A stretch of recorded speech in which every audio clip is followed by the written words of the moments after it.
the heart of the Netherlands, where tradition meets innovation. The battleground is set. Welcome one and all to the Tata Steel Chess Tournament, the Wimbledon of chess. The stage is graced by the finest strategists, the sharpest minds, and the most formidable opponents from around the globe. H5, we are in for a fight. A mix of seasoned veterans and rising stars will make sure this edition of Tata Steel will be spectacular. And checkmate. Nodirbek played a brilliant game. He is a monster. World champion Ding Liren makes a return to the board, after being absent in chess for over half a year. How will he fare against the defending champion Anish Giri, and those who have already secured their spot in the FIDE Candidates Tournament? To beat Ding with the form that Ding has been displaying is absolutely impressive. Under the watchful eye of thousands of chess fans visiting the venue daily, 14 chess maestros will vie for supremacy and glory. Who will best withstand the pressure and take home the coveted Tata Steel Chess Championship title? Let the games begin.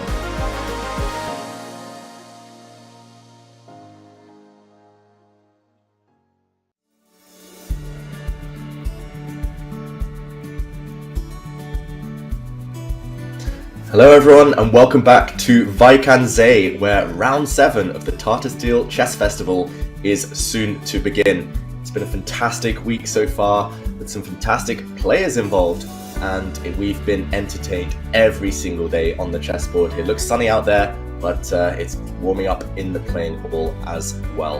And to take you through all of today's action, my name is David Howell and I'm joined by Grandmaster Robert Hess. Robert, we were paired together yesterday. It was a lot of fun. It was 6 hours of non-stop action. Thanks for being here, and what are you looking forward to most today? Well, David, thank you for being here. Thanks for covering with me. And I'm just excited because every day at Vaikanze promises an entirely new set of games. It's not just because different players are facing off. People are in different circumstances. We have a clear leader, Anish Giri. He remains in first. But other players are getting closer and closer, and they're nipping at his heels. Yeah, everything to play for as we near the halfway stage of this event. And let's go check out what we were treated to yesterday and investigate some of those results. And they had a big impact on the standings. Anish Giri, as you mentioned, is still the leader, but he was held to a draw yesterday. And therefore, the gap has been closing. We see there Zhu Wenjun had a very well-played draw against Vidit, showing she can hang with the best in the world. Jordan van Forest did crash to defeat against Gukesh, who's now on a 2-game winning streak. Jan Nepomniachtchi against Pragnananda, another well-played draw. Giri missing chances against Mike Zudlu in yet another draw. And Firouzja getting a win against Wei Yi, a draw with Ding Liren and Abdusattorov. And finally, one of the surprise packages so far, Max Varmadam on fire, leaping up to the top half of the standings with a win against Donchenko.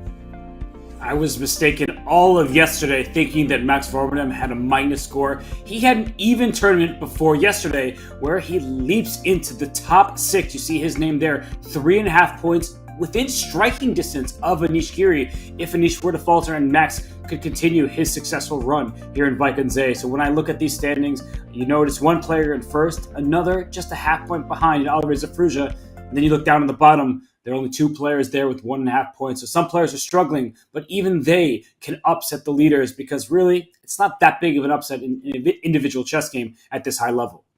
Yeah, anyone could beat anyone. It's a really, really exciting field. That's the joy of Vaikanze. And let's check out what we have in store today. Let's look at those pairings.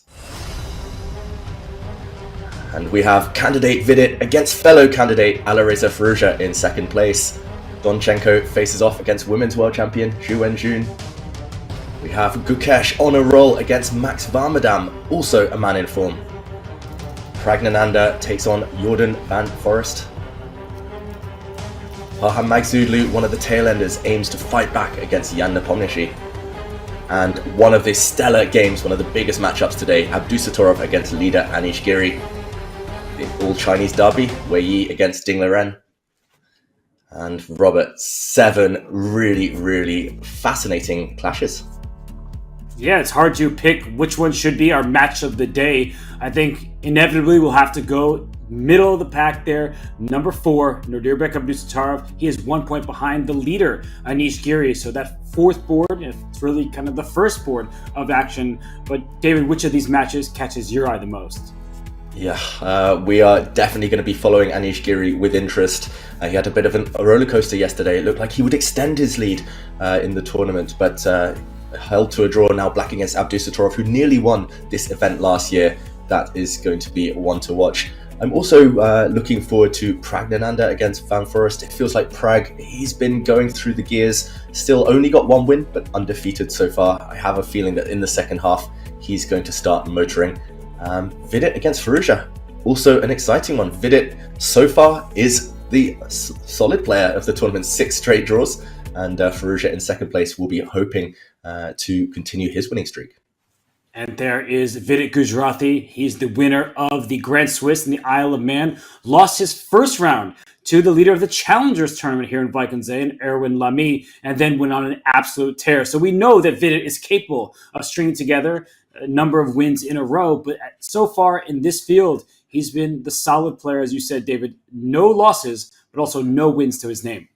Yeah, as he proved in the Isle of Man, it's not about how you start, it's about how you finish. And thankfully for Vidit, including today, still 7 rounds to go. So still plenty of time for things to click if he can rediscover that killer instinct. He's probably been one of the players of 2023, but this first super tournament of 2024, Vidit needs to start winning sooner rather than later. And here we see Alexander Donchenko, who had a tough day yesterday. It's been a bit of a tough tournament so far for him, the winner of last year's Challenger section, against Zhu Wenjun. Robert, we've been super impressed by her so far. She's been quite solid. There were 2 games where she lost that were ever so close. It's not like she's been blown off the board in the losses, which sometimes happens even for the best players in the world. So Zhu Wenjun is clearly holding her own, the women's world champion. And speaking of holding their own, I mean, Max Vormadam, he has been an absolute star in Vaikenze. He was invited to the top section by the organizers. He has justified their selection, every bit of it. He is in a plus score, 3.5 out of 6, and he gets good cash. So both of these players are on an upward swing, but if there is a decisive game here, only one of them can continue the hot streak. Yeah, really nice to see the tournament organizers invite their local talent, and the local talent has a bunch of support. It's the weekend now, Robert, and look at the fans. The audience here, it's only growing day by day. It's awesome to see the Vaikenze Chess Festival. They are rooting for Max Vormadam, a player who kind of grew up, at least in the chess sense, in Vaikenze. He has been through the various sections. He won the 2021 Dutch Championship. He's been a second. That's a trainer for both Jordan van Forest and Anish Giri in the 2021 candidates. So for Max Vormadam, a wealth of experience off the board. Now he's bringing all of that knowledge, that opening repertoire to his own game. And we can see the benefits that he's reaped, David, from working with these other top Dutch players. Yeah, for sure. We said it yesterday. He might have a 26-25 rating, Max Vormadam, but severely underrated. He has the opening weaponry of a 2700. He seems to have the nerves of a much stronger player as well. And this is all part of that learning experience. He's underrated. He's only improving year by year. Still only 23 years old. And meanwhile, this Chinese derby, this kind of clash between world champion Ding Liren and his countryman Wei Yi is also going to be one to watch. But they have worked together in the past. They are friends. So, wow, sharing a laugh there as well. Nice to see. How badly do they want to beat each other? That is the big question in this clash today. We don't usually see Ding Liren so lighthearted at the board, but that's because he's an absolute monster. When the chess clock is first pressed, he goes into kind of the mode where you do not want to mess with that man. But these two players are good friends. Before the event, we had the interview with Ding Liren where Wei Yi wrote a poem for him. But here, Alireza Firouzja, another candidate in this field, playing his fellow candidate in Vidit Gujarati. And for those of you who may not recognize the terminology, the candidates is the tournament that decides who plays Ding Liren for the World Championship title. Both of these players are in that 8-player field. Yeah, one of the highlights of 2024. We're looking forward to that in April, I believe. And mark your calendars because that will be fascinating. You'll also see Jan Nepomniachtchi at that event, who has won the previous 2 candidate tournaments. So, it's basically a who's who of chess right now out there in Vaikenze as Nepomniachtchi waits for the arrival of his opponent. And another candidate, we're spoiled. Pragnananda, one of the 5 here in this Masters section. And we see the attention of the players in the background there, the attention of some of the audience being drawn to the center of the tournament hall. That's because the gong out there in this historic venue is about to be hit to signal the start of the games. We will see the handshakes. We will see the first moves any second now. And here we see the leader, Anish Giri, with the black pieces against Nodirbek Abdusattorov, the youngest world rapid champion in the history of chess. Also an Olympiad gold medalist for his native Uzbekistan. He is a hero in his home country, but he's playing on Anish Giri's home turf, where all those fans you see in the background, they are rooting for one player and one player only, and that is Anish Giri to beat Abdusattorov and take another Vaikanze title. And what a sight this is. All of the other sections, some of the amateur sections, some of the qualifier sections for the challengers and above. And this one, it's known as a festival for a reason. It really does celebrate chess.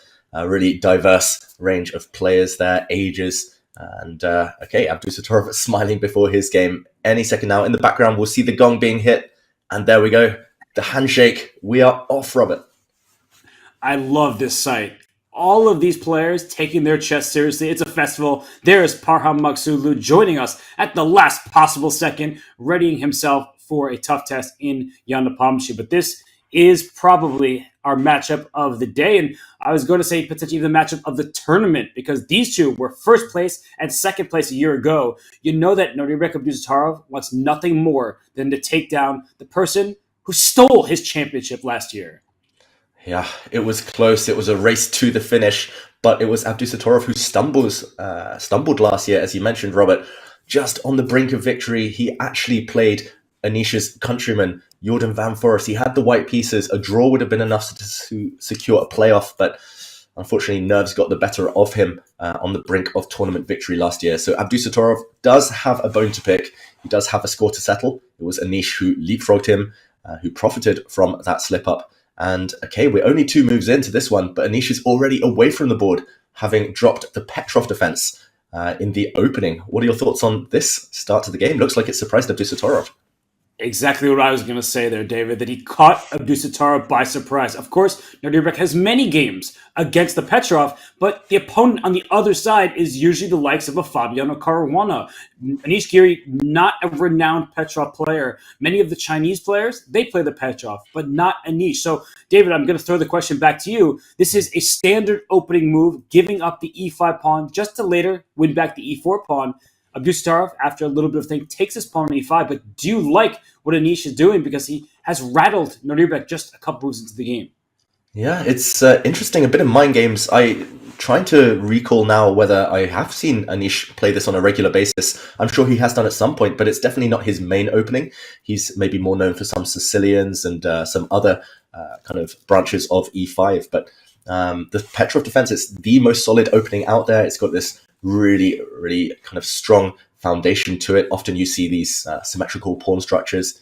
It's known to be a decent weapon if you want to just neutralize your opponent, and that can be frustrating. And again, after Anish's last move, kicking back this white knight, a pause from Abdusattorov. Like you say, Robert, he's definitely looked at this before, probably spent hundreds of hours looking at the Petrov, but he knows Anish has also done that, and Anish is the one who's freshest. He clearly revised all of these lines, clearly looked at what Abdusattorov has been doing in this opening this morning. So, yeah, it feels like Anish, at least on the front foot in this opening, at least the first one to force the opponent to dig deep.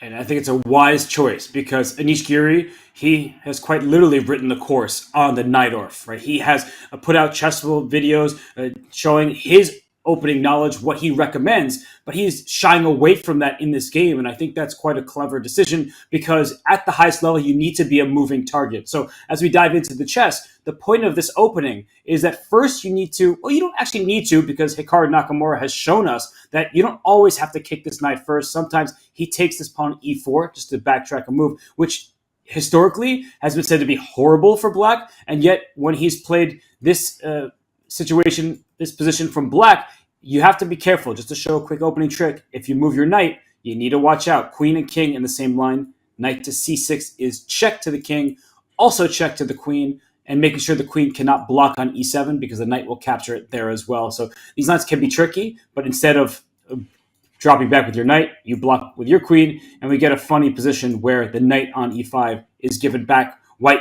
goes up a pawn, but will be lacking in development in some of these positions. So, David, I'm glad we are not seeing that, just because I feel like it isn't the best option for black, even though it's not as dubious as its reputation has been. Yeah, that last variation you showed with the blunder of the queen, Robert, I think that was the first opening trap, other than Scholar's Mate, that I was ever shown, that I was ever taught.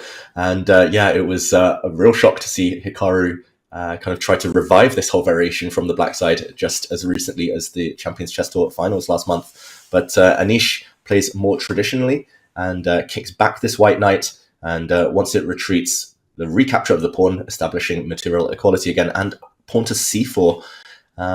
As you mentioned, at this elite level, at this kind of elevated kind of platform that the players are playing at, surprise value is everything. You need to shock the opponent.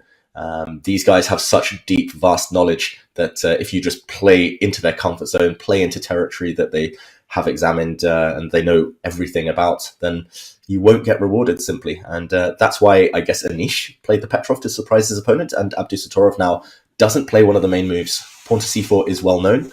It's been played by some really strong grandmasters, but it's clearly less explored than some of the other variations. So now it's kind of shoe on the other foot. It's Anish in the think tank.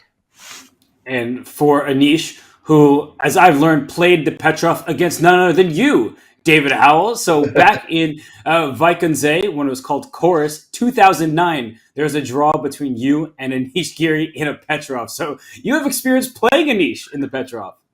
I do, and I'm just trying to recall exactly what happened. I know I drew against him in 2009 in Biel in the Petrov. I have played him in Vaikunze as well, but I don't... Oh, wow. Actually, yes, you're right. That was in the C group when we were... Oh, my gosh. You're making me... You're calling me out here, Robert. It's not me. I'm going to be honest with you. I asked our producer, hey, can we pull up some Anish Giri games in the Petrov? And then I was told that there's a game against you. So that's one of his earlier Petrov games.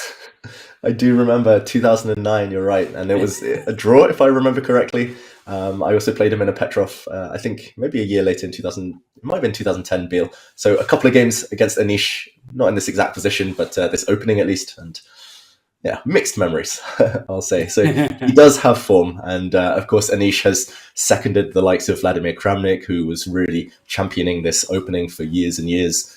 It's got a great reputation. Like you said, Fabiano has it as one of the kind of staples of his opening repertoire.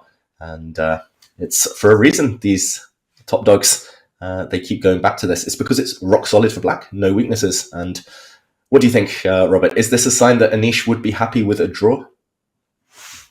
He most certainly will be happy with the draw, and he's with the black pieces at the highest level. If you said it before this tournament, usually you try to press with the white pieces and you try to hold with black because there is first move advantage, statistically speaking, in chess. And in this position, and we're talking about what he needs to do to get that half point, to solidify and make sure that he has no weaknesses, I like this attempt by Abdusattorov, because if the knight captures on c3, white has a choice of which way to capture back, but you can even just take away from the center with your d-pawn. The queen on d1 has more space in front of it than the black queen on d8. That would be a slight advantage in terms of that piece for white.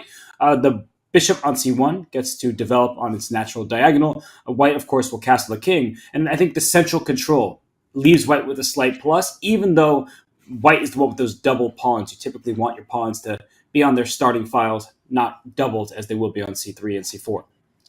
Oh, Robert, suddenly I feel old. 2009. I just figured it's 15 years ago. Oh my gosh. Wow. Right down memory lane. I actually, I got sent recently on Instagram, someone private messaged me being like, do you recognize this position? It's just from a random game. Do you remember where this was played? And I thought he was testing me on the Great World Champions, but I had no idea. And he was like, it was a game you played 4 years ago. So I'm losing it. The mind is going. Well, I think you're a steel trap for other people's games as a commentator, but then you forget about your own. But we know you are a top level player in your own right, so I haven't forgotten about your games. Even if I didn't know that one from 2009, I remember some of the others. So don't worry, David, we haven't forgotten about you, even if you're forgetting about yourself. Thank you, Robert. Thank you. It's watching these youngsters play that's really making me feel like a grandpa, Grandpa Dave.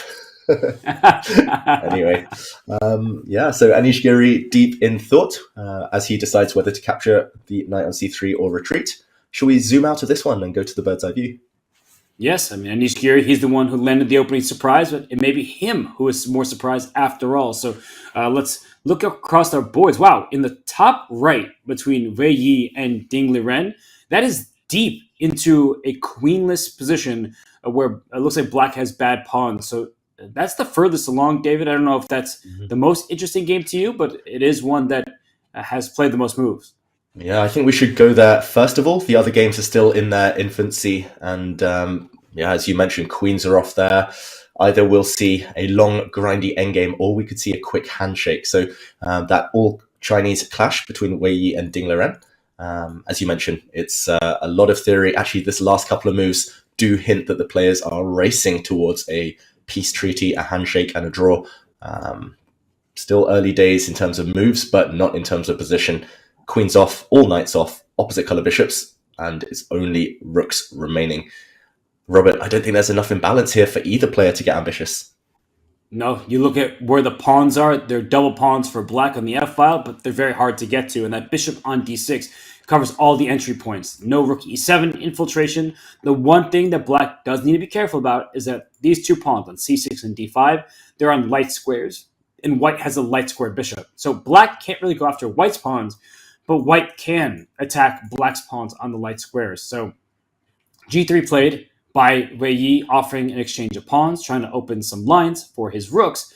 But David, I've seen another David play this opening time and time again. It's David Paravian. He loves this opening from the white side, and he doesn't just play it for a draw. He tries to outplay his opponent in the endgame that we see in front of us. But I think between these two players who know each other so well, who are good friends, Wei Yi wrote Ding a poem that we saw in the pre-tournament interview that Peter Dockers had with Ding Liren. So I think at this stage, it's very likely that we will see this one peter out completely to a draw. Yeah, and I was about to suggest that we go from the start just to show the audience what opening it was that did lead to this pretty much dead drawn middle game, end game. But I'm not sure whether we would have the time. The players seem to be racing towards that handshake. Let's do it. Let's try at least, Robert, quickly. I'm going to quickly go through the moves, and I'm watching the players to see if they are going to shake hands with bishop b4. The main response to this line, the e4 pawn is tender, so white is trading and then protects the pawn, but black is able to strike in the center. So just to continue to speed this along, this is maybe the most popular opening for kids in the US, the four knights game. Everyone learned it growing up when they weren't trying to do the four move checkmate. And then you see that this is where black's pawns were doubled on f6 in just a couple moves, right around here after the bishop was challenged. And this is how we got to the endgame. And white is ever so slightly better, but very solid for black because the bishops are strong, at least until the bishops went off the board. Yeah, the bishop pair normally compensates for the weakened pawn structure, and in order to get rid of the bishop pair, white did have to trade off this knight, the only piece that could really attack or profit from doubled weak pawns. And I think from here we can catch up with the current game position because nothing too dramatic could happen. This is the problem when you play e5 as black. The four knights, it does have this kind of drawish tendency. If white is peacefully inclined, it's very hard to create winning chances as black. White's done nothing wrong, of course. It's well within his rights, Wei Yi, to kind of get this small symbolic advantage, slightly better pawn structure, zero risk in the position. But ultimately, at this level, impossible to see either side make a mistake. And okay, a capture here. First real pause of the game. But Robert, I've just noticed Ding has gained 8.5 minutes since this game began. Well, I was just trying to rack my brain here. Is this exactly the type of position that Ding Liren drew from the black side against Alireza Firouzja in the previous candidates? Like they had this draw that was not very eventful, and if I remember correctly, it was in this opening. But my memory sometimes fails me too, David. I could be wrong. You and me both, Robert. I think yours is better than mine at this point, but I think you might be right. Often when players don't have too much to play for, if they don't want to risk, if they just want to get the game done, then this is the opening they do resort to. And here we see liquidation of all of the kingside pawns. I think we'll see even more exchanges right now. Here we go. The operation of rook exchange is about to begin. And shall we guess exactly what move this ends on? I'll suggest move 31. What move is it right now? Is move 25. I'm going move... Yeah, 31 sounds right. Usually you like to get to move 30, and then you say, we've played a full game. Let's make this draw. Yeah, and you can even tell on the body language. Maybe we just focus on the players' cameras now. The body language, neither side too excited. I'm sure we'll see a smile at the end, a handshake, maybe a poem written about this game as well. But ultimately, it's guaranteed to be a draw and the first game in the Masters section to finish. Yeah, this is completely even. I did look it up. Alireza, Firouzja, and Dingley Ren, they played into this opening. A slight change of moves from Dingley Ren in this one. I think he improved upon that game, or maybe he just found another path towards equality. But this game is completely level right now, as it's bishop, 2 rooks, and 4 pawns per side. The bishops are in opposite colors, so you control different squares. But for Dingley Ren, drawing with the black pieces against someone as strong as Veilly, it's a good result. For Veilly, he lost a pretty rough game yesterday where he had equalized fully with the black pieces and then stumbled, lost a pawn and the game to Alireza Firouzja. So a draw for Veilly is, as you're trained, he rights the ship. You make sure you don't have a losing streak. Exactly. And ultimately, you're playing the world champion. It's not the worst result in the world. And psychologically, Robert, we briefly touched on this yesterday, but it's hard to play against a friend, someone you've studied with before, someone you've practiced with. It's just you need in chess to want to kill your opponent, to want to blow them off the board. But it's a hard mindset to force yourself into, especially in these long tournaments where the players should be trying to save their energy. They need to at some point, marathon of 13 rounds. So we can forgive the players for taking a slightly shorter day. And I think we'll see it now. Second time we've seen this position. Another check, a dance between the white rook and the black king. White's rook will retreat, and I'm just curious about what move it will be. This is move 31. Will I be correct? King back to f6. Oh, I think there'll be one final move. Rook to h6 will be the third time. And there we go. Handshake. I was out by one, Robert. You were close, but close is not good enough. It was a game that between these two friends who have worked together, it's difficult to play one another in that circumstance.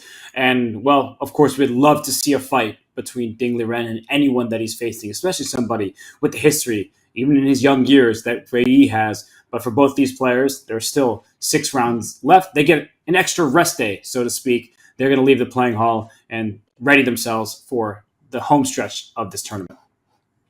Yeah, and we saw there a brief headline, shocking early draw. I think that was slightly tongue-in-cheek because it could have been predicted, but ultimately that gives us full focus on the other exciting games, which we cannot complain about. So, Robert, here we see the 6 remaining battles in the Masters section. Where else is your eye drawn to? The others have a lot more tension, pretty much towards the end of the opening in all of them now. Well, I'm noting in the top left between Parham Maghsoodloo and Jan Nepomniachtchi, there is what I thought was a long pawn chain, but that's a white bishop on e3. So it's a chain of pieces, but it's a tall pawn rather than a normal one. But I think really where my head's at is the game in the middle on the bottom row between Gukesh and Max Vormedam. Because if I'm doing math correctly here, white is up a pawn, although black has castled as king. So that game to me seems to be the most exciting out of the opening. Let's do it. Anytime there's a sacrifice on the board, our attention should be diverted there. And a big commitment. We mentioned Max Vormedam is an opening expert with black. He's down a pawn, but he's up 15 minutes. So clearly opening preparation and using all of that research, the experience of studying with the likes of Giri, Van Forest, stands him in good stead. As I mentioned yesterday, I prepared against him recently. I had white and I was looking at his black openings there for Max Vormedam, and I couldn't find any kind of holes in his armor, any real chinks in his opening arsenal there. And yeah, he's just fantastic in this stage of the game. So he's certainly caught Gukesh off guard. He has indeed. And you see in this position that white is a pawn ahead, but the black king is safely castled over there on g8. The white king in the center, the bishop next to it can't develop. You have to spend some time pushing pawns just to get your bishop out of the way. So this is why black sacrifices a pawn. Maybe we should rewind as Gukesh is in for a bit of a think here. But we started with c4 on move 1, and then it quickly transposed into a d4 opening where David, Max Vormedam, he is afraid of nobody. He immediately strikes in the center with c5. As you can see to the left of our board here, 41% of these high-level master games ends in a victory for white. 34% of the games are drawn, 25% win for black. So it's quite a combative opening, and it's really about who knows it better. Exactly. It's really nice to see Max play so dynamically and not being afraid to be direct. Often lower-rated players, kind of at any level, once they're facing someone maybe a couple of 100 points higher, for example, they do tend to back down. They just want to survive the opening. They're a bit timid and they end up in passivity for the rest of the game. But Max is showing he believes in his opening research. And let's go down the path for a few moves, because this is pretty much an immediate pawn sacrifice after white captures. Black recaptures on d4, allowing white to first give a check and then take with the queen. This is designed against, for example, if we'd started with queen takes d4, Robert, black would be able to play knight c6 using a pin on the d file. So this is a small tactic black uses just to gain a tempo in the opening, hence queen a4 check instead. And just after black blocks, a capture now on d4, and knight c6 no longer available as a resource. And the bishop on d7 is slightly misplaced as well. In general. So, okay, instead, Max took back on d5, and the white queen having to kind of lose a bit of time dancing around. Again, something we advised against in the opening. This is the reason, as you pointed out, in the current position, white is so far behind in development. White has had to waste 1, 2, 3, 4 moves even with the white queen. If I can count correctly, there we go. And it comes back now to her starting square. So black is basically saying one pawn is worth 3 for tempi, and normally I think Robert, he'd be right. Yeah, and under normal circumstances that is definitely the case, but look how Gukesh responds. Very quietly, bishop d2, black castles, the white knight hops out, and this is the decision that you do not take lightly on this move for black, because giving away your bishop for a knight, usually you wait until your bishop is kicked.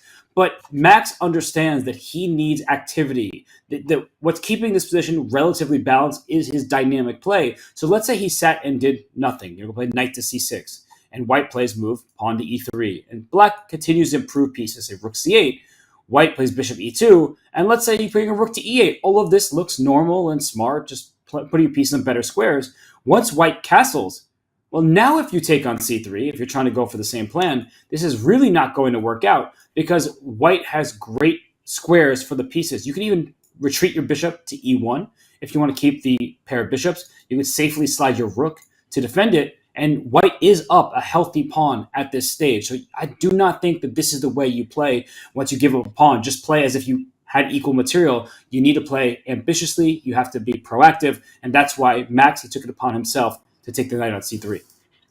Yeah, you got to be really precise, really energetic whenever you sacrifice a pawn. And it's all about momentum. Chess is all about momentum flows up and down. And like you say there, Robert, now is the moment to strike before white is fully mobilized and developed. And yes, white can still continue with that whole procedure of playing pawn to e3, bishop e2, castles, but it will now come at quite a decent cost. Black will just take that bishop on c3. White's queenside pawn structure will be ruined, and clear targets, queen to a5, for example. Suddenly it's black hitting white before white is ready. That's why sensing the moment and being dynamic, being energetic is so essential in any form of chess, but especially in open positions like this when you have sacrificed a pawn.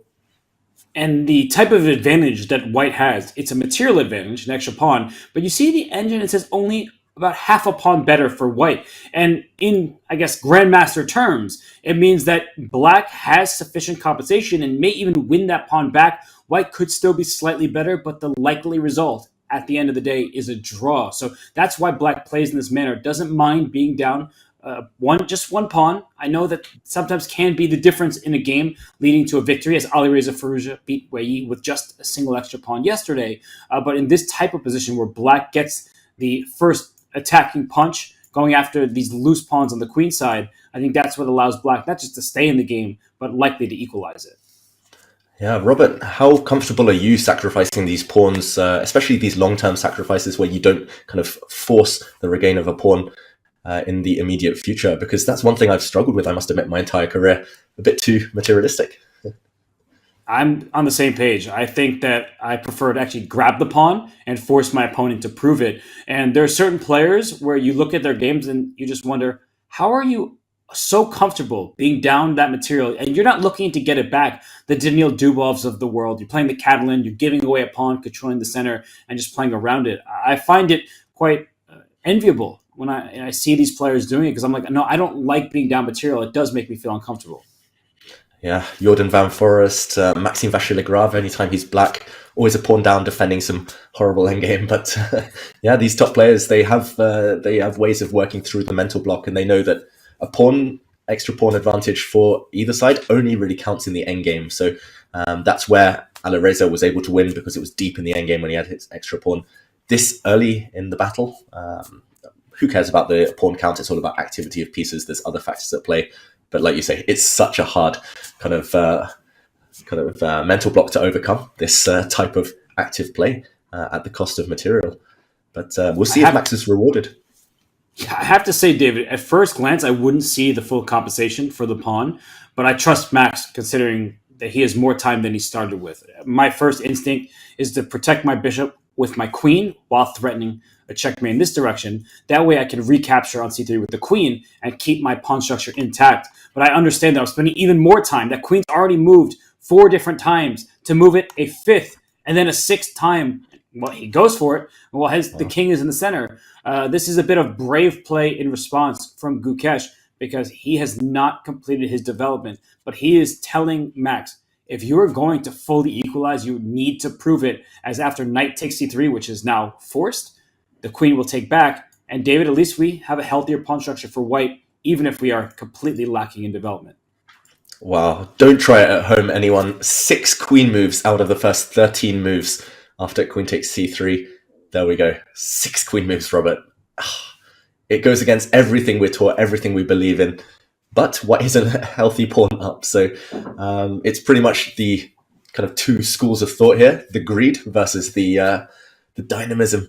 And who's going to be rewarded? Max, again, instant reply, queen e7. He's clearly studied this before with very strong engines. How scared would you be here if you were Gukesh? I don't think I'd be that scared, because there are bailout options, at least I would assume, for white, where let's say this rook comes to c8. Maybe I play queen to a3, knowing that I'm going to lose one of those double pawns eventually. But if I lose one pawn, we're back to material equality. So I feel like for Gukesh, now is the time to find that perfectly accurate reply of, if you are going to trade queens, what square is it going to be on? Are you going to try for queen to e5 or queen to a3, or maybe pawn a3, which does another important job of taking away any checks from this square, and even putting your own queen on b4 to trade on your terms, doubling your pawns, opening an a file. These are really challenging decisions. I'm just suggesting ideas. I do not know which is best, but a3 does come to mind, so I can try to trade my queen in 2 different directions. e3, of course, is like the most natural move, but because it's the most natural move, I'm afraid to play it, as I feel like Max, he's anticipating his opponent will go for that. He'll play rook c8, and we continue having to move our queen around. It's already been 6. I don't want to make it 7, but I know I have to. 7 queen moves from the first 14, 15. That is really another level, really a rarity to see. But as you say, I think the most important point is he can bail out. There won't be any direct attacks against the white king, at least.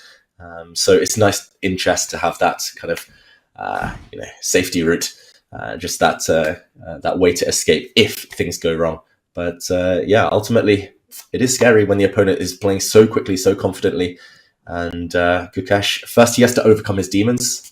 My experience is you play the opening. If your opponent knows a bit more than you need a bit of time to just kind of calm down, slow down your breathing, and to realize that you're still in control. And then you want to surprise the opponent back at some point. But ultimately he just needs to survive these next few moves. And if he emerges into the middle game in the next 5-6 moves with an extra pawn still, he'll feel confident about his chances. Really interesting. We'll keep an eye on this one, definitely, Robert.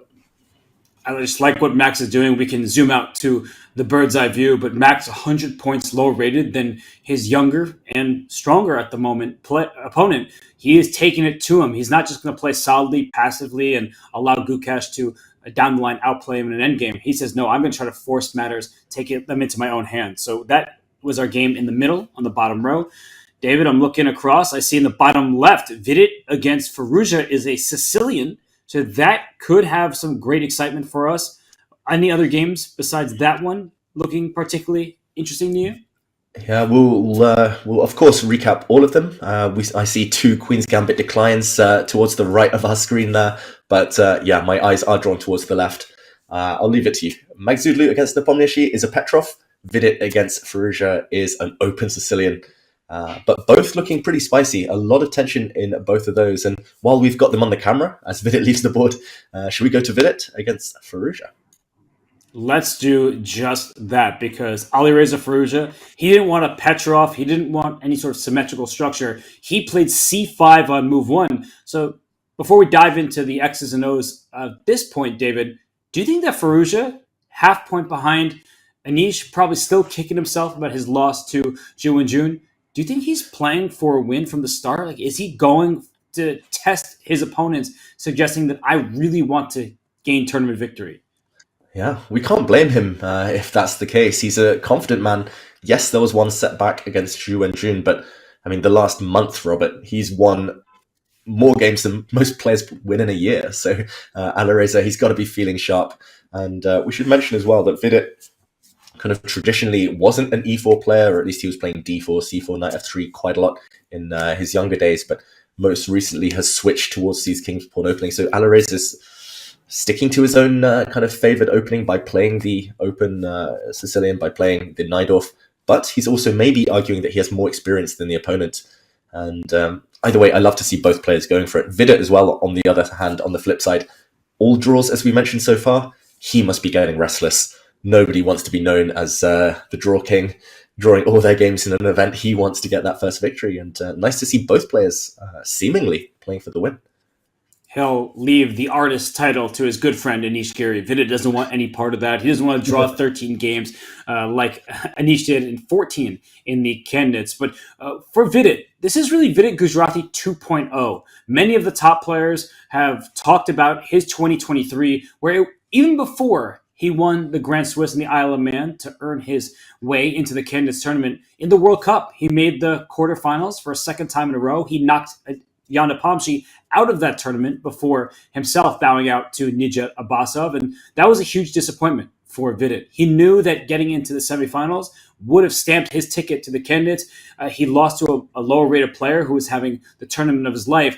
It hurt him. It truly did. I'm friends with him. That was another so close, yet still so far moment in a history, in a career of those types of moments. So to see him break through in 2023 was great as a friend of his, but also for the nation of India. They have been rooting for him, cheering him on as a player, as a content creator, someone who goes on YouTube and streams with many of the most popular comedians in India. So for Vidit Gujarati, it's great to see that he had his breakthrough moment, but also his style has completely changed, David. He's going for sharp Sicilians from the white side rather than just slowly trying to grind his opponent down in d4 openings. And right now in this game, he's up nearly 10 minutes. The position is just getting started in terms of its sharpness, and we could dive into the specifics, but I just wanted to shout Vidit out for changing his repertoire completely. Yeah, and I think, again, that's something the audience should be taking inspiration from. It's never too late. If things aren't quite clicking, if you're kind of getting close, but not close enough, sometimes just a whole refresh of your openings or a refresh in kind of change of mindset, being a bit more aggressive, pushing yourself out of your comfort zone, it does get rewarded. So, diving into the position, Robert, as you mentioned, it's Vidit, kind of this new Vidit that we see, not afraid to fight fire with fire. And mean, this current position, the reason we're so excited is because look at the kings. White's king is a bit of a target on the queen side, but it does have 2 knights around it to kind of protect, support. Meanwhile, the black king, yes, it might go king side later, but it will soon be met by a pawn storm on that flank. White is already prepared to throw forward those G and H pawns. So there's not going to be safety long-term, short-term for either of these 2 sides. It's just about who gets the tactics working in their favor, who's able to strike first in a potential mutual race, if it's a kind of flank attack, pawn storms. And right now, I mean, it's hard to call. It's hard to judge who's better. We see the evaluation bar slightly preferring white. That's usual in these types of Sicilians, to see neither side's done anything wrong, both kind of logically developing their pieces. But yeah, first instinct, Robert, who would you prefer and why? Definitely the white side, because the king is already castled, and there's one idea that I'm just concentrating on, some sort of knight to c5, exploiting the pin along the d file. And if you could secure the bishop pair for white, you may not be winning, but I don't think you're ever going to be in danger, at least in terms of your king safety. So between the d5 square control that white has, with all of his pieces staring right into that square, I'm just drawing arrows to see how well covered it is, with g4 on the docket, with this knight c5 type of idea, I would certainly prefer to have the white pieces. David, am I overestimating white's position just because maybe I have a preference for the white side of Sicilians, as I'm not a Sicilian player myself?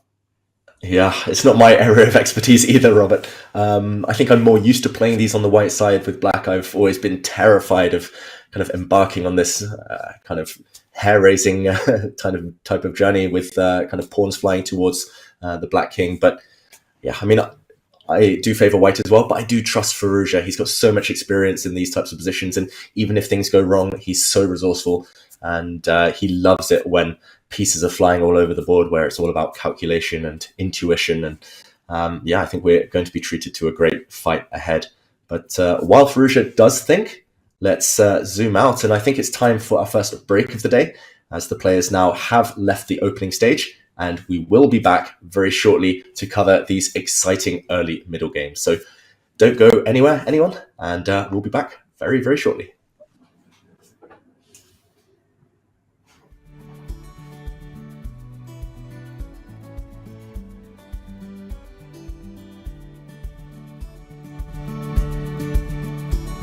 It's crazy. Oh my God. I don't feel it yet because there's so much spice already in my mouth. Turn the thermostat up. Please, no milk. No milk. No f***ing milk, James. I'm gonna go to the ambulance. What's up, everyone? Chess is hard as it is, but we're about to make it even harder by playing chili chess. For every type of piece we capture, we are gonna eat a chip with some hot sauce on it, starting with the pawns, knights, bishops, and rooks, a queen, and then the loser of the game is gonna eat this drenched chip over here. Ready to go? Yeah. Here we go. And here we go. Oh man, we battled a lot in the... It's like you're letting me take it, bro? We get Instant, you must be hungry, bro. I'm too scared to capture. Take it, bro. No, because then we have to eat the... You know what? Now you gotta eat the freaking chip. All so big. Oh. Yes. Oh, man. Oh. It feels like I'm inhaling a barbecue. I hate that one. That's pretty good. God. That is the official. Your turn, buddy. Beautiful. That one's weird, man. It's like citrusy, but like... Correct. Kind of tastes like... You know what? That's exactly what it would taste like. I'm rolling up mine. We got the end game with the chips. This is Hey, torture. which one do I want? Okay. None of you. I'm back. I like a silent psychological battle. Nobody's drank milk yet. Right. We're like, okay. All right. Word looks different when you high on spice. Oh man, I'm hitting different. Oh, Ship's kind of hot to be chilling like that. It's definitely getting hot in this room, guys. You didn't turn the thermostat up? Oh, I took a pawn, mister. Oh, you took a pawn. You did. Damn, bro, you catching everything. Ah! Oh! Let's check. Oh my God, I lost on time. No! Oh, that's not what? Oh my God. You know. Okay, so the problem is, I don't feel it yet because there's so much spice already in my mouth. So it's probably gonna be like how Magnus said, creeps up on you. Yep, now it's starting to creep up. I feel it. I feel it. Oh man. I'm gonna go to the ambulance. I'm gonna call them people right now. Hold my hand. Please. No milk. No milk. No milk. We doing this with no milk. No fucking milk, James. So I have two brothers. We in a ditch somewhere. Yep. Explosions all around. No milk. We asked them, I'm like, you need a Band-Aid? No, I need no milk. No milk. So I'm gonna feel that for a few days, 2 hours. Bro. I did, bro. I did. But your brain don't work right with all the spices and No, stuff. man. Bro, I can't feel my fingers. Same time next week? Sure. It's a date.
And here we are. Welcome back to Vaikanze, a beautiful town known for its windswept coast, known for its chess festival, and here we saw the handshakes at the beginning of the round inside the famous De Maurian tournament hall. Robert, what a sight to see so many happy faces playing chess. So many happy faces inside the playing hall. I have a smile on my face because I love this tournament. It starts the new year off right, the first Super Grandmaster tournament of the year, but it's not just that Masters section, it's an entire festival. The people in Vaikanze, they flock to this destination year in and year out because they love to see Anish Giri, the Dutch legend, the number one from their country, but also all of the other competitors play in their home country. Yeah, it's a fantastic hall. Having played there twice myself, I can promise you the atmosphere as well is electric inside, especially on the weekends when all the chess fans flock to this beautiful town. And meanwhile, we mentioned the hometown hero, the home country hero, Anish Giri here. Doesn't look too happy with his position for now. A bit of an exhale there from Anish as he fiddles with a pawn. I must admit, Robert, Detective Dave, the detective in me, wonders where that pawn went to yesterday in another game. We saw another pawn disappear when the pieces were reset. But in the meantime, it's Anish Giri in today's marquee match against Abdusattorov. With the black pieces, he's up against it. He's up against a really hungry opponent. He is up against a player who castled to the queen side while he castled short. So our kings in this game are on opposite sides of the board. That means that we will likely have some punches thrown. And I just want to note that it's black's turn in this position. Anish Giri down about 16 minutes, making it 17 in a moment here on the clock. So Nodirbek, he's the one a bit more comfortable in the early goings here. And for those of you who love doubling your opponent's pawns, because you see double pawns on the C file, you want to do the same over in the F file to give double isolated pawns. This would be a bad decision, because what happens when there are double pawns? It means there are open files. So giving up your bishop, the long range piece for this knight on F3, would be a very big mistake. You see the engine absolutely hates it. Even if the engine said it was a fine move, I would say don't go for it, because you're opening up a G file where your king is. You're also giving up all of these light squares in the position. So David, bishop takes F3. It's a move that you play if you're trying to unbalance the position even more, or try to play for a win, but you're probably playing for a loss at this stage. Yeah, it's very tempting for black. It's the first move that you should look at, because if it works for black, if you are able to saddle your opponent with weak pawns long term, or if you're able to open up their king like this, if the white king were castled on the opposite flank, for example, then you go for it. Then it's extremely strong. But unfortunately, in the pecking order, in the priorities kind of list in chess, it's all about king safety first, and this actually ruins the black king safety, as you mentioned, Robert. White has a ready-made attack. Not only are the white bishops perfectly poised, the white queen lined up on a nice diagonal as well, but the g-file, it's terminal for black. You do not even consider this once you've realized that the g-file becomes open to white's favor. So, if we look for alternatives, what else could be going through Anish Giri's mind right now? I think it's piece development. Wow, pawn to h6. That is risky, to say the least. That creates what we call a hook, Robert. It does. If white in one turn could put a pawn on g5, now you're not just attacking the knight, you're putting pressure on the pawn. So that's why it's called a hook, is that when a pawn goes forward, you have to open up a file with a trade. So the move h6, I believe it's stopping knight g5. Anish saw the bishop and the queen staring towards his king. And if you play g6 to block that bishop and queen, you're giving up the dark squares, and your bishop is not fianchettoed. You'd be much happier if your bishop were on g7. So these are tough decisions for players in a position where they feel like their king is in some danger. But David, I'm with you. It does look risky, as now I want to bring my knight into f5. I will give you the g2 pawn. I will gift it to you. In fact, one of the best things for white would be to have this pawn off the board so that you can put a rook on g1 and go right after the enemy king. Robert, it's not Christmas anymore. I don't have to say yes to your gift. Maybe we show this on the board, knight to d4. It's tempting again. It's the first thing black should look for again. But you reject this gift for sure once you realize that the g-file is just under white's control here. And bishop takes h6 among many, many winning ideas, I'm sure, here. Black's king just won't survive. So yeah, that's why I thought h6 was so risky. Firstly, it sets up this hook type of idea, but also once a white knight is installed on f5, it's going to be harder than ever to kick away, especially by a pawn. I don't know what Anish has in mind here. Yeah, g6 always impossible, as the h6 pawn now will hang. Is the idea just to sit back and say, okay, rook to e8, put the rook on an open file? If you drop your knight into the beautiful f5 attacking square, then maybe just bishop to f8. And Anish is arguing that he's solid enough, which to my eyes, I'm not so sure about. It still looks really attractive for white. It looks like everything, all the building blocks are in place for a really dangerous attack. Abdusattorov still has to prove it, though. I would feel like black is one move away, because you need to trade pieces to make sure your king feels safer. And this, just to end the variation with the move f3, no longer is the g2 pawn hanging, and I've taken away this critical e4 square so that you cannot initiate these trades. And you have to watch out for all sorts of sacrifices on the h6 square, as we were talking about earlier, g4 and g5 using the pawn as a hook. I have to say, David, I love the look of white's position if we were to go down this variation. So Anish, he has to be careful here because this no longer is the typical, you're slightly worse out of the opening. White plays the first move, you get the advantage. This looks scary for the black king. Yeah, that f3 move especially is super classy, shutting down the opponent's active pieces, shutting down the black bishop on b7, shutting down the knight on f6, and it's just one-way traffic as soon as the white pawn starts storming forward on the king side. And yeah, we kind of briefly discussed the open Sicilian in the other game where it was kings on opposite flanks as well, and at least there you could see that both sides were actively trying to attack on their respective flanks. Here, black will never ever attack this white king. The white king simply has 4 pawns in front of it. I mean, it's a distant dream ever creating any activity on that flank for black. So, yeah, unless Anish is able to somehow trade off pieces, as you mentioned, which doesn't seem immediately possible, then big trouble ahead, big trouble in store. I have no doubt Abdusattorov is going to play knight to d4 after a bit of thought because it's so natural, so attractive, and he's that type of player. If you give him the momentum, give him the initiative, he'll leap on it. And yeah, at least in my eyes, Robert, easier to play for white, more fun to play for white. Much easier to play for white. So Anish, this rook e8, bishop f8 idea, even though the engine says that black is holding on, it doesn't look very pleasant. I'm trying to look for something more concrete. I'm not immediately finding it. I want to trade maybe bishops, but that seems like a weird strategy to just move my knight away just to try to trade bishops, which won't even happen because white can push the pawn to f4. So just to show everyone what my idea was, if knight d7, knight f5, trying to get this bishop out of here, you're just actually inviting the attack with pawn to f4. No trades for you. I'm trying to checkmate you. I don't want to go to an endgame or anything of the sort. So this kind of position, when a knight lands on f5, it's a knife on f5, as people like to call it, looks scary for the black king. Yeah, the knight on f5 will thrive, and black will not survive. So, yeah, it's looking scary. And Anish, yeah, he's facing, as I mentioned, a really determined opponent here. Abdusattorov, credit to him for finding this this kind of way out of the Petrov, keeping tension, keeping neutral chances alive.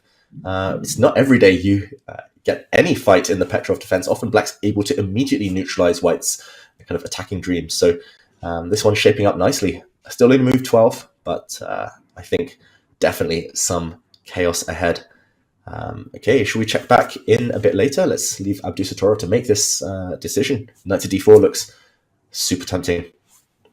Yeah, it's Nodirbek's first think of the game, so we'll leave him to his thoughts as he tries to find that correct path forward, because if he missteps or plays with some hesitation, it is likely that Anish Giri will find the equalizing moves to neutralize the white attack. So as we see Nodirbek take a drink, let's sip up.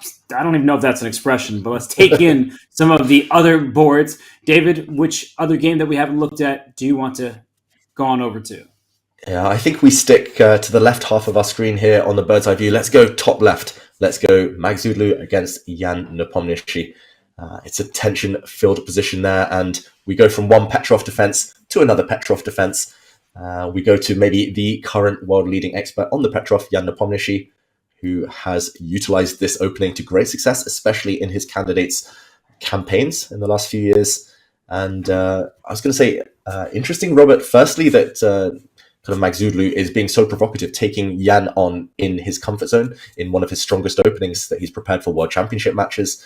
But also interesting that Jan is happy to play his kind of A game, his kind of his favorite opening with the candidates 2024 on the horizon. It's a decision that you do not take lightly, because if you're Jan Nepomniachtchi, you want to hide some of your novelties, some of the new ideas you have in the opening stage. So for Jan to play the Petrov, it could mean that he's going to play something else in the candidates, or he's played it so many times at this point that you know what you're getting from him. He's not afraid to essay an opening that he's used with great success, as you've mentioned so many times throughout his illustrious career. So this type of position is one that is familiar to both Jan and his opponents. Parham, in fact, has more time than Nepo does at this point. But I have to say, I kind of like black's position, David. The fact that the white king on g1 has some weak light squares in front of it, I don't see the targets that white is going after in black's position. Naturally, the b7 pawn is defended by the queen. So if eval bar says it's about level, even a slight advantage for white, but I'm kind of taking black here. What about you? Yeah. Again, we talk of ease of play, the human factor, which side has more intuitive plans, and it's easy to see what black wants to do. Black wants to somehow bring that knight from a6 back into the game, back towards the center, maybe knight c7 into e6. Black was, I was about to say, going to double up rooks on the e file, but okay, bishop takes e4, big decision by Magzudlu. And the evaluation bar approves, saying that this is fine for white, but this was no easy decision, parting with the beautiful light squared bishop just for a knight. Yes, that was a powerful black knight in the center of the board, but it does elicit a slight frown from Nepomniachtchi when he sat down. And yeah, this is committal stuff. I think he needs to justify it because white doesn't have any clear-cut plans of improvement. He needs to justify it dynamically, and that's what he's trying to do, Robert. Which way do you think black is going to recapture? Now that is a tough question because I would like to take with the bishop on e4 and go after your exposed light squares, but I see there's a knight that can capture the bishop, and that means that whatever attack I was dreaming of won't happen. But I understand what Parham is aiming for, that if the pawn takes on e4, he is going to plant his own knight on e5, hitting the queen here. And if you take on e5, the pawn takes back, and now the rook is happily sitting on an open file. The bishop on h7, which is supposed to help you checkmate the white king, is not in the game. And it's not just the queen under attack. The square in front of it, the d6 square. I'm going to park my pieces on d6 and say, please take me. I'll even sacrifice my rook for a minor piece if you want it, just to establish a connected passed pawn. So this type of position, I feel like, allows white to have a lot of fun, whereas maybe taking with the bishop to start with keeps the position more closed, and that could be more up Jan Nepomniachtchi's alley.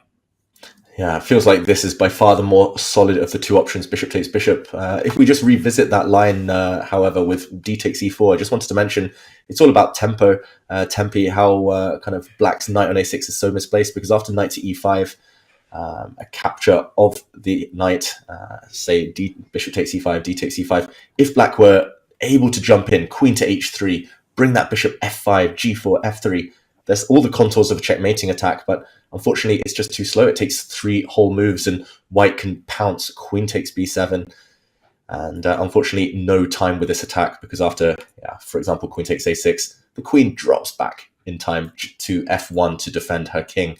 So it's just because black's one bad piece is so misplaced on a6 that you cannot even dream of any attacking ideas here. So I think that's dawning on Jan that his plan was probably to take back with the pawn, but in the current position, maybe he needs to simply be more pragmatic and play for equality instead. Bishop takes e4. And what do you think Parham has got up his sleeve here, Robert? I was just trying to work out if you play the same knight e5 move, we're getting into a bit of tactical territory where knight e5, bishop takes knight, and I was going to take this bishop on e4, not immediately taking back on the square that you just captured me on, because I felt that if you take on e4 now, and I take on e5, queen to e7, I was looking at this position and thinking, all right, white has some play here with the queen on b3, tying the black queen down to b7. This rook at some moment can jump forward to a square like d6, maybe even in this position. So I thought that this looked pleasant for white, although the engine's like, it's fine for black, as it always tells me. Yeah, that's the Petrov defense.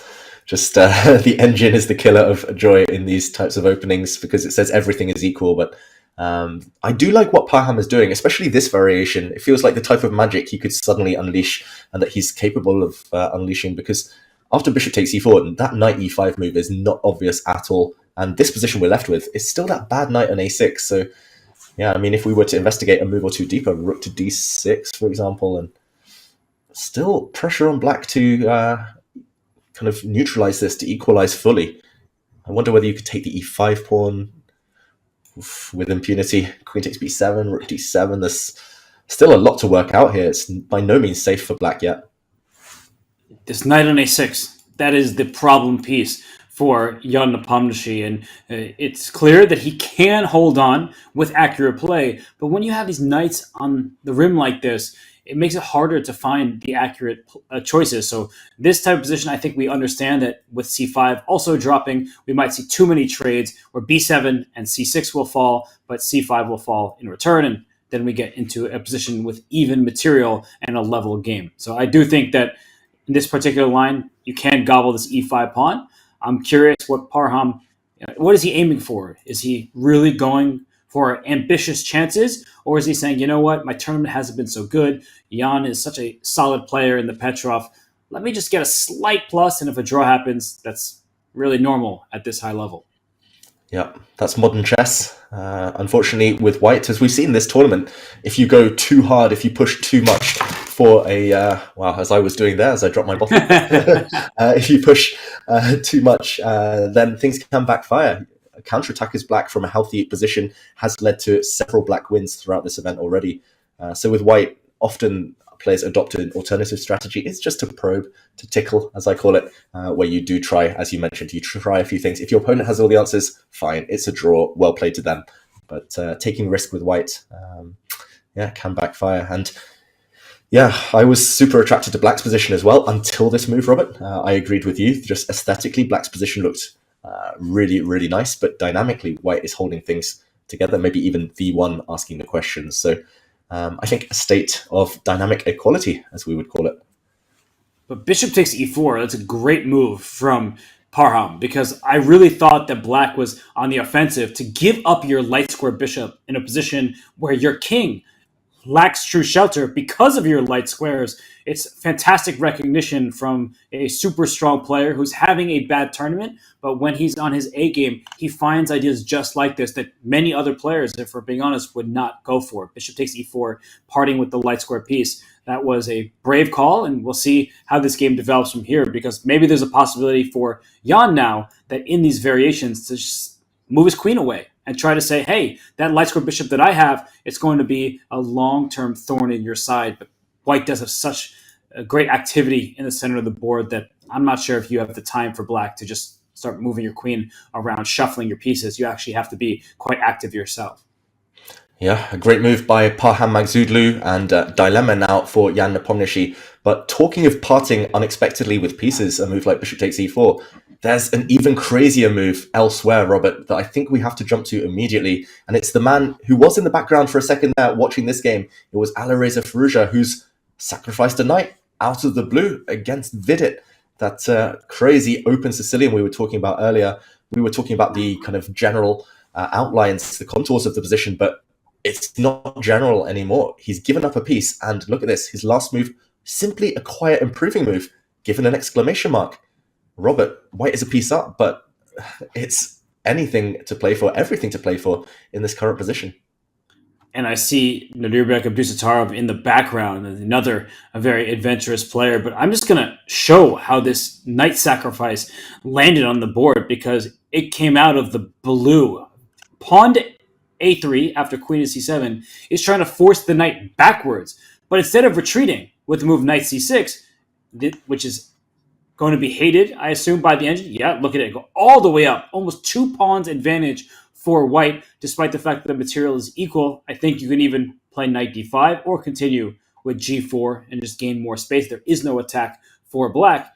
The move knight takes c2, and that's given 1 exclamation point. I disagree. Give me 1 second here as I go find the second exclamation point. I'm giving that a brilliancy.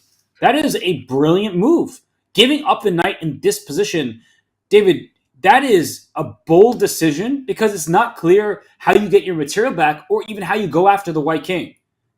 It's amazing, and this is why people talk about Alireza Firouzja in such high regard. Not many players in history have been capable of this, just giving up a piece and not caring, just continuing to kind of build up as he does. Knight takes c2. Maybe it was forced because knight c6 was so unappealing, but just to have the creativity, the awareness, the confidence to give up a knight, lure the opponent's king forward. And this next move, Robert, I think 1 exclamation mark again might not be sufficient, because queen c6, just the understanding, the deep understanding to realize you can improve like this in a crazy position, now threatening the e4 pawn, now threatening ideas such as queen to a4. this is incredible tactical vision. This is why he's one of the best players in the world and potentially a future world champion. Firouzja, this is out of my league at least. I can hang with players maybe in positional chess, but when it comes to this, it's another level. Queen c6, brilliant move. I still don't fully comprehend. So I'm going to show everybody, because if I'm struggling, I'm going to be honest, I think many people at home are also going to have a problem going through these tactics. So I see the e4 pawn is hanging because there's a pin along the c file. The king cannot move away from the pin because the king needs to protect this knight on b3.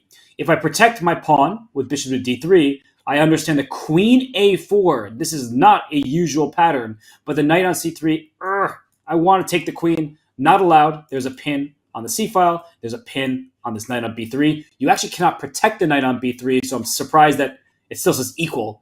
Let me just see what it's saying here. Rook c1 is somehow keeping equality. All right, well, that's maybe just because black's king is in the center, but that seems ridiculous. And, okay, so bishop d3, I get why that doesn't work. What if I just play knight d2, David? I'm protecting the pawn that is loose. I am removing the knight that was threatened. Why is this okay for black? You are down a knight for just one pawn. Yeah, and that's the thing, Robert. We see the evaluation bar, so we know it's okay, but Firouzja doesn't have access to that.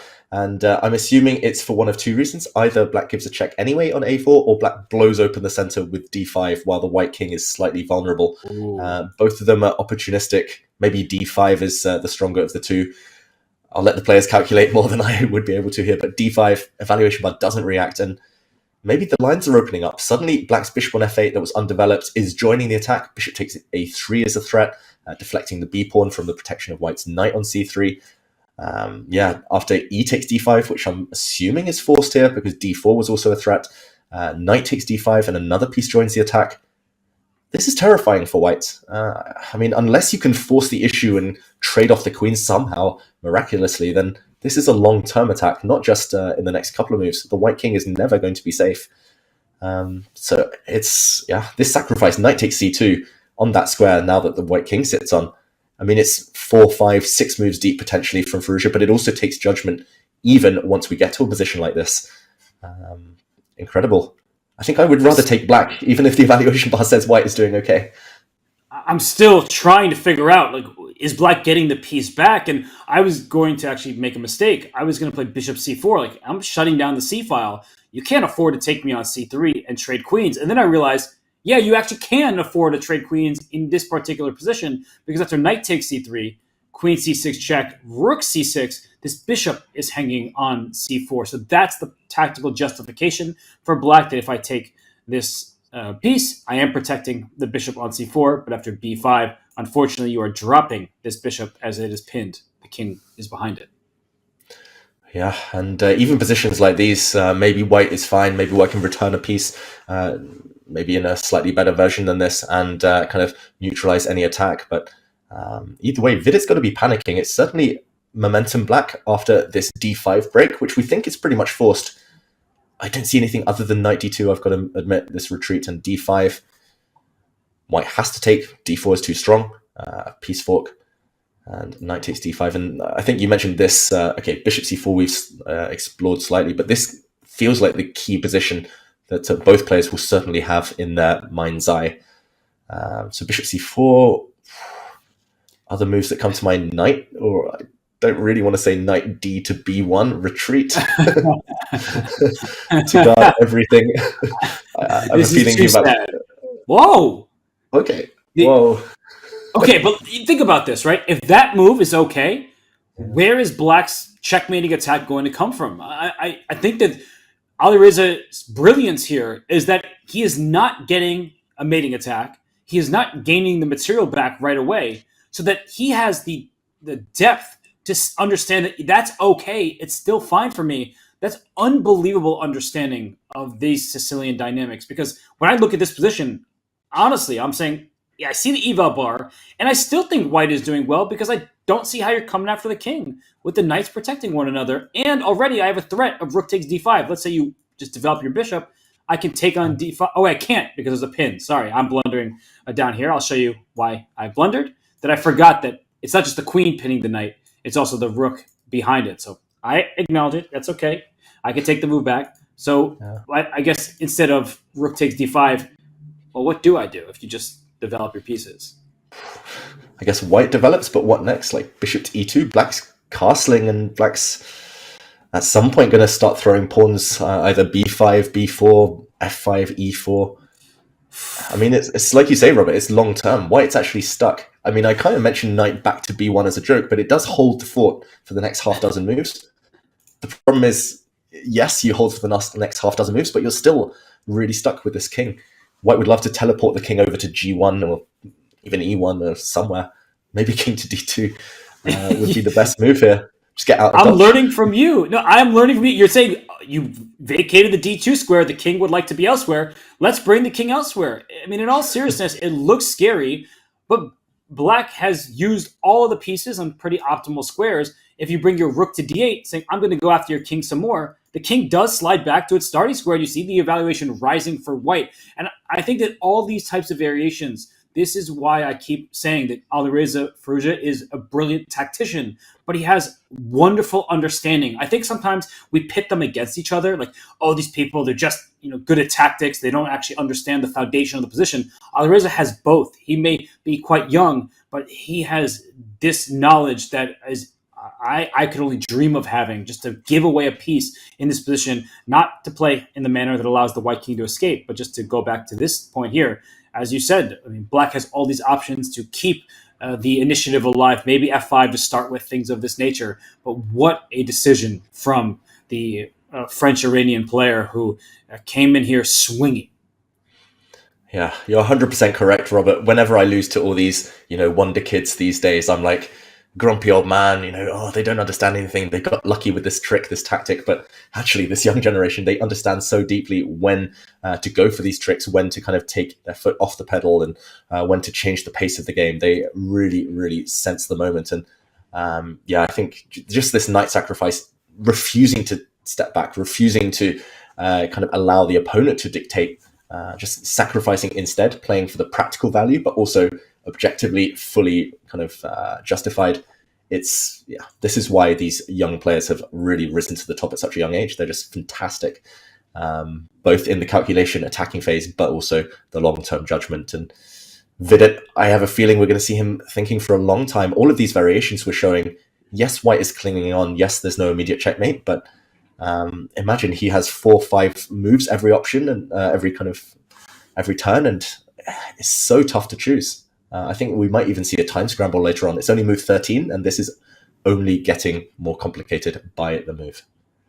And black's next few moves seem quite obvious, and I think those positions we were pausing on, where you really are down a piece, white has contorted himself just to keep everything defended, but black has to be active. But sometimes when you're the player with the attack, you throw all your pieces forward, and that may not be the right choice. That's your temptation. You're down material. You're going after the king. Let me play moves like pawn to b5 at some moment, but that's actually maybe not what the position is called for. And I really liked what you were highlighting before, David, that in these positions where the knight gets to d5, maybe you have to use another piece in the attack with a pawn push to f5, just trying to further attack white's king, but also some of white's pieces. This is messy. This is tough to comprehend. I'm still struggling to wrap my head around everything that we just looked at. I still think that white, when I look at this position, I don't quite see the attack, but I trust Alireza Firouzja, and well, of course I have to trust the engine suggesting that black is right in this game. Yeah, it's still all to play for. I mean, we're praising Alireza for finding this, but I think it's mainly because the option was bad and because it was so unexpected, of course, adding to the psychological impact. But Vidit, he's a great defender. He's great at all aspects of the game. And if he does find a few accurate moves, it's still kind of needing to prove the compensation for Firouzja. So this is one I think we'll keep an eagle eye on, as black has 3, 4, 5 attacking pieces. White has 3, 4, 5 defending pieces. And it's anyone's game. What do we think, Robert? Should we delve deeper into the variations, or should we check in on some of the other battles ongoing? Why don't we go elsewhere for the moment? If it were up to me, I would just sit here and analyze this game with you, all day. We would just be going through all of this, maybe play some training games from this position. In fact, I actually think that would be very valuable. In all seriousness, if you want to work on your defensive resourcefulness or on your attacking, play this position out with someone of your level, and then take notes. Check what you did versus what the engine recommends. It can really help you improve these practical positions of this nature, and especially with these caliber players. So Vidit, he seems to be a man alone in his thoughts, trying to save his king. I see some other really interesting positions across the remaining boards, David. I feel like we somehow haven't looked at least two of the other games.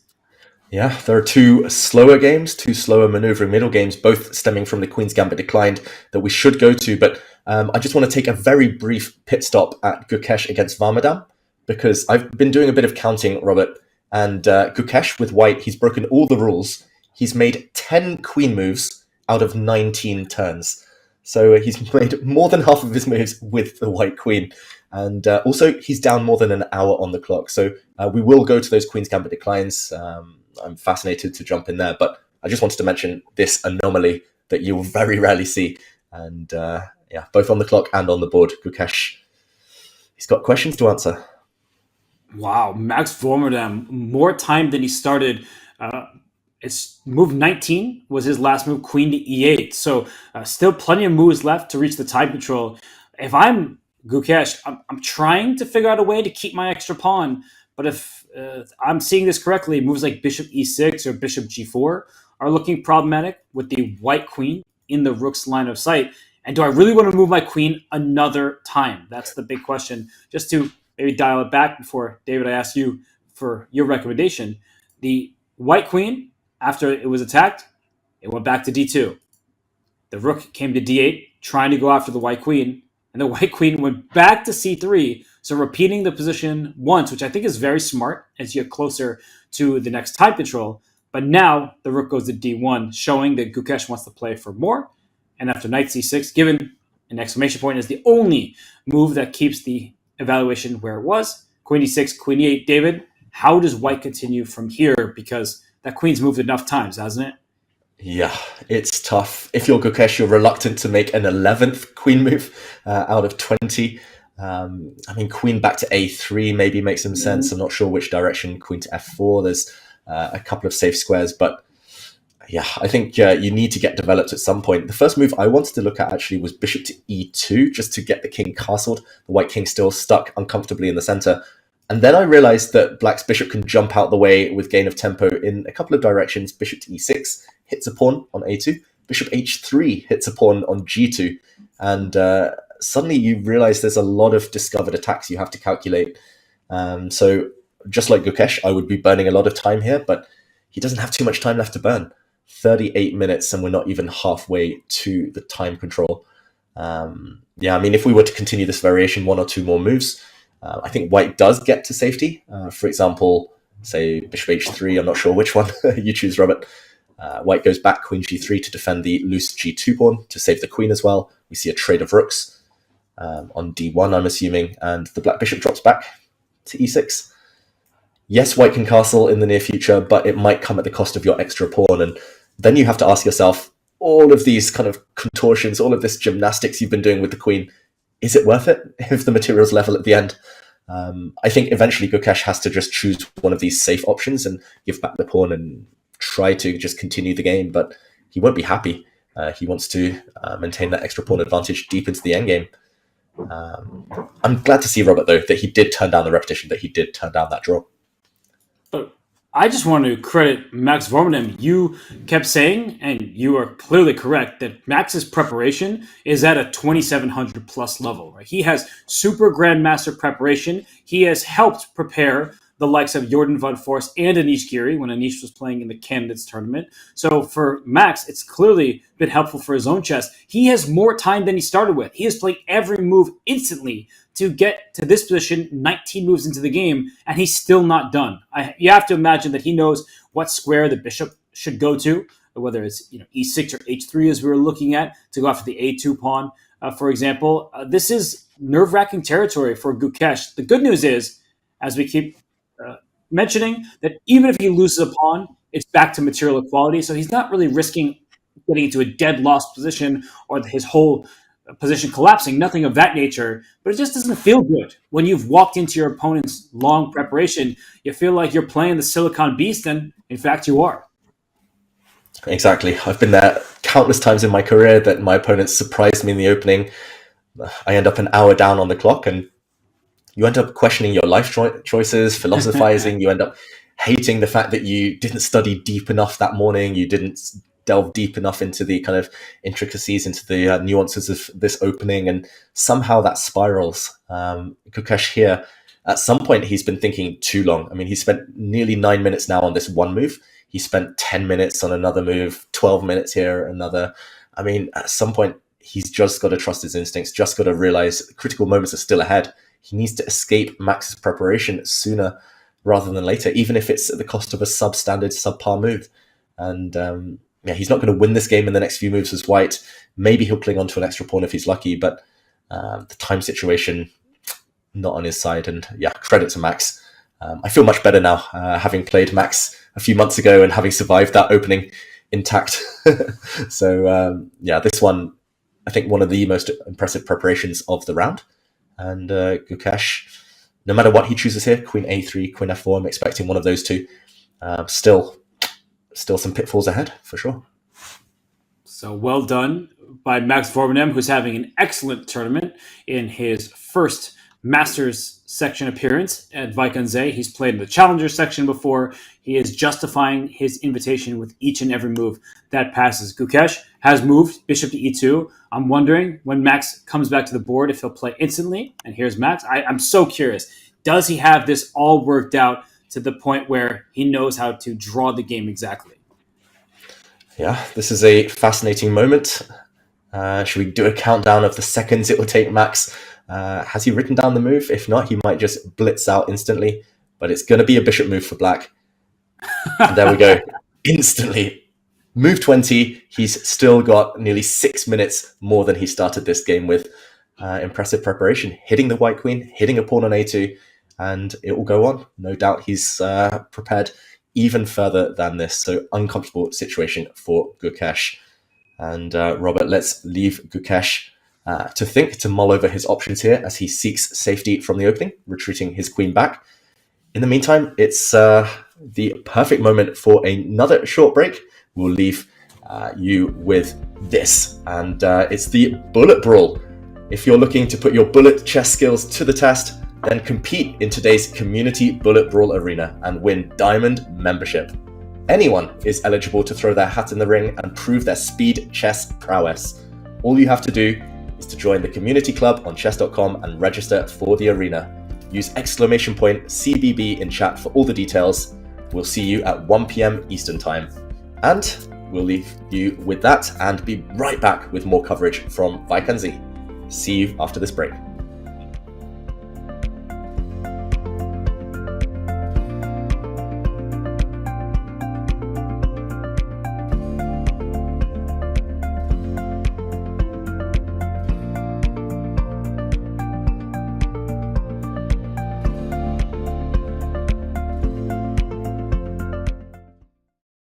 Have a friend or family member who loves chess?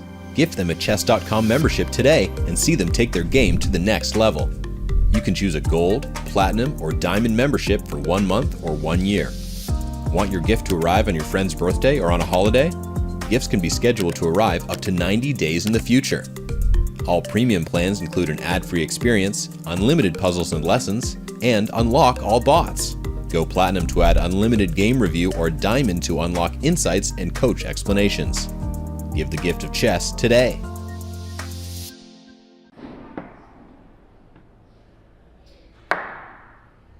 Mate is in 4 moves from the position in front of you. Don't move until you figure it out in your head. Don't look at me for a hint. I can't do it without moving the pieces. Yes, you can. Clear the lines of men in your head, one at a time, and the king will be left standing alone, like a guy on a street corner. I'll make it easier for you.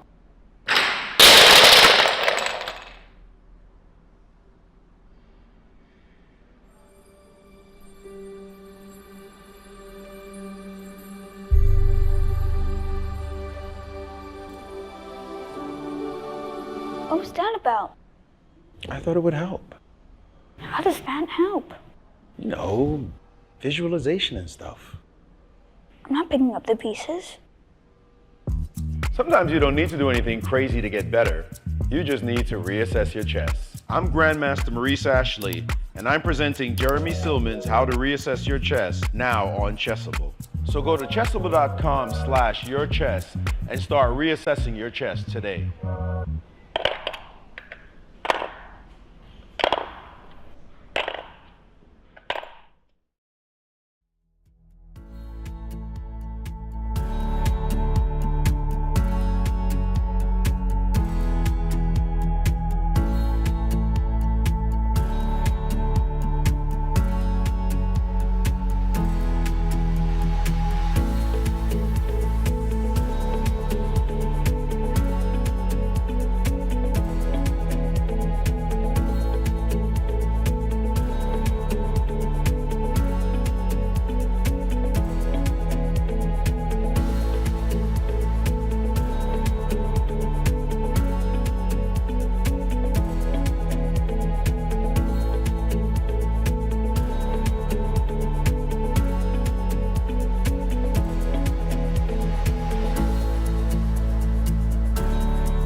In the heart of the Netherlands, where tradition meets innovation, the battleground is set. Welcome one and all to the Tata Steel Chess Tournament, the Wimbledon of chess. The stage is graced by the finest strategists, the sharpest minds, and the most formidable opponents from around the globe. H5, we are in for a fight. A mix of seasoned veterans and rising stars will make sure this edition of Tata Steel will be spectacular. And checkmate. Nodirbek played a brilliant game. He is a monster. World champion Dingley Ren makes a return to the board, after being absent in chess for over half a year. How will he fare against the defending champion Anish Giri, and those who have already secured their spot in the FIDE Candidates Tournament? To beat Ding with the form that Ding has been displaying is absolutely impressive. Under the watchful eye of thousands of chess fans visiting the venue daily, 14 chess maestros will vie for supremacy and glory. Who will best withstand the pressure and take home the coveted Tata Steel Chess Championship title? Let the games begin.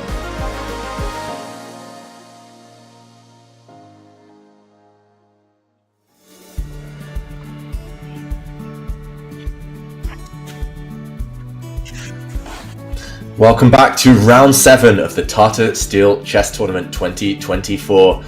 And we have been treated to some fantastic action in this beautiful town. We see the sea there, we see the cold, windy air, but it is warming up inside the venue. as we approach the halfway mark. And Robert, just before the break, we saw Max Varmadam pretty much playing bullet. What are your thoughts so far on the first segment of today's action? I feel like Bullet Brawl has started early. I mean, Max Vormadam, whether he's playing online in the quickest of time controls or at the board, he moves instantly. It's a really impressive display of opening preparation from him. We did see a quick draw between Ding Liren, the world champion, and Wei Yi, but Max Vormadam, I think he has stolen the show in the Masters section. He may not be in first place, but he has held his own. He's performed super well against these super grandmasters. Yes, and for the first real time this game, we're an hour and a half in. I was going to say Max Varmadam is thinking, but no, he plays yet another move. And now we are 23 moves in to this clash between candidate Gukesh and Max Varmadam. But it's still pressure on White, down all over an hour on the clock, and still having to navigate this labyrinth that his opponent has set before him. Robert, I think we need to delve straight back into the chess. Let's do it. As Gukesh, he has not had any time to do anything besides study his board. We have unfortunately not looked at two of the games on the bottom right-hand side of our screen.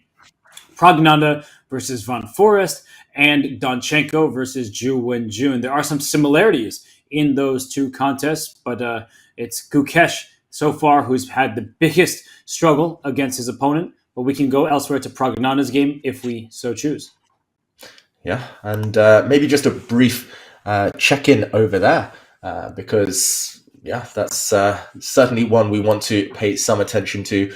Praggnanandhaa, he had his head in his hands a moment ago, but now perked up slightly. We're now at move 17 in this game. Black's just made his 17th move. And you mentioned some similarities, and that's because both this game and the Donchenko against Ju Wenjun battle stemmed from the Queen's Gambit declined, and we have been left with this Carlsbad structure where White has pawns on e3, d4. Black correspondingly has pawns on c6 and d5. And this leads to all sorts of potential plans. Both sides can play on either flank. Here it feels like White's gone for a very central strategy, aiming to play for e4, and Black is kind of countering against that with potentially breaking with c5.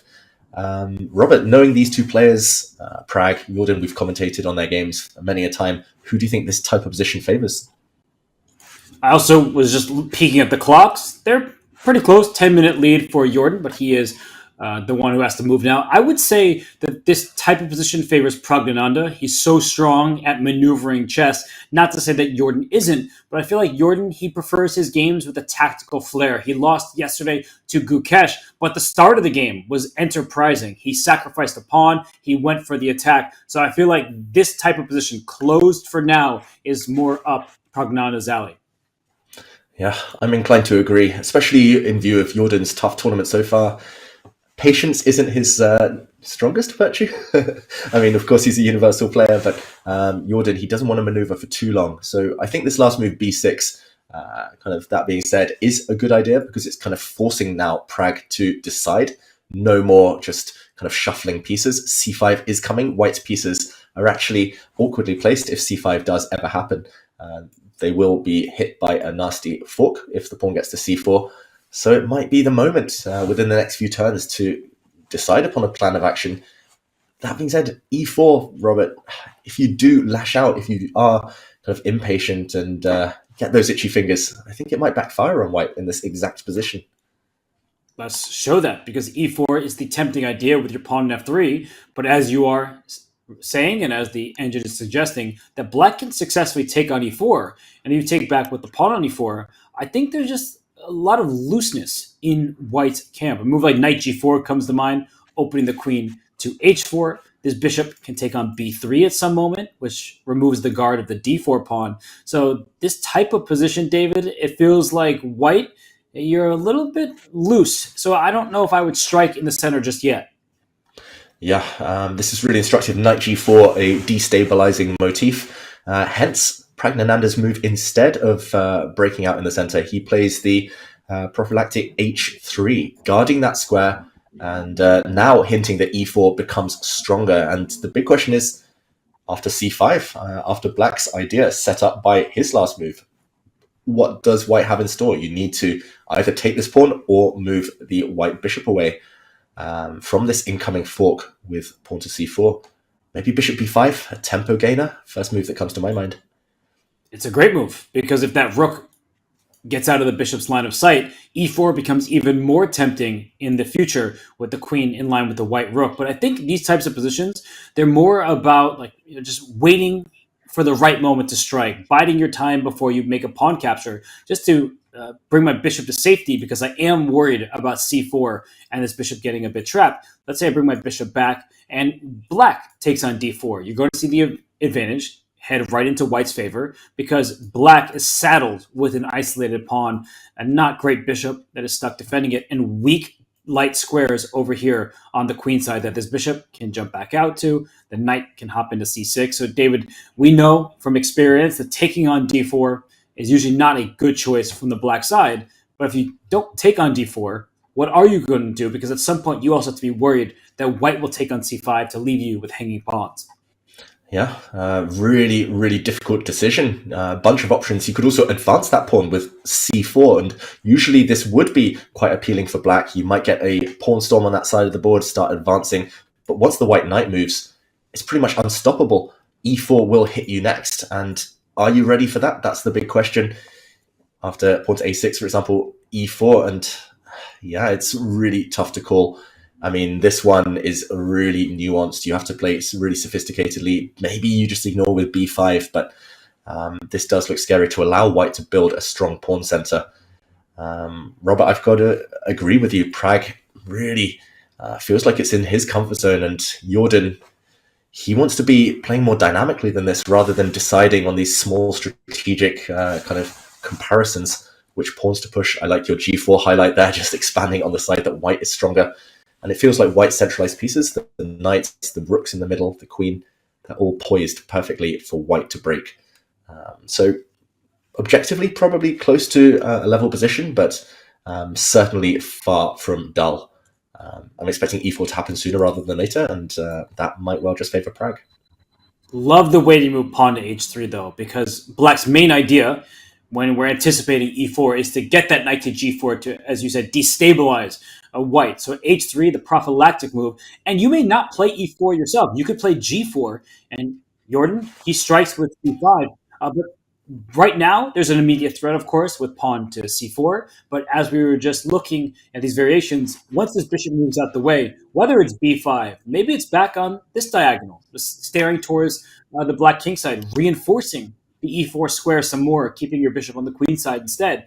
That move, I think, it also makes perfect sense, but you have to move the bishop right now. You are not taking on c5. That would be a mistake, giving black the hanging pawns, yes, but room to push either of those pawns given the opportunity. So I would play my bishop back to b1 and then later strike with e4. Yeah, I actually wish I'd said it earlier, but I was thinking of mentioning that there was no way that Jordan could resist the temptation to play c5. Knowing him, having played him multiple times, there was no way he was just going to sit and wait for e4 to happen. c5, active play, and Jordan gets up from the board. Yeah, I agree. Just actually dropping the bishop back in that direction would be a really classy idea, supporting the future pawn push. But yeah, this is going to be one to check in on a bit later, Robert, as it feels like it's bubbling. It feels like it's heating up slowly. c5 is going to be potentially a catalyst, and it's all about whether white can do the same and strike in the center later. But maybe it's time to check out the other Queen's Gambit declined, just to compare.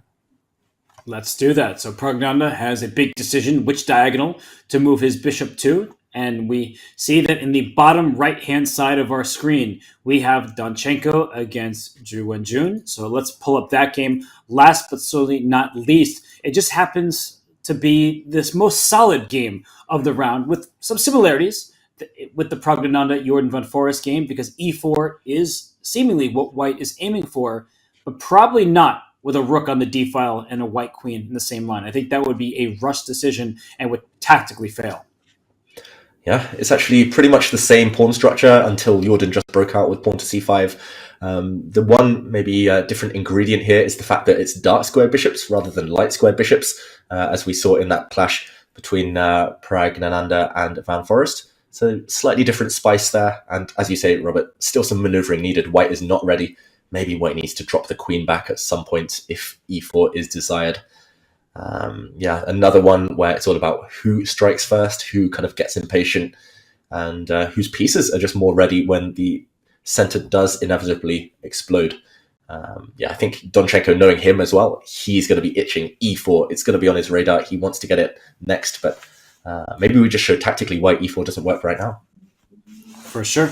e4, pawn takes e4, and you want to take back with the pawn on e4, but there are problems down the d file. So moves like knight to c5 come to mind to pick up this e4 pawn, as the knight cannot be captured, and somehow that's not the right move.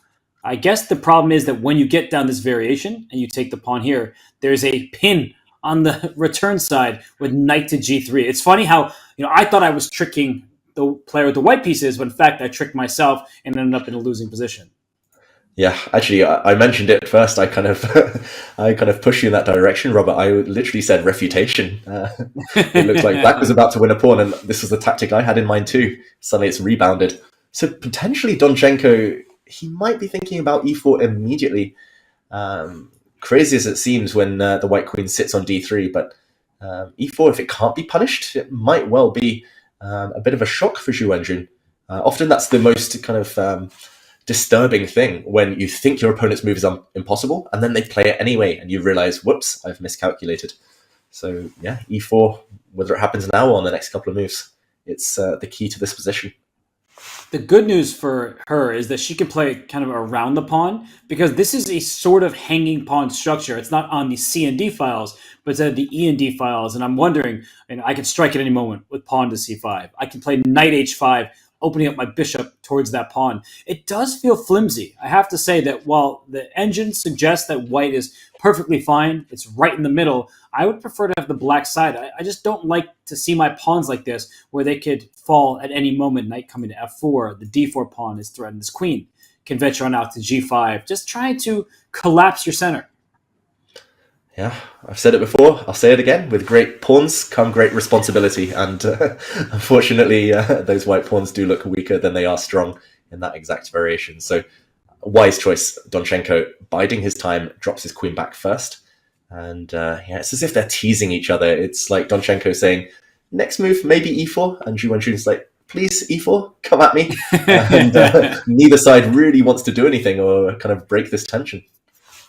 And Zhu Wenjun, she has played a great event thus far. She is the 4-time women's world champion, but she had her biggest victory of her career several rounds ago against Alireza Firouzja. That was a monumental victory, beating one of the top 10 players in the world, someone over 2750. And I feel like when you look at her in this field, she can take down any player. She is not afraid. She's playing high-quality chess. And for Donchenko, who does have the higher rating between these two players, he's struggled. He's actually struggled mightily, I would say. Losing with white in the first game, both these players did that. But Donchenko, it didn't really feel like he was in it the same way. He lost to Veyi. He went down in exchange and could never recover, whereas Zhu Wenjun's losses have felt like they were oh so close, and she has scored a win, whereas Donchenko currently is winless. Yeah, Donchenko, he's a very streaky player. I remember in the French league, I think he won 7 games in a row against very strong opposition. So once he gets the win behind him, he can be just a real force to be reckoned with. But unfortunately, this tournament hasn't quite clicked yet. He just needs one win under his belt, it feels like, to boost that confidence, to remind him that he can compete at this high level. Usually a very confident player, but so far not quite kind of things falling his direction. So this one could be decisive for either player if they are able to get the win. Zhu Wenjun, that would continue what has already been an impressive tournament, and Donchenko, it could really change the momentum for him. But either way, Robert, I think no forcing lines here. Some exciting battles elsewhere. Maybe we jump and we go to the bird's eye view. Let's do that. Hop, skip, and a jump, and we look at the bird's eye view. So, David, which game has now caught your attention the most? Because what's happening in the top left? You got there just before me, Robert. Pawn on e6 with white. Magzudlu has thrown something in the works, maybe a spanner in the works with a pawn on e6. It is Magzudlu at the board, I believe. Nepomniachtchi has just reacted with a bishop to f5 move, actually ignoring what looked like a free pawn. So I think we have to rewind just a couple of moves to investigate. Yeah, let's come back to this point because it was a sequence with some forcing moves. The bishop took the knight. The queen is under attack, so it left the d file. And after queen e7, I love moves like this, David. e6 is covered by 3 of black's pieces, and yet white plays it anyway. Pawn to e6. What is the reason that you can get away with it? Because black can capture with the queen or the pawn. Yeah, this is exactly what we were talking about earlier. It's an invisible move. It looks like you've covered that square 3 times. How dare the opponent put a pawn on e6? But I think it's simply to kind of force black to lose coordination or trade off queens. F takes e6 here is ugly, to say the least. Yes, black's a pawn up, but it's the worst pawn you'll ever see. The doubled e-pawns now for black will both likely drop off in the near future. White will park a rook on d6, and easy targets now. Black's queen and rook are passive. If, however, black had taken with the queen instead, then it's not just about the queen trade, I guess, Robert. It's about the 7th rank. White finally gets access to the opponent's camp. Yeah, I guess you just snag that pawn and that knight. That's been the problem piece. You called it a mile away, David. The a6 knight, it's not in the game. You could probably go down a line like this if this knight were somewhere on the king side, but no, it's on the rim. It can't even move here because if it goes back to b8, you lose your rook. That means the queen c8 would be forced, and it's clear that white has the upper hand because of the 7th rank. Any queen trade will favor white, just to kind of put this final position on the board. Not even sure which way you take this queen, but I can keep your knight out of the game even more, restrict it, play b4, bring my rook up to one of these squares, and all right, this is terrible for black. Yeah, that's a grandmasterly move if I ever saw one, Robert. Pawns a3, control, restrict the opponent's pieces, and one bad piece often makes the whole position bad. It's all about that black knight. And yeah, white dominates here with the centralization. But okay, there's action in the game itself. Black resisted the temptation to take that pawn, bishop f5 instead. And at least arguing if white took on f7 now, then the queens come off in kind of on black's terms. d7 is nicely controlled by black's bishop, so no access for the white rook. Therefore, Magzulu took the opportunity to jump in immediately, rook to d7, pretty much forcing black's next move. But what are we left with? What will be the ruins of black's position, if any, or is black doing okay? Well, this move is absolutely forced because otherwise the f7 pawn would fall with check. And then we get in a position where I'm not sure if he's trading queens right away, but if he does trade the queens on e6, this type of position where the queens come off, the white rook takes on b7, but black, can he almost trap this rook? It doesn't have too many squares on b7. It looks like it's almost falling. Yeah, that's a good point, actually. It has no squares to use right now, but the problem is if the black bishop ever moves to attack it, then a new retreat square, an escape route, would suddenly appear on b3. So it's maybe just an optical illusion. It looks like the rook is trapped, but if it's not trapped, it's just a very strong piece. It's level material at least. And bishop to c8. Do you think we might see a repetition of moves here, Robert? If the rook goes back, a bit of a dance, the black bishop could continue to harass it. Ooh, this rook can slide to a3 in that position. e4 is a bit loose, but just to continue down the line, that would probably allow black to have some fun. The knight would survive and go to b4 with a fork on c2 or into the d3 square, or even if you want to be a little more passive, retreat your knight to trade them off. So I would not be going for rook to a3. I'd probably try to repeat on b7. But my question is good, and we are seeing this repetition. I was about to ask you, David, could Jan play for something else here? The c5 pawn, it could be considered a strength, but maybe it's something I can go after in the future with rook to e5. The problem, I guess, is the e4 pawn is similarly weak, that the rook is ready to stare at it along with the knight. Yeah, I think if Jan were playing a lower rated opponent, if he were maybe having a slightly better tournament, Jan, rather than a slight inconsistency so far, then he would feel braver about and more determined about playing for a win. But right now, I can't fault him at all. It feels like black's knight is too badly placed, and like you say, the black e-pawn slightly too vulnerable to kind of harbour more ambitious intentions. I wonder, Magzulu, body language, he doesn't look too inclined towards kind of keeping this game alive. Rook b7 is pretty much a draw offer, an acceptance. Rook a3, could white continue? I'm not sure who should be playing for the win here. Rook to a3, you mentioned knight b4. If white just dodges any potential forks, are the black pawns weak enough to justify this? I think I would be a coward, Robert, and bail out. It's Jan Nepomniachtchi. Draw's not the worst result in the world. But I just see this knight hopping in. I would be too concerned. Even bishop h3 here, David. I see my king is in a checkmating net. My rook is weirdly on a3. The computer says it's fine for white, but just the look of the position feels wrong for Parham to go down this path. Yeah, it's all about these bad kind of sidelined offside pieces. Black had one on a6, suddenly come to life. Now white's got one on a3. This rook on a3 feels really dumb. So, yeah, draw logical result. It feels like we are heading that direction. I'm mainly curious if Jan, if they repeat this move here, can he play for more? That when the rook comes to b3, I was thinking bishop h3, and what is white going to do to punish this? The e4 pawn will not be won. I can always put my pawn on f5. I understand I'm playing with fire. It's not my responsibility. The result of this game doesn't impact me. But I'm just looking at this and saying, who is on the better side of this equal position? Yeah, it's not easy to say. For example, if I bring my rook back to b7, how do you improve your position? Can I...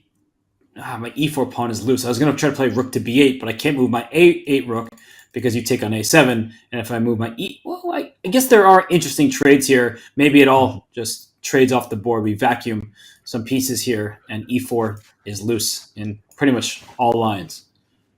Do you mean Hoover, Robert? Hoover, exactly. My apologies. The vacuum cleaner is out either way. Yeah, maybe you just pawn to b3 and the black knight will get active. Not sure whether you support with f5. Yeah, it feels like, again, it should be equal. Both sides can try their own ideas. Black will put a knight on d3, maybe white will put a bishop on d6, and both sides have strong pieces. It's really hard to imagine, with opposite color bishops, this going too wrong for either side if they want to play safe.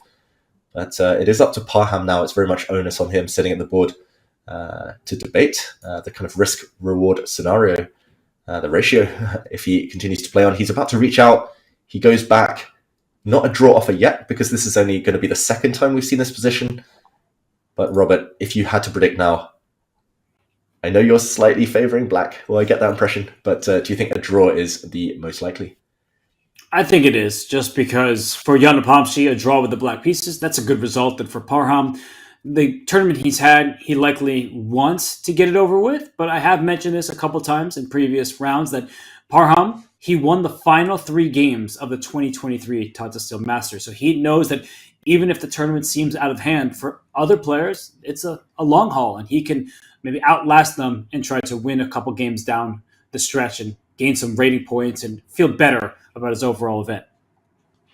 Yeah, and still plenty of rounds to go. There will be, at least on paper, slightly more friendly pairings than against Jan Nepomniachtchi, especially when Jan is bringing out his A game, his top weapon, like the Petrov defense.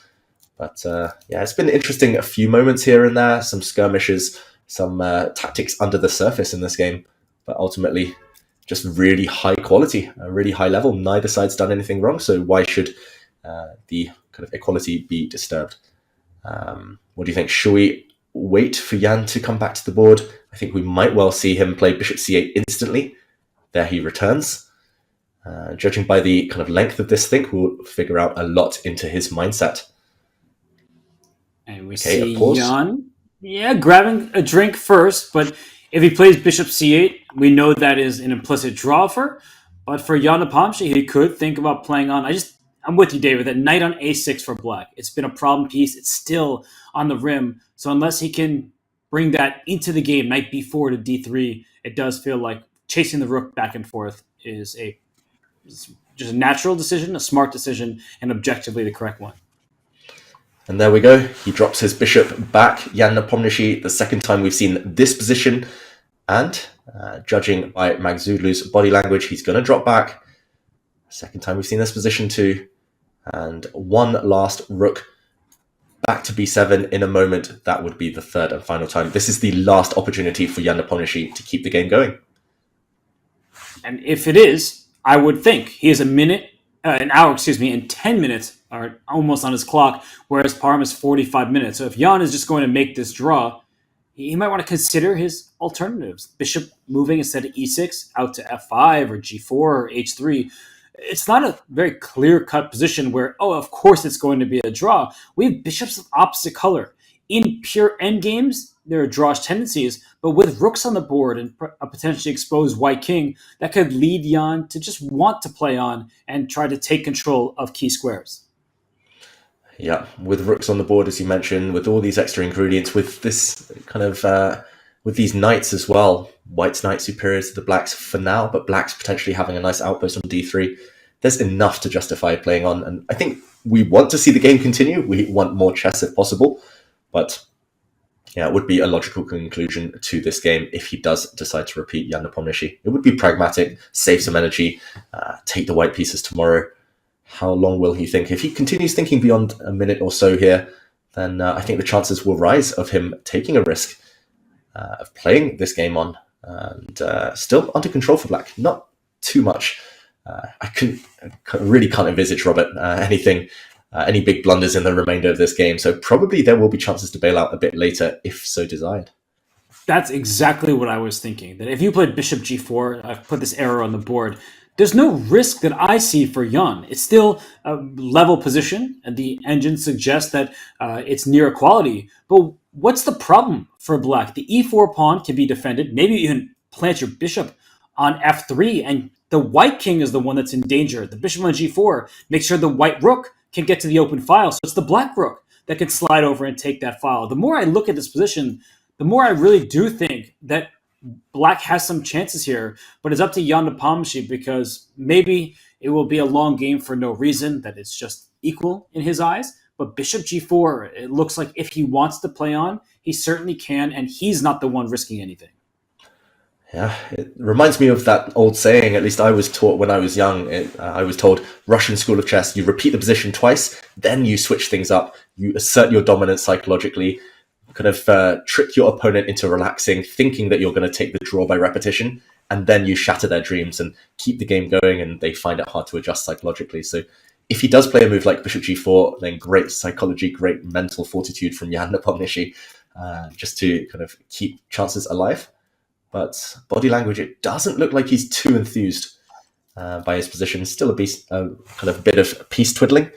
And bishop g4, bishop e6, what's it going to be? Will this game continue? That is the big question.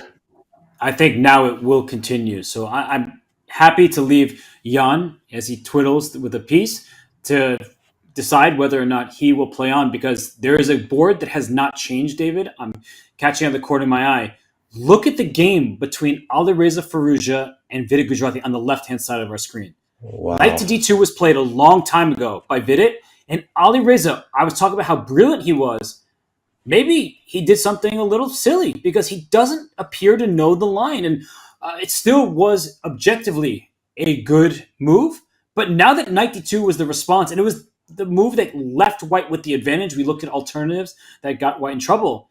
David, are you surprised that Alireza is down to 30 minutes and has not made the d5 push that we were looking at? Yeah, I must admit, I'm shocked, especially because this is his type of position. He was the one who chose to sacrifice the piece voluntarily. And look at the top left of your screens, everyone. 42 minutes on one move. That's more than a committal investment. That is just suicidal, if, especially in this crazy position, if you want to kind of have time to think at the critical moments later on.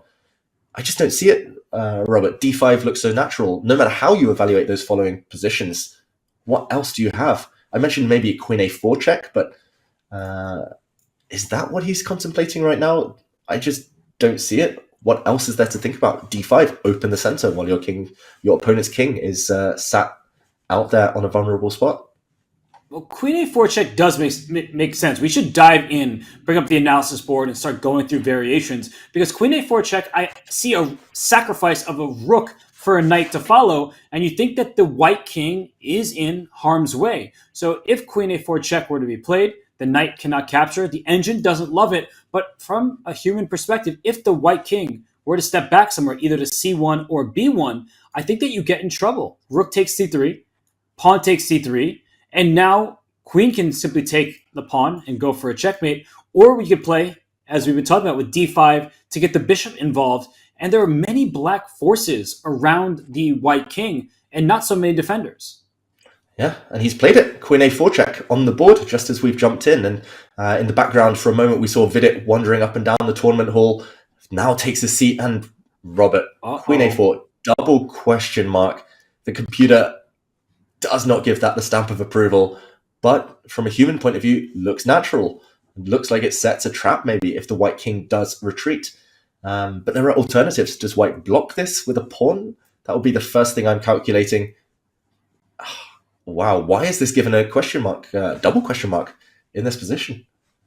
Well, let's dive right in, because b3 blocks the check, and that would force the queen to move again, but it does loosen up the defense of the knight on c3. So I understand why b3 would be a scary move to play. And if the king moving back, we saw the engine saying that actually this could be in black's favor, the king can move forward. I know, David, it looks ridiculous, but there's not really a check available to black after the king steps to d3, and it's going to walk back to e2 and then to e1. It's a long journey, but once the king goes to d3, the queen is actually under attack. Let's not forget that the knight was pinned.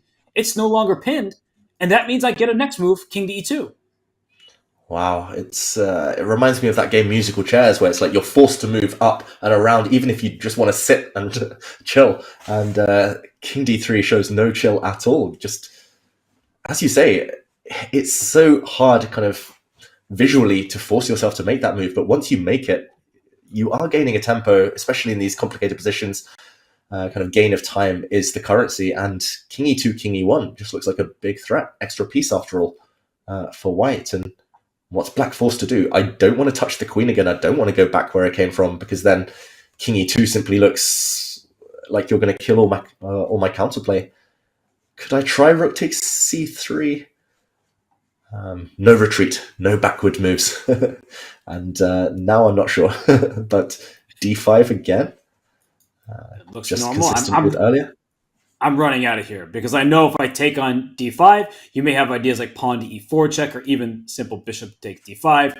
The queen needs to stay in touch with this rook, and if I have to play a move like queen e2, I'm probably just checkmating myself. Actually, that does look like it's devastating. The king has no moves. I have to give away the knight, and I'm just being hunted. So if the move d5 is played, I'm not taking, I'm running. And you can grab my essential e4 pawn, but I keep running away, and I'm just a couple moves away from being a rook up for just, 2, maybe 3 pawns? Yeah, who cares about pawns? They're not going to promote anytime soon, those black pawns. The extra rook, it will count. And as you say, white's queen's actually pretty well placed. It looks like she's offside, not contributing to the defense, but she's going to start counterattacking, pinning down black's dark-spurred bishop from joining the attack. Wow, so this would take nerves of steel from Vidit, but also quite straightforward calculation, so it is findable for a human. And surely, while Firouzja indulged in that 40-plus minute think, this was going through Vidit's mind, queen a4 check, and what to do next. Robert, I think he's going to get there by one of two paths, either just pure calculation or process of elimination, because the other alternatives look far less attractive for white. Well, what about your b3 move? I mean, the engine still says white is better, actually. You're giving up a3, but you're up a knight for just one pawn. So giving up a second pawn still has white with a material advantage, and we see the benefits of putting the pawn on b3. Out comes the bishop to c4. If you take, thank you very much for allowing my knight to recapture. The queen is kind of misplaced. It's in the attack, but also going to get kicked about by white's forces. Yeah, there's actually a threat to trap her. Rook a1, queen b4, rook a4. She has no safe squares. And actually the attack loses steam very, very quickly. So b3, more appealing the more I look at it. What could black's idea be there? Is there anything clever rather than queen takes a3? I'm struggling to see it, I must admit, Robert. Queen back to c6 perhaps, hitting this knight. Okay, re-establishing some threats of knight takes e4 if now I try to retreat and defend the knight with a knight. Right. Yeah, now knight takes e4. And Okay. this I can get behind. Yeah, because king can slide out the way. If you take this knight, I get to take your queen with check and recapture on c3. But a position like this, yeah, this starts to look scary for white. I don't like my king on b2 with a rook and queen barreling down the c file. Yeah, so maybe queen back to c6 would be Firouzja's idea. Maybe this is one thing he needed to convince himself of during that long think, losing 2 tempi, but at the cost of weakening white's king. And if white were to try and block with something on c4, then b5 is always going to be a problem. So yeah, maybe...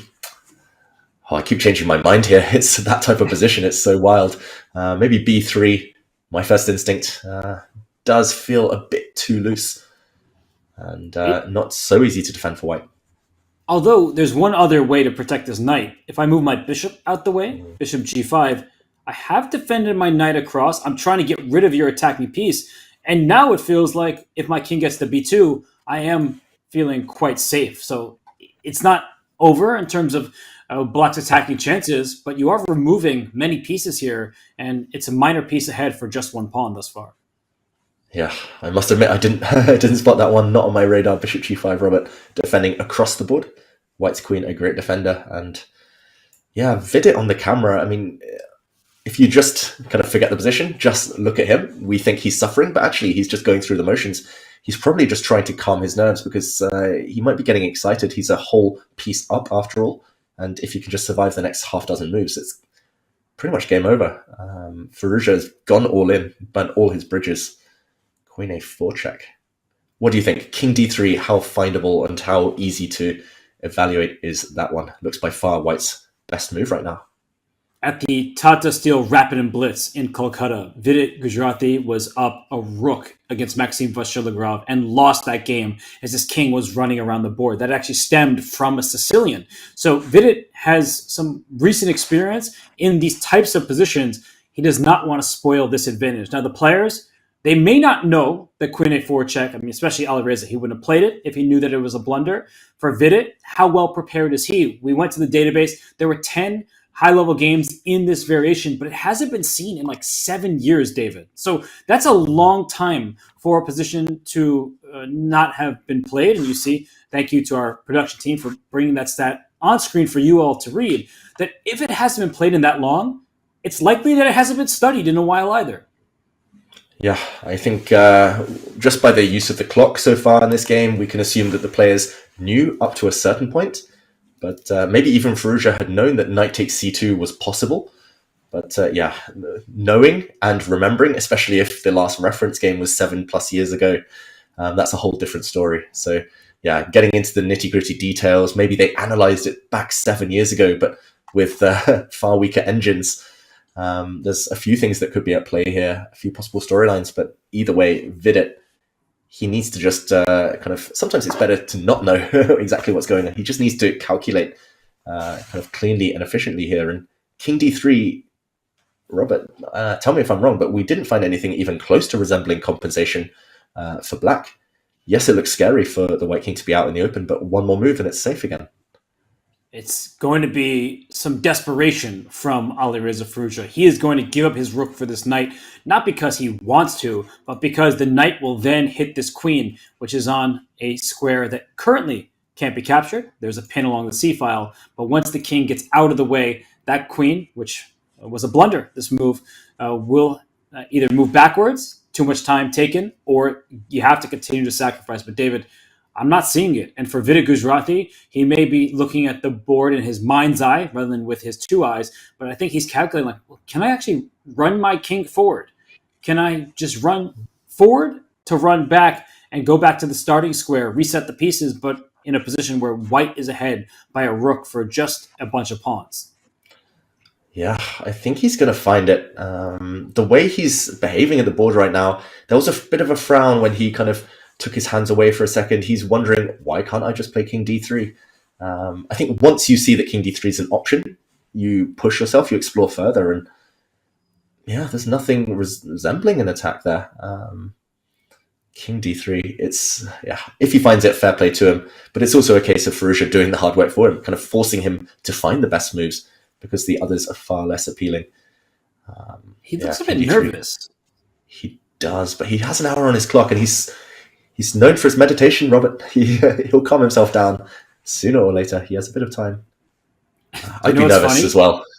Look at Abdusattorov behind Vidit. They have the same exact body language and hands in the same exact position. It's like a painting. It's mirroring each other. There we go, Abdusattorov, and just as you say it, Vidit changes pose. Looks traumatized, poor guy. But as we see these players deep in thought, I think this is the perfect moment, Robert. We'll leave the players to suffer in silence or to mull over those potentially very strong moves. And this is a key moment in the round. Soon we will be building up towards that first time control. So we're going to leave you on this shot for now, and we'll take a short break. So don't go anywhere. We'll be back very soon.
Hello everyone and welcome back to round 7 of the Tata Steel Chess Tournament, where we jump into a crucial moment. Vidit has found King D3, objectively a winning move, and will that shock Firouzja now? White simply has an extra piece, and this could be huge for the tournament standings. And Vidit Gujrati, you see him leaning in. He would like to leave this round with his first victory of the event. Alireza Firouzja, he was a half point behind Anish Giri heading into the round. He can't really afford to slip up if he wants to win this tournament. And you see the scorecard beneath our cameras and the board that in this game, Vidit Gujrati's had 3 great moves. And those great moves are often only moves to keep an advantage. King D3, it left white with a big advantage if the king had stayed put and the pawn had pushed to b3. Still advantage for white, but this move is an even larger edge. So the exclamation points have been for Vidit Gujrati. We did just see a blunder from Alireza Firouzja, so maybe the scorecard needs a little bit of updating, but queen a4 check, not the right move. Yeah, queen a4 check tempting, but he clearly underestimated or misevaluated this last move from Vidit. Really classy defense there. The top players, they're not just great at attacking, they also know how to pull the brakes, how to organize their pieces and stabilize. And this white king, you just need 2 more moves back to safety on your starting square, and then you can go about converting your material advantage. So Firouzja, he's pretty much burnt his bridges. He's gone all in. He's shoved his chips to the center, and he's now pretty much got to say, okay, I've got to set you a trap. I've got to try 1 or 2 more tricks, because Robert, it's getting really, really fatal this early in the game. Move 15, and he needs to find a miracle. And I'm just going to give a different exclamation point here. You know, it's a caution. This king on d3, while you are up a knight for just 1 pawn, and it was given an exclamation point, deservedly so, you do have to be careful when your king is out in the open. So we do like white's position. We like the extra material. But you can see this going in black's direction if he doesn't quickly Vidit bring his king back to its starting square and then develop his pieces. Yeah, it's one of those things we say, don't try it at home. Never put your king on d3 with white, especially if there's an enemy queen lurking nearby. But this is one of those moments where it had to be done. The players, they are so good at singling out these specific moments where they have to break the rules. You've got to know the rules in order to break them. And yeah, dancing around with your king nearly never works, apart from this one occasion.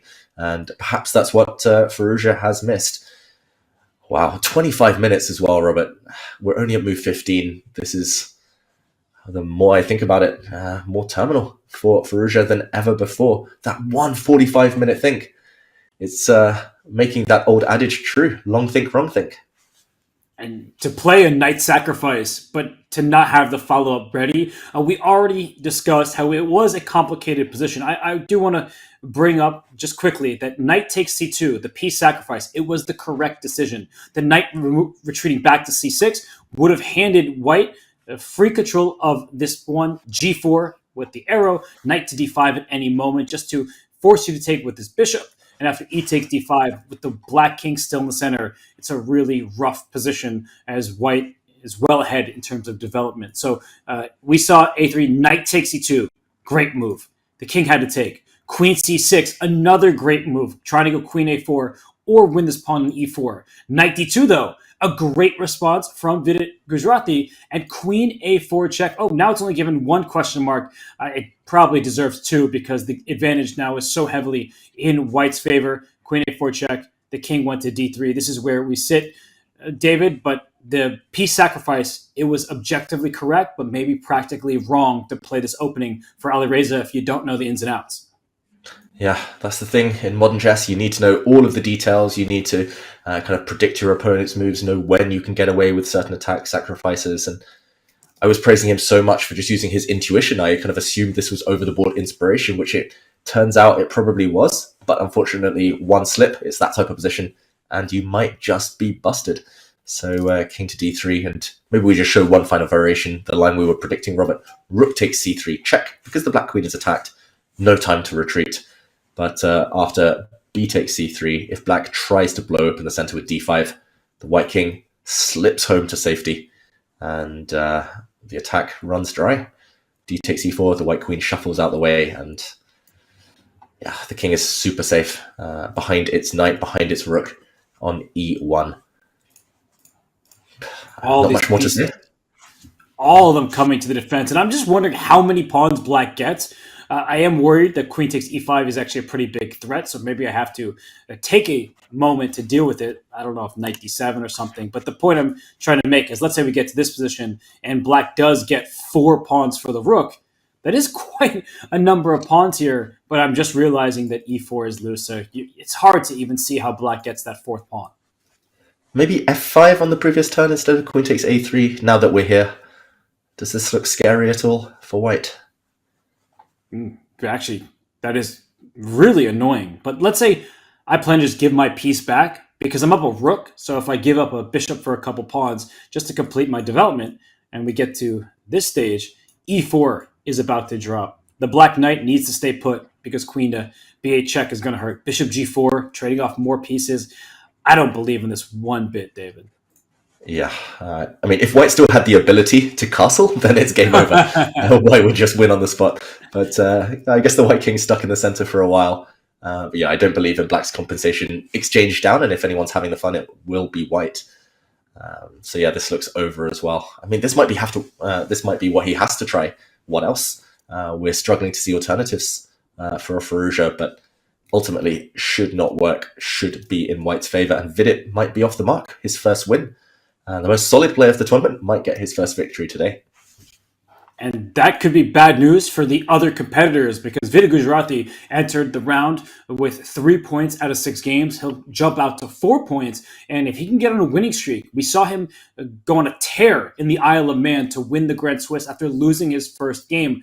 You don't know when he will be stopped. So for Vidit Gujrati, this could not have come at a more perfect time. A slow start. He drew yesterday with the black pieces against Ju Wenjun, who is the lowest rated player in the competition, but she's playing great chess.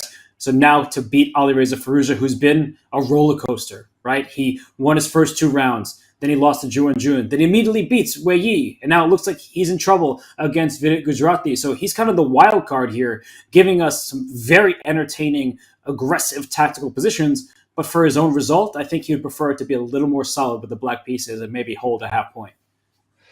Yeah, emotional tournament for him, up and down. But it's good to see Firouzja taking risks, kind of trying out his own limits, his own boundaries before what will be a year-defining candidates tournament in a few months' time. So, Robert, yeah, I think we've investigated enough variations here. I believe in Vidit's defensive skills, especially after this brilliant King D3 move. It might be time to investigate elsewhere.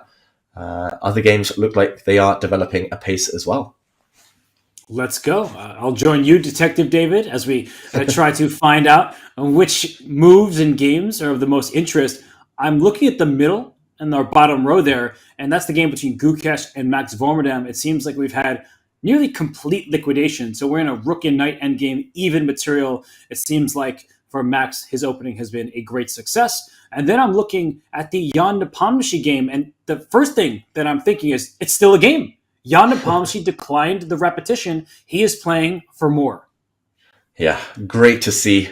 Multiple players actually this round. Gukesh could have taken a quick draw, a quick repetition. He refused, stubbornly played on. That game's still alive. Nepomniachtchi doing the same. So will these players be rewarded for their courage? I think we should investigate both, but maybe we start with Gukesh against Vormerdam because that's where the most has happened. The dancing queen, the athletic queen, all of her kind of journeys around the board did abruptly end with a queen trade, and Max won his pawn back. Still an hour up on the clock. So maybe we rewind, Robert, and check out what happened there. How did we get left with this endgame? I'm busy thinking about that lyric you just dropped, talking about dancing queens. I mean, don't think I missed that. Come on. That was a good one. I'm proud of you. So we left it at this moment here where white went bishop e2. The bishop came to e6, opening up an attack on the queen.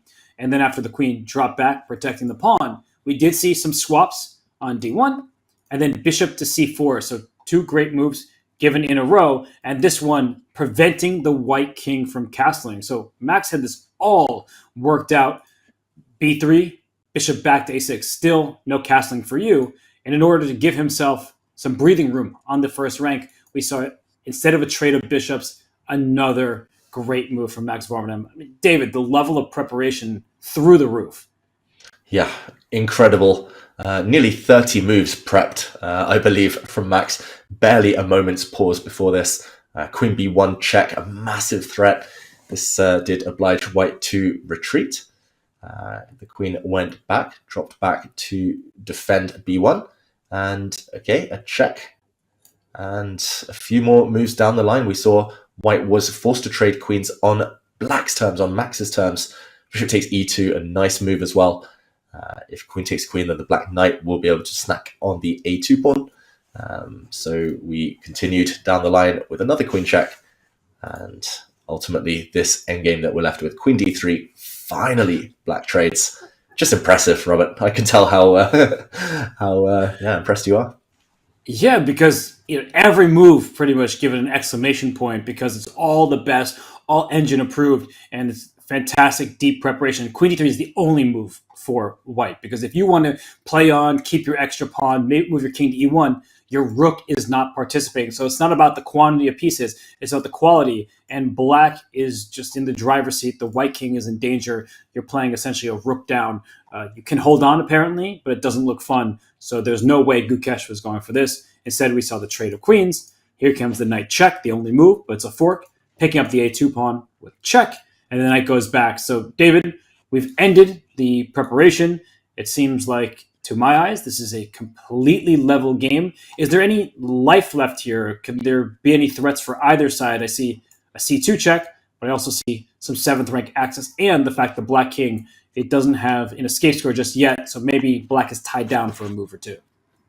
Yeah, I think I would still take white because it feels like white has more leeway here, a bit more to play with. It doesn't feel like you're risking anything, partly because the black king is struggling on the back rank, so you do kind of buy yourself some time. First move that comes to mind, infiltrate, 7th heaven, rook on d7, attacking a few pawns, but I guess that black does have a bit of time. I'm not sure what black plays here. Pawn to a5, pawn to b6. I want to kind of lure the white rook away in order to then give a knight check on d3. And it feels like this gives enough compensation to hold the balance. I think it's just the problem for white here, being that your kingside pawns are vulnerable to checks, attacks. You don't have time to get everything your way. So, yeah, ultimately equal. If the reason I think I would take white is because you could, at the very minimum, plant a knight on d4 in the current position and say, you're not entering my position. This is just going to be dead level. I don't think you'll ever break through this knight. Yes, black has an outside pawn majority, the queenside pawns, but white's king's also on that flank, stopping them potentially. So I think Gukesh, he can lock this down at any point, but he's also the one able to force things if he wants. I'm on your side though, Robert. Draw, by far the most likely result right now. But I'm interested in one potential variation that you just brought up, that if black moves his b pawn, I'm not even sure where to go. But if we get a position like this, where the white king goes up to a3, yes, black wins the f2 pawn. Isn't this b6 pawn just a quick target? If I go after it right away, I am going to avoid getting checkmated. I know that you're threatening a checkmate here, but I push my pawn to b4, and I am, in fact, winning this pawn. I just watched Alireza Firouzja beat Wei Yi in a position that has some similarities to this, an extra b pawn with a king by its side. Yeah, maybe I was being a bit superficial with my judgment there. I was also trying to be a trickster and go for these checkmating ideas you mentioned with rook a8, but of course you're too sharp for that one, Robert. Maybe black can be a bit clever. Instead of knight takes f2, could I wait a move? Because rook b7 is not on the cards. You still can't defend f2. I'm not sure how I safeguard the black king here. I want the black king to have some breathing space to free up the black rook. No back rank checkmates, so h6 or I never know, h6, g6, h5, one of those. And now rook b7 is impossible due to rook a8 checkmate. Ouch. Yep. Always look for checks. But yeah, the game goes on. Maybe instead of rook b7, I don't know, knight d4. Or king I was going to a4. wonder. Yeah, king a4. I'm just trying to win. I know that I could take the moves back if I blunder, but I'm just wondering, is it that simple? I think I'm the one who first said it. That it just looks like a complete draw. But then you start thinking a little bit, and in the game, look at Gukesh's move, king to a3. He actually is posing some serious challenges to black. The fact that there's a back rank checkmate on tap if this rook were ever to leave the 8th rank, that does give white time to make a move like rook d7 next. And I just wonder, is everything completely under control like the evaluation bar would make us seem? And by the way, Gukesh has 9 minutes remaining to an hour and 15 for black. So there is that dynamic at play too.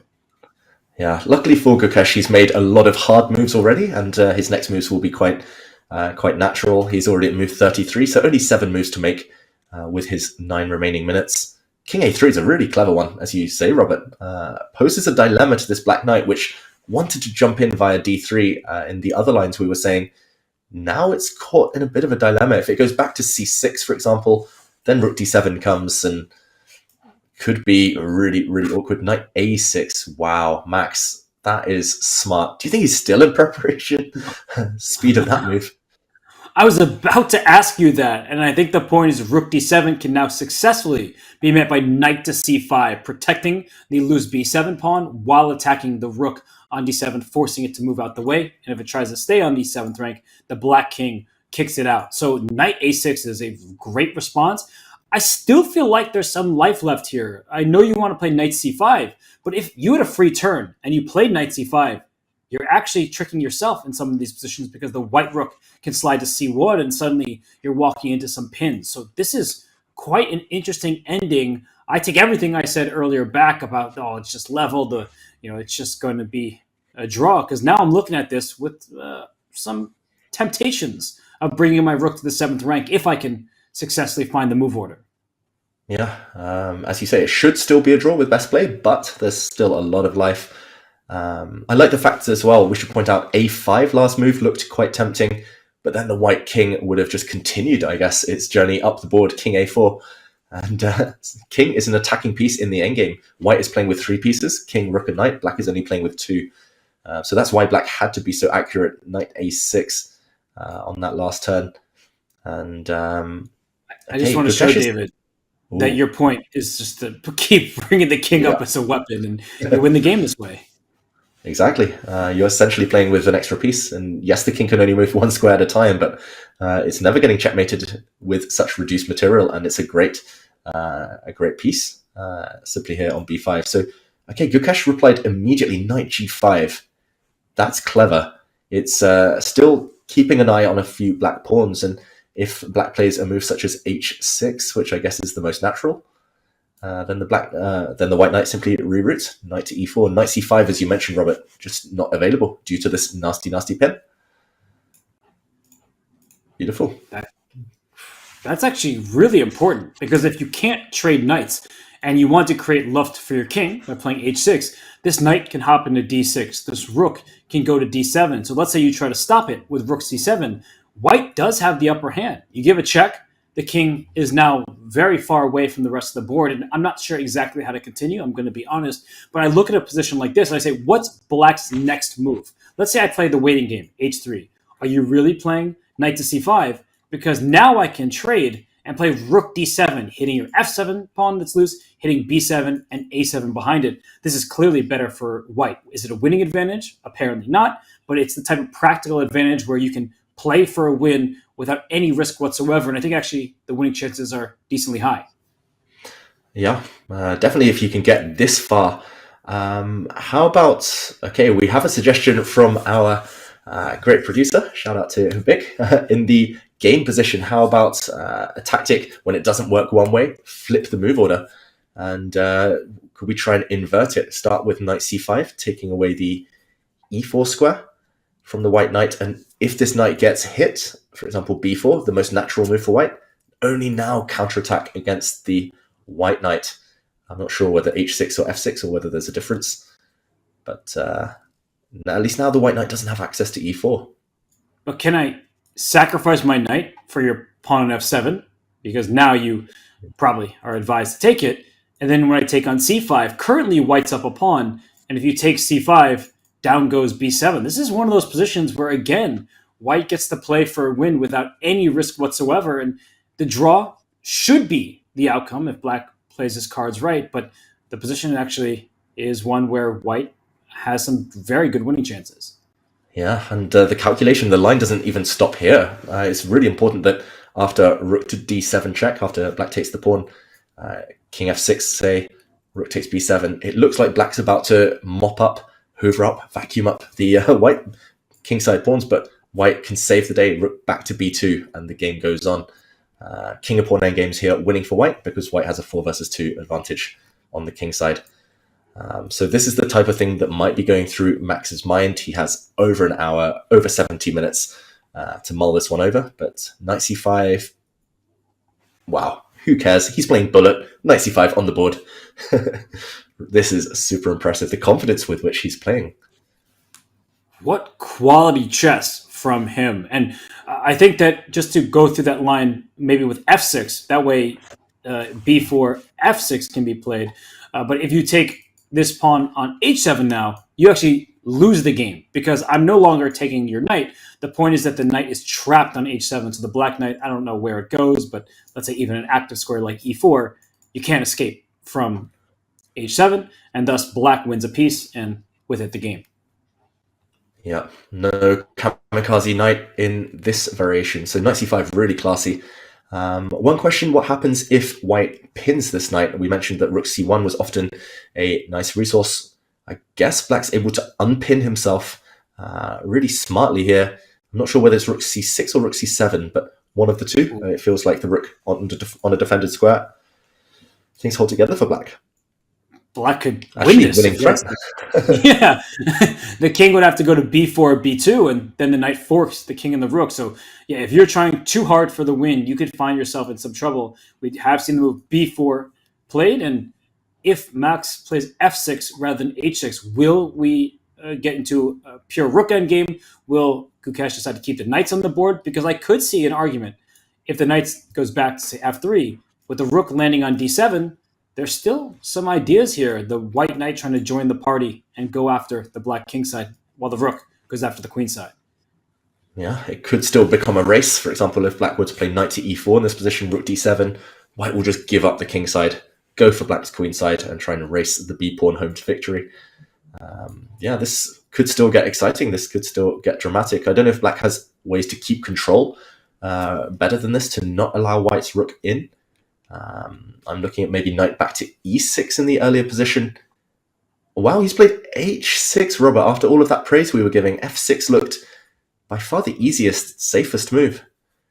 Wow. What have we missed? You know what could have been part of it, David? I'm wondering that in this position, right, like h6, just to show what happens if pawn takes knight, this pawn structure, it does look more appealing than had he played f6.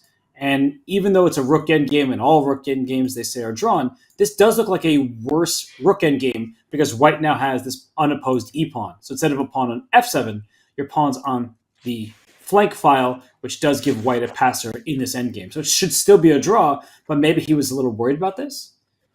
Yeah, perhaps. But now we have to go back. Knight takes f7. We thought, okay, possibly still a draw, but favors white. White now has this 4 versus 2 on the king side, and you've got to be really, really careful here with black if you want to hold. The white king's so far away from those pawns that maybe it's still sufficient while white gets all distracted, but I think you have to take on c5. If white gets time for king b4, then you're suffering on both sides of the board. And I think this might be the key position after rook takes b7. If you can create counterplay against white's pawns. Knight takes f7 on the board. We're headed this direction, Robert.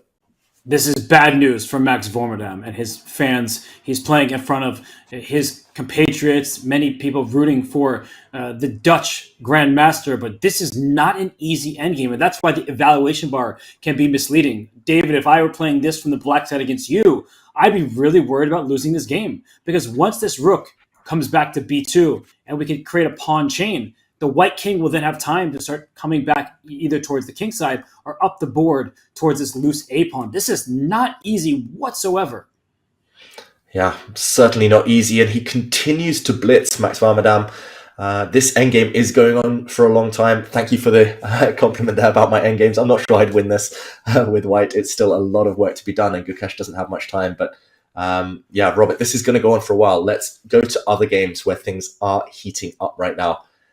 So let's start with a bird's eye view, and I'm looking at two boards in particular. One, Pragnananda has unleashed G4. He's going for glory, G for glory, with his pawn push against Van Forest. I think he's potentially getting some advantage there, but also danger time for Firouzja. Look at that clock. Only a few minutes left now for him. Time scramble imminent. 8.5 minutes for 22 moves. Not good for Alireza, who is down quite substantial material. We have looked at that position before, and I think Vidit will use his time. So maybe we can quickly go to the Pragnana game against Van Forest, and if something changes in Alireza, we will head right on over there. We'll keep everybody updated. But I just love this moment from Pragnananda. This is a candidate. This is the World Cup runner-up. This is India's #1 rated player in the live rating, and I don't think he wants to be this close with Vishy. He wants to keep on winning, and that way he distances himself from the world champion, from the hero of India. G4 for the score, as James Candy likes to say. David, I love it. How are you feeling about White's position? Yeah, it looks appealing. It looks super attractive, White's position. G4 doesn't really weaken the White King because Black's pieces are pushed back, and Black's pieces will be nowhere near close enough to start an attack. Essentially, you're just gaining space, pushing the opponent's pieces passive. There we go. The Black Knight is kicked from whence it came, just last move. And essentially, you've gained a tempo, and Prag is just rerouting his pieces. I think White's got enough control. Here, it might look like it's roughly level, but in terms of whose position is easier to play, it's certainly White's. This knight is rerouting over to d3, then into e5 or f4. Black's bishop is really stuck. It just looks like a big pawn right now, and the Black knight on f6 is dominated by White's pawn on f3. Hence, its kind of inability to ever jump forward. All of the Black pieces are just clumsy in each other's way, while White slowly improves. It's not a winning advantage. It's not decisive. It's just a strategic advantage, and a bit of torture for Jordan, who really doesn't like these slower maneuvering types of positions historically. So Prag, just impressive. I think he's got his opponent outside of his comfort zone and just doing Prag things. I look at this position and I'm desperate for a trade if I'm Jordan Van Forest, but you're not finding any in this position. Look at the knights. The knight on g7 dominated, as you were talking about, by the pawn 3 squares away. Can't jump forward. The knight on f6 dominated by that pawn and this f3 pawn 3 squares away, taking control of e4. The bishop on e6 has no scope whatsoever because it's staring into this g4 pawn and to its own d5 pawn. So the quality of the pieces clearly in White's favor. The one piece that was not playing its part was that knight on b3. My coach used to tell me that knights on b3, b6, g3, and g6, they often stay there too long because that knight on b3 was dominated by the black pawn on b6. So let's go back to go forward, as you said, e5 or f4. This looks very pleasant for White.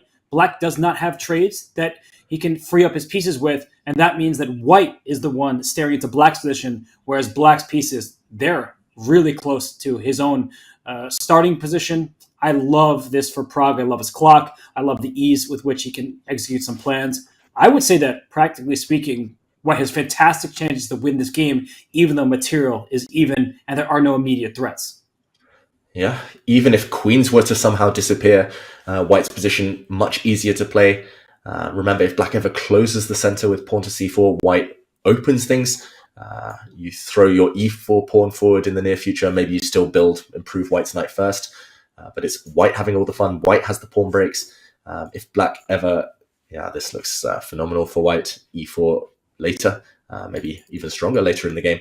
But if Black ever takes on d4 instead, White has a pleasant choice. I remember when I was young being really surprised after, for example, pawn takes pawn here, e takes d4, even rook takes, there's an argument for isolated pawn. But even here, I looked at all these old games. I remember some Kasparov games even, and it just looked symmetrical. I thought, this is equal.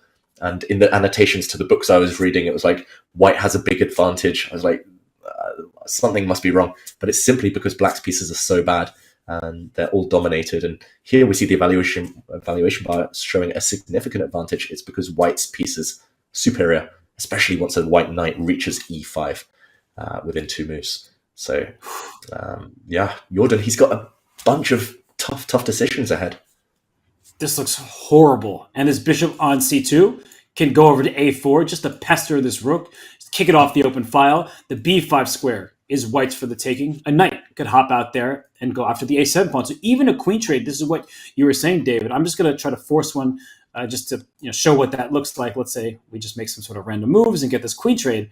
That a position like this is, even though we made some inaccurate moves just to highlight a point, that this would still be preferable for white because black's pieces are clumsy and there are some weaknesses that you can go after. A knight b5 jump, a bishop to a4, and white's pieces just have more control over this board. Of course, Prognon is not just going to trade queens for the sake of it. You always want to time your decisions correctly, but just to show that Magnus Carlsen, he would salivate over this position from the white side because that bishop on e6, it's protecting. It's a passive piece. The bishop on c2, it's an aggressive piece that can put pressure on a light square pawn.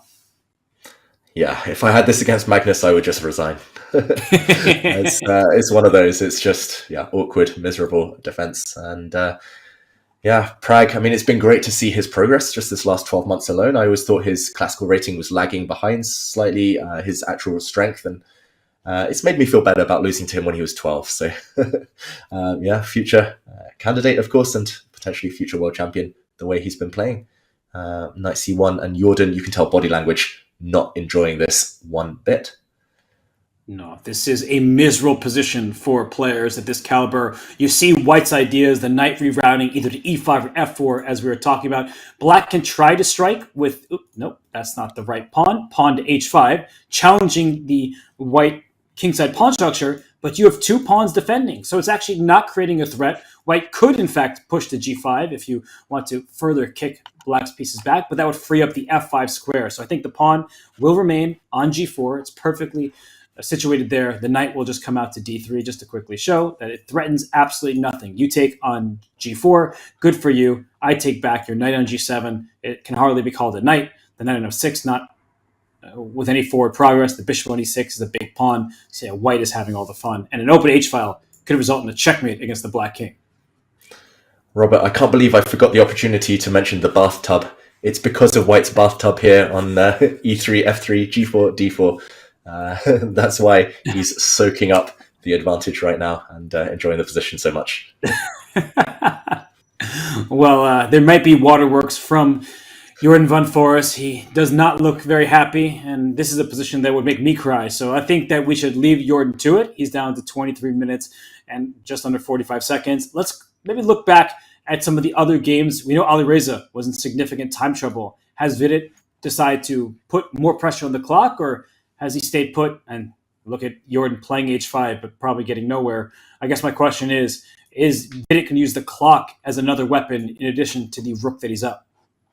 Yeah, it looks like Vidit is thinking still, using up his time advantage, using it wisely at the right moment. But let's zoom out to the bird's eye view and decide where to go next. Alireza still with around 8 minutes, and he's currently waiting for Vidit to decide upon a plan of action following a variation we showed earlier. So we'll still maybe go back to that game in a moment, but yet to really reach its climax there.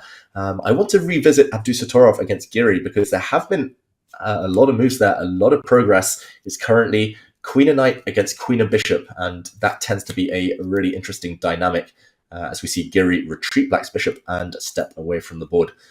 Both players have around half an hour left. Black, I mentioned, was unlikely to get anywhere on the queen side, but he has, Robert, been able to trade off a bunch of pieces, dealing with the space issues and no attack visible for white against the black king. No, but I'm looking at the d6 pawn as I can no longer see the players. And this always happens, right? They just step right in front of the camera shot as we dive into a game. But right now, my thought is, can I trade queens? The knight clearly outclasses this bishop on e7. So this knight is just so much more valuable that if I do, in fact, try to trade queens here, as the rook on 8 is in trouble, queen takes d5 might be a losing decision because the pawn structure is horrible for black. d6 is threatened. I would love to win that pawn. And if you defend it, I'm taking on b5, and then I'm making this move pawn to b4, and I'm threatening to win a pawn on c5 directly. If you move your c pawn, the b5 pawn is loose. You can see the advantage. It's already winning for white. Yeah, this is really nice, and that's why knights can be superior to bishops, even with pawns on both sides of the board on occasion, because they're so good at targeting fixed weaknesses. I love your b4 there, Robert, fixing the weakness on b5, and queen's departing from the board. I mean, I think if he judges this correctly in the current position, this will really pose tough questions that Giri has to answer. Queen d5, I guess you can't take. You have to move the black rook. But then again, where do you put it? d8, I guess. But now you have to deal with ideas of the white queen coming in at some point into b7, maybe not immediately. The queen side is still really loose for black. The knight seems to dominate the bishop in this occasion. Sometimes it's not always that way with this as you said, with pawns, 2 squares in between. A knight can be dominated, but here the knight just looks phenomenally strong. I really want to put a pawn on f3, pawn on g4, just bind the light squares, ensure that knight stays situated on e4 forever. But okay, Giri's still fighting, he's still alive. And how would you characterize this advantage? Is it reaching significant proportions, or is it just Giri, if he defends well, able to hold the balance? It's a significant advantage, and it is essential that Anish trades queens on his terms. And the reason why we're not taking on d5 instead of allowing white to take on e6, you actually see the advantage turn after this queen trade. And the reason why is the black pawns control key squares. The king can slide forward to f7, and now these b4 ideas are taking on b5 first and playing b4. This advantage can only be in black's favor because of this pawn mass. And speaking of fixed pawns, these are fixed pawns on dark squares, and there is a dark square bishop that can now get into the game and play its part. Just to show you what this looks like with the pawn on e6 and the perfect square versus trading on d5, where there's no f5 for you, so you can't kick this knight out. As you said, David, perfect strategical idea to play g4 to make sure the knight is well defended and can't be booted. This is just terrible for black. So you need to allow white to take you on e6 versus taking the queen on d5. Yeah, completely agree, Robert. It's really instructive. Note this, everyone at home. The biggest mistakes I see at the amateur levels, at the junior levels, are trading on your opponent's terms. It's like you see an exchange, you think it will simplify things, but that actually helps your opponent's position or kind of gives your opponent free time as you angle for that exchange. So definitely keeping the tension. It's a hard skill in chess, but an important one. Queen d5, I'm liking. Okay, Anish Giri is known as the pawn thief. We should mention that in the current position, before queen d5, white cannot steal a pawn himself. C takes b5 only opens up the a file for black's rooks. Now there's a hit on a2, and the white queen is tied down to defend its own knight. So this would not win material. I don't think this would be too productive. Maybe queen d5 would be the best here. So why not play it first? Play it first on your terms. And that has indeed happened, Robert. Queen d5 on the board, and as predicted, rook d8 instantly from Giri. He's well versed in keeping attention. I just want to emphasize your point even more that queen d5, it looks like it's the same continuation, but there are a couple differences, namely that this rook can defend from a more active square. The rook can even go on the offensive. Maybe you give away the d6 pawn to get some activity for your rook. You may be down a pawn in the rook endgame, but with compensation in the form of activity. So you don't want to allow that rook to gain any control. That's why queen d5 was played and is in fact the great move. And black quickly plays rook d8, understanding that queen takes d5, allowing the rook to establish itself in the square is a problem. So speaking of pawn tension, what's happening here? Like, at some point, is black just going to win the c4 pawn? Is white going to take on b5? These are difficult questions to answer because the follow-up, it's not just about this individual move. Is the plan here to eventually get an outside pass pawn? That's quite tempting as well. These are challenging decisions, at least for me. Yeah, really not kind of simple. You have so many choices here. Likewise, if you just leave the tension, black taking on c4, that could benefit white long term if white's ever able to retake on that square. I mean, those pawns are just super weak. But then again, some protection of your queen has been removed. Robert, we mentioned it earlier. We're kind of members of the materialistic pawn grabbers club. We don't want to give away pawns for no reason. So I would be inclined to take on b5 and then decide upon what to do next, whether that's g4, f3, even f4. Actually, f4 to f5, kicking away the black queen looks quite tempting here, or after a trade on b5, just to, again, try to conquer the light squares and force the trade on white's terms. But Yeah, ultimately, Giri is solid. It's up to whether White, it's up to Abdusattorov to kind of force the issue and try to maintain this grip he's got on the light squares right now. And one other idea that I guess Anish can go for is at some point giving up the d6 pawn if there's a trade of queens and playing rook e8, giving up a pawn to try to bring your rook to the second rank. Kind of like what Max Vormerdam was doing. We'll keep an eye on this one game because it is involving the leader Anish Giri. But I just was thinking about that other game too, because sometimes you give up a pawn to get much needed activity, and that's a better way of holding on to what seems to be a capturable half point. Yeah, and in the meantime, a quick prediction here, Robert, because I'm going to guide us elsewhere in a moment. Do you think Abdusattorov is going to be able to increase his advantage? I just think that Anish Giri is playing some of the best chess of his life. So it's not against Abdusattorov. It's more just the level of class Giri has shown. He did slip in yesterday's game. That was complicated, so you can't really fault him too much for it. But Anish, he seems to be confident in his ability to hold this position. And with 23 minutes left for Abdusattorov and 14 moves to make, you may have to make a hasty decision, and that could give away your entire advantage. Yeah, and we'll check back in to see whether Giri is able to successfully defend this position, slightly on the back foot right now. Let's go to the bird's eye view as the clocks are ticking down on some of the boards. And I wanted to steer us towards Donchenko against Zhu Wenjun briefly before we delve into the time scramble, Vidit against Firouzja. Because Zhu Wenjun, she seems to be working her magic yet again. I think she's taken all the risk out of her position. And this one has simplified somewhat in Black's favor, Robert. Oh, yeah. Fixed pawns on squares that a bishop can attack. This bishop on f2 is purely a passive piece. The bishop on g7 hits d4, can wrap around to hit the pawn on b4. And if Black gets two moves, and that's why White went rook c1. If there was a rook on c4 in this position, huge trouble. I'm just going to allow this to happen for a second because White and Black are fighting for the same thing. If you take this rook on c4, Black takes back with the d-pawn, and you have a protected pass pawn, whereas this is an isolated pass pawn, not really going anywhere, and Black will bring the queen in, maybe can even use the king to help out eventually. So for Donchenko, if the rook does come to c8, I think, David, we will see rook c5, and it's the same principle, colors reverse. Please take me on c5, give me a protected pass pawn. Yeah, and actually there's also the option of taking on c8, and d5 would be loose, would be hanging after rook to c8. So Donchenko wisely stopping Zhu Wenjun's idea here. Maybe Black gives some checks and holds the balance, but I think Zhu Wenjun should stop that motif that you mentioned. The c4, c5 squares are so juicy for either side's rooks that she can prevent this entry. Bishop to f8. Luckily, she has the dark squared bishop controlling dark squares. The pawns control light squares, so she can kill the opponent's idea. Bishop to f8, and it's a two-result game, it feels like. Yes, White should be able to defend. It's nothing too drastic. Should be a draw, but it's only Black really with the winning chances unless anything dramatic happens. So it feels like Zhu Wenjun, yeah, just really classy play. 10 extra minutes on the clock as well.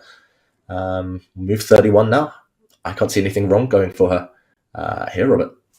Nothing. And the White king is in worse shape. This king has some loose dark squares around it. The Black king is healthily on the castled square. So I feel like Black could even think about bringing a rook to the open file, try to get your queen and your rook down here. So there's just many different weaknesses that White needs to keep an eye on. For now, Donchenko doing a very good job, but I could see the position getting a little too wobbly for comfort.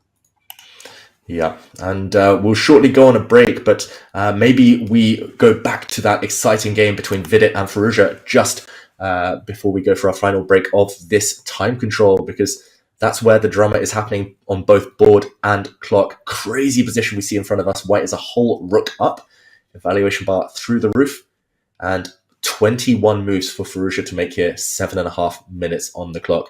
This one is sure to get exciting within the next few turns. I think we'll even leave the viewers on this, Robert. But time for our last break. Let's freshen up. Everyone at home, don't go anywhere. This is your last chance. Get a tea, get a drink, and come back for the most exciting part of round 7. See you very soon.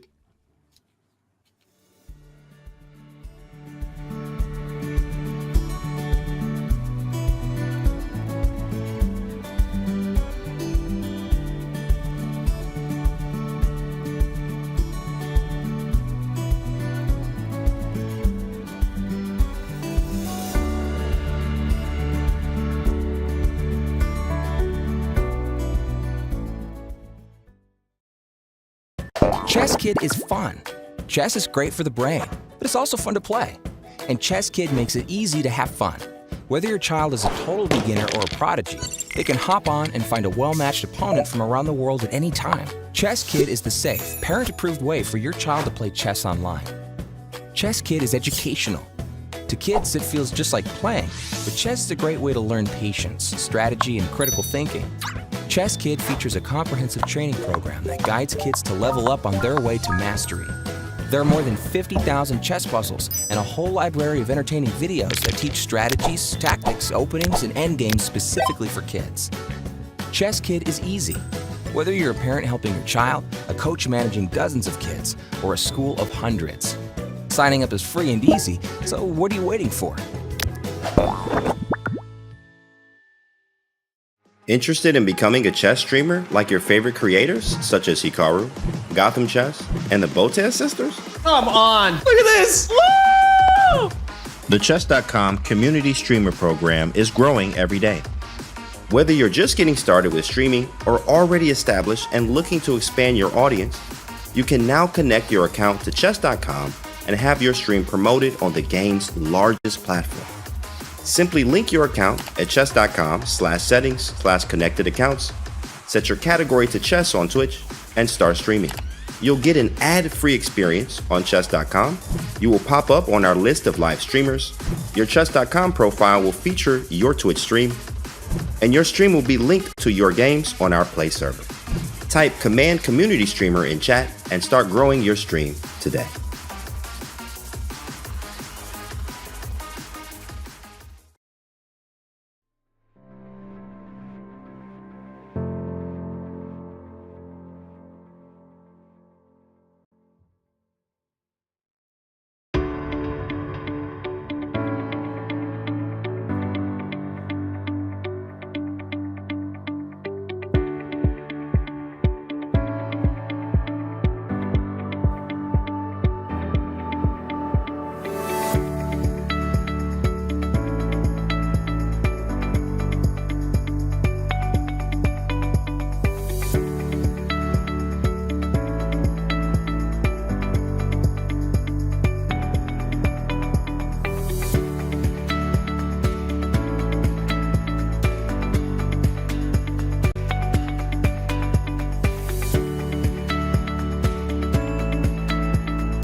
Hello everyone and welcome back to round 7 of the Tata Steel Masters, and we're going to jump straight into the chess as Alireza Firouzja makes a move but he only has a couple of minutes left to get to the time control. He's also a rook down. Robert, dramatic stuff happening in terms of the tournament here for both players in this huge clash. This is a huge moment for Vidit Gujrati. If he wins this game, it's his first non-draw of the tournament, and it could start a winning streak. And you see him, he's determined to convert this advantage. He is up a rook for just 2 pawns at the moment, but I do like Alireza's latest move, pawn to g6. He's not allowing the simplification of the position, as would have happened with f4. The bishop would have taken, and then, yes, it would no longer be a rook advantage, it would be an exchange advantage, but the position would clarify. So I think that Alireza, he's doing all he can after making a critical error in judgment. Vidit playing pretty much perfectly this game, though, David. Yeah, perfect game from Vidit. I'm sure he has a high accuracy score in this one. He played a great opening, took a free piece, and then fended off the attack using a really creative king walk. But now the hard work begins. Remember, everyone, that Vidit cannot castle. If White could castle his king to safety, he essentially would wrap up this game. No problem at all. However, the White king has already moved a bunch of times. So right now, he still has to coordinate the white pieces. He needs to break through the barrier of black pawns in the center. And he does have plenty of time, however, to work out a plan of action. Look at the clocks. 33 minutes for Vidit, 2 minutes for Firouzja, 2 minutes for 20 moves. I mean, I'm not great with maths at the best of times, but that is an average of 1 move every, few seconds. He's not going to be enjoying this at all. Robert, we're both time trouble addicts. What do you think is going through Alireza's mind right now? He's probably wondering where the tactics were that should have been either in his favor or allowed him to keep the game level, because he's looking at this position. He knows he's busted. And both of these players know that White objectively is winning this game. So for Alireza, his head is at, how can I create some complications? How can I actually now become ready to take 2 more pawns for the lost rook? Because 4 pawns for a rook, each pawn is worth 1 point of value. The rook is worth 5. That's actually pretty close in terms of material. So I feel like for Vidit, he's just trying to figure out, all right, how do I end this game? How do I eliminate all of this potential counterplay for black? What would you do here, David? Because I want to castle, but I'm remembering that king castled queenside already in this game. It went to the queenside, it went to b1, it took on c2, it went up to d3, and back to e1. It can no longer castle kingside. Yeah, I think they should get rid of that rule. It's, why not be able to castle twice if you're in position? But, whoa, sorry. I'm dropping pieces faster than Firouzja in this game. But I was trying to fiddle with a rook down that serves me right. I think, first of all, I've got to praise Vidit for doing the right thing. A lot of people at home watching, if they see their opponents ticking down on the clock, they would rush. They would try to hustle. They would try to blitz the game too. But essentially, that would boil things down to a bullet game, and why reduce your own chances by not using your full allocation of time? So Vidit correctly changing the pace of the game, slowing down now, maybe a quick couple of moves, a quick flurry, and then he'll slow things down again. Also for Alireza's heart rate, which will be elevated in time pressure, it's going to go up, down. He won't know what's going to hit him if you change the pace like that. Secondly, I would be looking at ways to stabilize, because you are a rook up. Normally, when you're up material, you want to trade off pieces. You want to simplify this equation. I don't see any exchanges yet.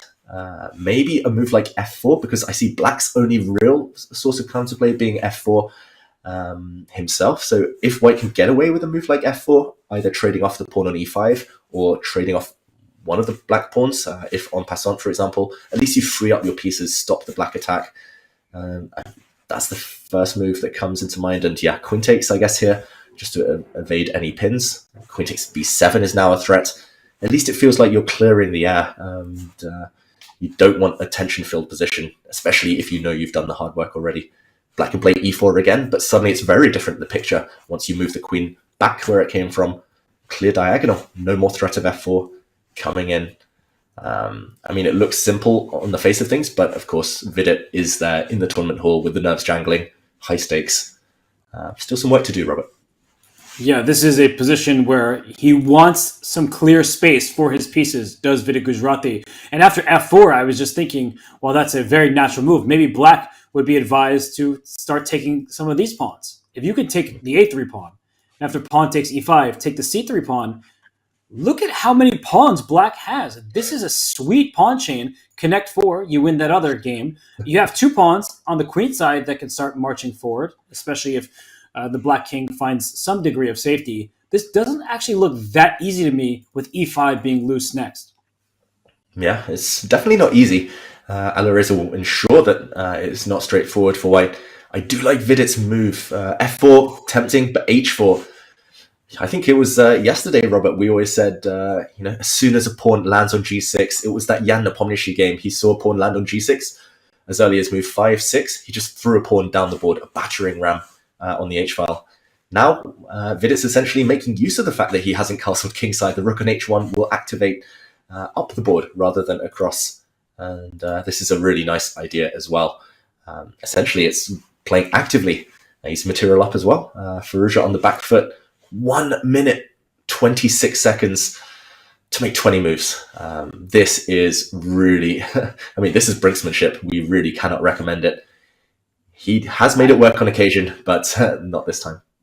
I gave the exclamation point. This is from me, not from the game review system here at chess.com, because I think it's a really smart play. Sure, that here black, that's me now giving too many exclamation points, but black can push the pawn to f4. But he's clarifying the situation. He just wants to get rid of this mass of pawns. Go after the e4 pawn that's loose. And if you try to defend that pawn with your knight, because that's the only real way I see you can defend it, there are already checks back here. Queen can sit on e5, hitting the rook in the corner. It just feels like now white's plan is much easier, and it's the black king that is being hunted. So we have seen a move. It's bishop e7.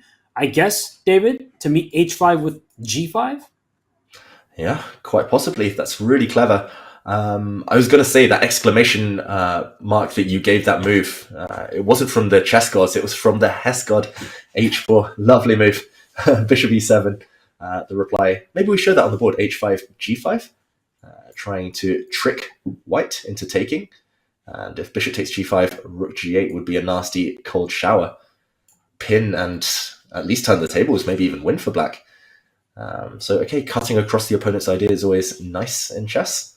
If not h5, then what? Bishop g5 comes to mind, but I'm not sure if I really want to start taking on e7. Like you say, I'm dropping all my queenside pawns. Oof. And suddenly it's not so easy. Bishop e7 is a clever move. And with the bishop on e7, f4 does become more tempting because you've completed your development. So if white plays queen h2 to keep all the material, to be greedy, you actually see the evaluation. It's starting to go back towards the center, suggesting that black has sufficient compensation. And it's just because of the terrible placement of the queen and the rook. You cannot legally castle. That king already castled to the other side and then worked back. So that's something that we have to keep reminding both the audience and ourselves, David, that castling kingside would be great in pretty much any position to connect your rooks. But the rook on h1, it's not getting into the game. And here, the queen on h2, that looks terrible. Yeah, you're essentially playing without the best generals of your army, the queen, rook, sidelined like this. So maybe bishop g5. My first instinct, I'm going to take it back off the table. Luckily, I'm a commentator, not a player. Takebacks are allowed. So what else could white try in this position? The f4 idea is still on the table. I'm not sure whether it's gained or lost strength compared to earlier. Still, your queen takes a3, pawns disappearing. I guess here I could... Yeah, I was going to say h5, but maybe black plays g5 anyway, and it's still a fight. Wow, that's so easy to overlook because the pawn covers the square. But if the pawn takes on g5, again, f4 is the necessary strike. And you see the evaluation bar. It's saying that white no longer even has the advantage. I would think about taking black in this position with the white king being no safer than the black king. This actually does not look very pleasant to my eyes. So this is a position where Vidit can still go wrong because Alireza is playing smart moves, clever ideas like bishop e7, a developing move. f4 is on the horizon. If you leave it available for too long, for sure, Alireza will play it. Yeah, it's going to catch a piece, at least regain some of the material. It feels like Alireza has actually started playing his best chess since he got down to 2 minutes, since his rook disappeared. I wonder, Robert, assuming your next move is queen takes a3, whether I can set a sneaky trap. So if I move my queen out of the eye line of f4, so queen to h3, I'm not threatening anything at all. But if your queen moves off the a4 square, queen takes a3, for example, then I can take the e4 pawn due to a pin. The black bishop on e6 is loose. I also want to set up h5 without walking into all of these g5s or f4s. I'm not sure whether it actually creates a threat, whether it's quick enough, but another move that comes to mind. Because white doesn't have too many options. I think that's a great move. Seriously, I think that it freezes black, and especially considering Alireza has a minute, 8 seconds, the queen h3 is a move where, like, oh, I was going to take on a3. Can't do that anymore because the knight takes e4. I can't play pawn to f4 because that drops my bishop. And so what do you do after queen h3? King f7 is the type of idea that comes to mind, but then you're sort of walking your king into a danger zone, and I wouldn't be surprised if white has a move like c4 just to try to shut the black king out of the center. So these types of positions are really sharp. Not to mention that if the king is on f7, I'm more tempted to play bishop g5 and pawn h5 just to break open the king side, as the queen is going to help in an attack. Yeah, it feels like Vidit now doesn't have easy natural moves, but he still has strong moves at his disposal. It's f4 as well. I love your c4 idea in many regards, just to kind of, if black ever plays queen takes a3 after c4, you can jump out the way with your bishop then, force either a queen exchange or a bishop exchange, again, simplifying the equation. So a bunch of these moves are still tempting for Vidit, down to 25 minutes, but again, doing the right thing, not rushing, not playing blitz bullet with Firouzja, one of the best bullet players around. And 1 minute on the clock for the opponent. Give him some hard questions to answer, queen h3 being one of them. What do you think? Will we see Vidit somehow eke out an even bigger advantage? Do you think somehow Firouzja is going to fight back in this game, Robert, just judging on the last few moves? I love queen h3. I think that the last few moves have gone in a positive direction for Alireza, but queen h3 is one of those cold shower moves where you're like, I thought I had f4. I thought I could go on the offensive. I thought I could take this pawn on a3. None of that is possible after queen h3. Just to really show this on the board so everyone can better understand that queen takes a3, it is a hanging pawn, but knight takes e4 is suddenly available because the f5 pawn is pinned now. The bishop on e6 is loose. You see the advantage growing for white, and white is a rook ahead for just a few pawns. It's not enough material. It's winning for white. Yeah, and again, it's not 100% obvious unless you dig deeper and investigate. That is what Vidit's doing right now. I think this Vidit 2.0, as you coined it, not just the fact that he's been more aggressive, been braver, gone on the attack a bit more. It's also just he's so in control. I never see him get nervous. Grand Swiss, one of the biggest tournaments of his career. And he, on the final day, seemed so calm. He won the tournament outright, wasn't afraid to take risks and go for the win. Because he was so calm and composed, believing in himself. And, okay, is he about to make a move? It looked like he was about to reach out his arm. Maybe a bit of double checking with the calculation. I'm also keeping an eye on other games. We will update everyone there, of course, but this is where the time scramble's happening. This is Vidit, one of the candidates against Alireza Firouzja in second place. So we definitely want to witness the drama on this board. Shout out in the background to Owen Lamy, though, leader currently still of the B tournament. Yeah, Erwin always deserves a shout out, especially if you're Anish Giri. You better give him a lot of credit for your successes. It's Erwin Lamy, a longtime trainer for Anish Giri, also a teammate on the Dutch national team. But one thing about Vidit, he has had his slip-ups in the past. It has hurt him to his core. And, he played bishop g5, which the engine gives a question mark to, but perhaps he's thinking that this makes Alireza's life more difficult because f4, that bishop, I think, will be taking on f4, and at least white's next plan is easier. So not objectively the best move. It earned a question mark. But I was going to say quickly, David, that in the World Rapid Championship, Vidit was winning against Vladimir Fedoseev in the penultimate round. He was actually up, with a huge advantage after the opening stage, and he even lost that game. So he does not want that kind of history to repeat itself. f4 played by Firouzja. Is he really going to put his queen on h2? We were looking at that variation. it looks wrong to put your queen and rook like this in the corner. Surely not. Queen h2, like you say, looks wrong, and the top players have such good spidey senses, such good instinct. It just feels all sorts of kind of clumsy. Queen on h2. And Vidit, surely he'll just take that pawn. Maybe we investigate what happens if he does give back some of his extra material. Suddenly, the advantage is no longer a rook up. Suddenly, it's the exchange up for white. Still for a pawn, but black's position a bit looser than it otherwise would be. At least you've broken that connect 4 pawn chain. And it will be a rook for white, for dark squared bishop for black. So it's 2-point lead for white. This pawn on e4 is loose. The queen now has access into the black position. For example, if you just defend the d5 pawn, the queen can go in. So let's see what's happening here. He has, in fact, captured. Brilliant move from Vidit. This was his plan. He just wanted to double check and then takes back on f4 with the queen. So I could see Alireza losing on this turn. This is the type of position where you defend your pawn on e4 and there's like a queen b8 check that ends the game because your rook is loose. So you have to find an accurate reply. I don't see an easy one, David. Bishop f5, g4 comes to mind. The e4 pawn will drop. Yeah, I think a great practical decision from Vidit. Firouzja, if he had 1 hour instead of 1 minute, maybe he could find a way to consolidate, keep the game going, keep the fight alive. But yeah, he's hard pressed now to find the best replies for black. And also, instructive note for everyone at home: don't be too materialistic. Once you've done the hard work, won material, sometimes the easiest way to win a game is to return some of the material just to make the path clearer. And rook to f8. And look at the evaluation bar, as you predicted, Robert. Given a question mark, but it was a hard position.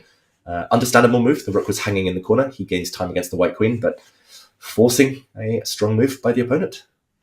Forcing a queen trade. After queen takes e4, black cannot avoid a queen trade because the queen is under attack and the bishop is under attack as well. So with the queens coming off the board, that should only increase Vidit's advantage. He's about to scoop up that pawn. You see him showing some restraint. He doesn't want to rush his decision, but if you gave him 1 second to make a move, he would have played queen takes e4, and there it is. Yeah, and the queens do come off due to the hanging black bishop. And I guess Alireza here, he wants to snap off the a3 pawn to at least cling on to some semblance of material equality. Still, he will be a whole full exchange down there. But at least some counterplay, maybe with the black a pawn. I'm really clutching at straws here. It looks like white has a bunch of tempting moves. h5, knight d6, among others, knight g5. So many moves that kind of come with tempo.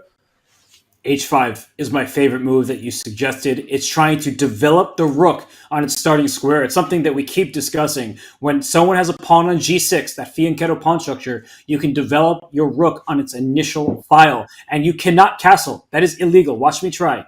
I'm getting rejected because that king already castled queenside and went back to the center. So it's important to remind yourself. I think players sometimes forget that too. We have seen games in history where a player illegally castles after already moving the king or the rook just because you forgot it was many moves ago at this stage. But h5 to open up the h-file. Knight d6 check isn't really going anywhere, nor is knight to g5.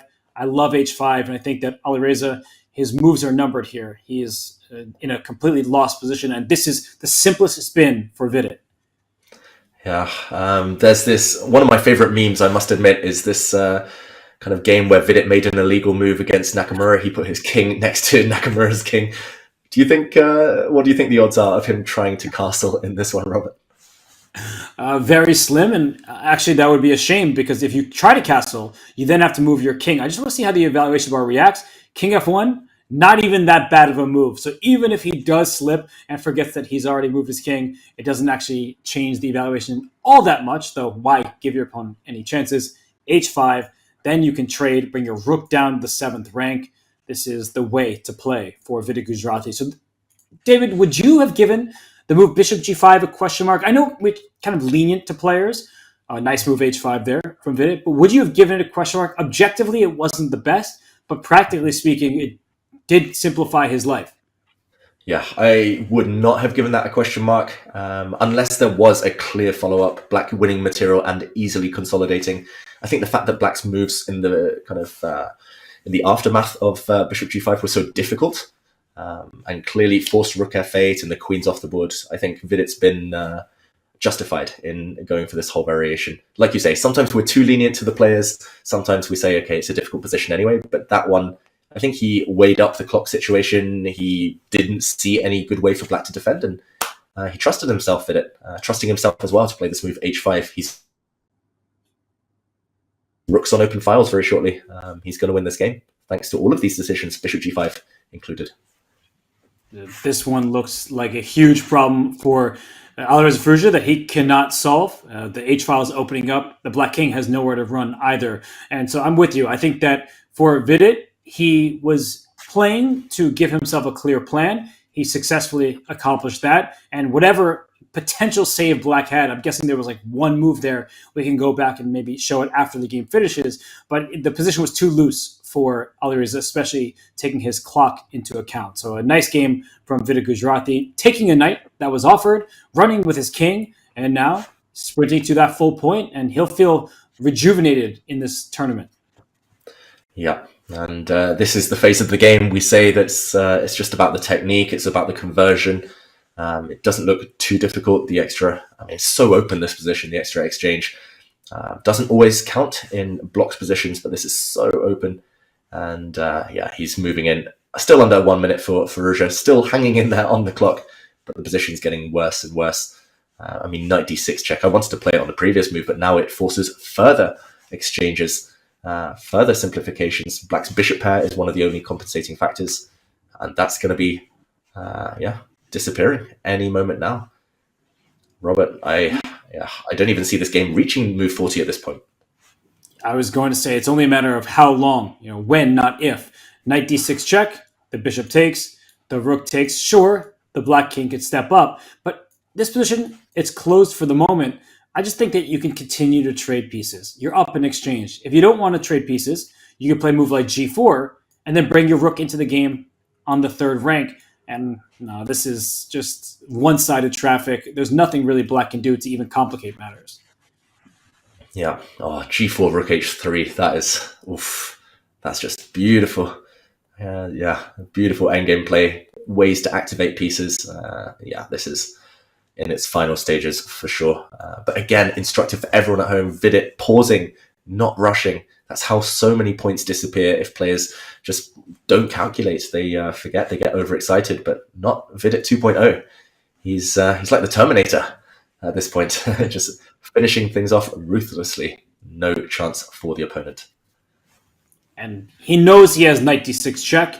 He just wants to verify that that is the best option for it. Does it give black any increased drawing chances? The answer apparently is no. But you don't want to rush a decision and then have it backfire. That would be the worst possible thing for Vidit, who can get his first victory of the tournament and equal Alireza's score. Yeah, Robert, in terms of momentum, we talked about Vidit's runs, the hot streak in the Grand Swiss, just generally a great year. Do you think this one win might kickstart a potential chase of the title here in Vaikanze? I feel like for Vidit, he is still going to be likely a point behind the leader, or maybe a half point if Anish Giri does go down to Nodirbek Abdusattorov. We can see them in the background. So for Vidit Gujrati, it could help his cause a lot, but I typically haven't seen Vidit string together many victories in a row over super grandmaster opposition. He did really well in the Isle of Man, but with all respect to his opposition, most of them were under 2,700, whereas here there are a number of players well above that mark that he'll have to fight through. Yeah, he's fighting through this one, however, and still pondering the killing technique. I'm looking across, as you mentioned, Anish Giri. That's going to be one game to watch. I think we'll go there potentially next. Anish is on the back foot, facing a difficult defense there against Abdusattorov. In the back of your pictures, Abdusattorov, I really love his position. I think Anish will need to pull out all the stops as he makes a move. But yeah, that is next. First, we await a result in this one. Vidit, what's he waiting for? Knight d6 is so natural. Just precision being key, I guess. Such a perfectionist. Our good friend Vidit. At times, they say perfect is the enemy of the good. where you just need to play a good move within a reasonable amount of time. But because he's so ahead on the clock and Alireza is down under a minute, he can afford to invest his time now. And he's going to. I don't think he is going to rush his next few decisions. This game probably will last a bit longer, but the result doesn't seem to be in doubt. What do you think? Should we jump over to other games? Maybe keep the camera on these guys just in case we do see a result. Vidit deep in concentration right now. Like you say, we might just see Firouzja play it out till move 40 and then take stock of the position he's left with. Either way, it looks like a matter of time. Okay, so where else is the action happening? Okay, simplifications on the top left of your screens. Magzudlu against Nepomniachtchi still looks equal, but Nepomniachtchi keeping that game alive. Pragnananda against Van Forest is a fight on the far right. Donchenko against Zhu Wenjun feels like it's fizzling towards equality now. Endgame, Gukesh Varmadam. What do you think, Robert? Should we check in with our leader first of all?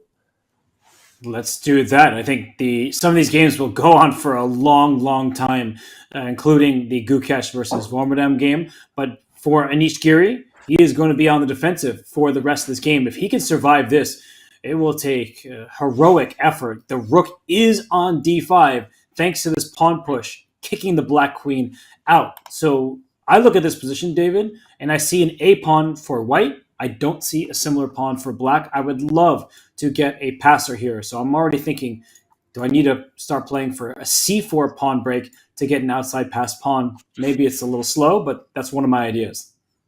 Wow, that's really ingenious, Robert. c4. Yeah, if you can make that work and somehow ensure that your pawns reach, for example, b5, a4, then those could be devastating. Giri's last move. I was saying king b3 first, but now that you say c4 right away, that could be sick. Sorry, yeah. I mean, once you said c4, I just got carried away. c4 immediately, perhaps. Wow. Light squares strategy. Why not? Oh my goodness, that would be amazing.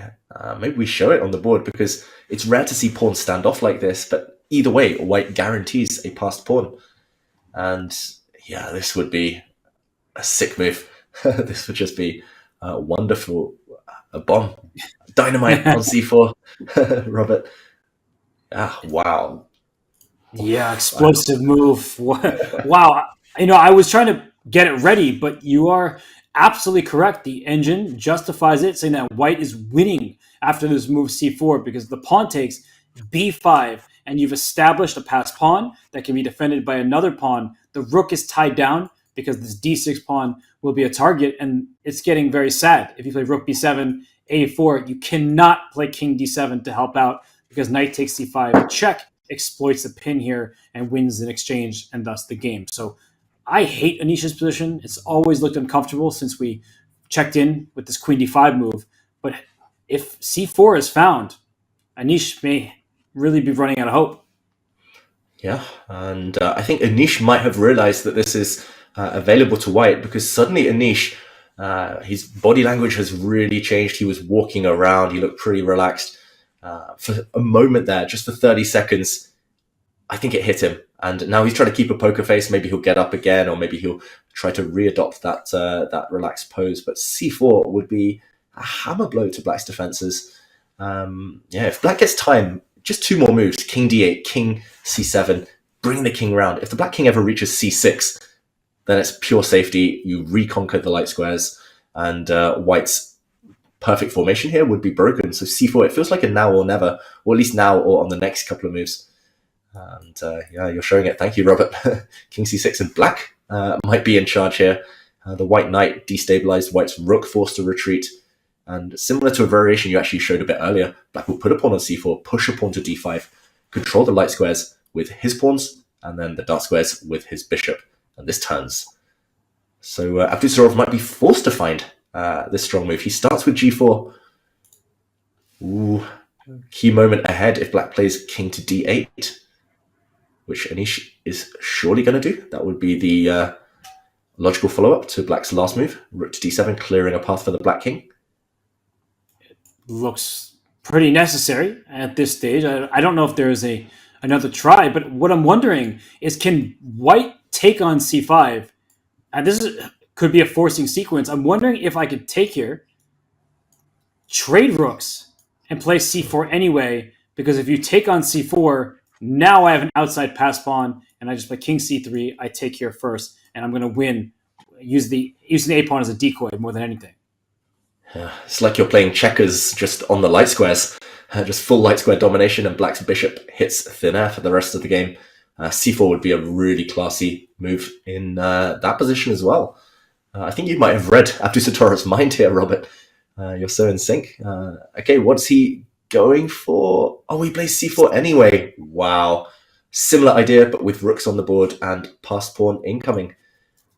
He kind of threw us off the scent there. He played g4 first, just a stabilizing move, but he still has enough time just before the black king reaches c6 to install these powerful passed pawns. Anish is on the back foot.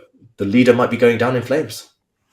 And this is revenge for a year ago, because Nodirbek Abdusattorov was leading the tournament heading into the final round. Anish Giri defeated Richard Rapport, and then Abdusattorov lost to Anish's compatriot Jordan van Forest. But c4, an excellent find. I know it's given 1 exclamation point. I'm going to take over and give it 2, because it's a winning idea for white, springing free in outermost pass pawn. And David, no longer is he going to play b5.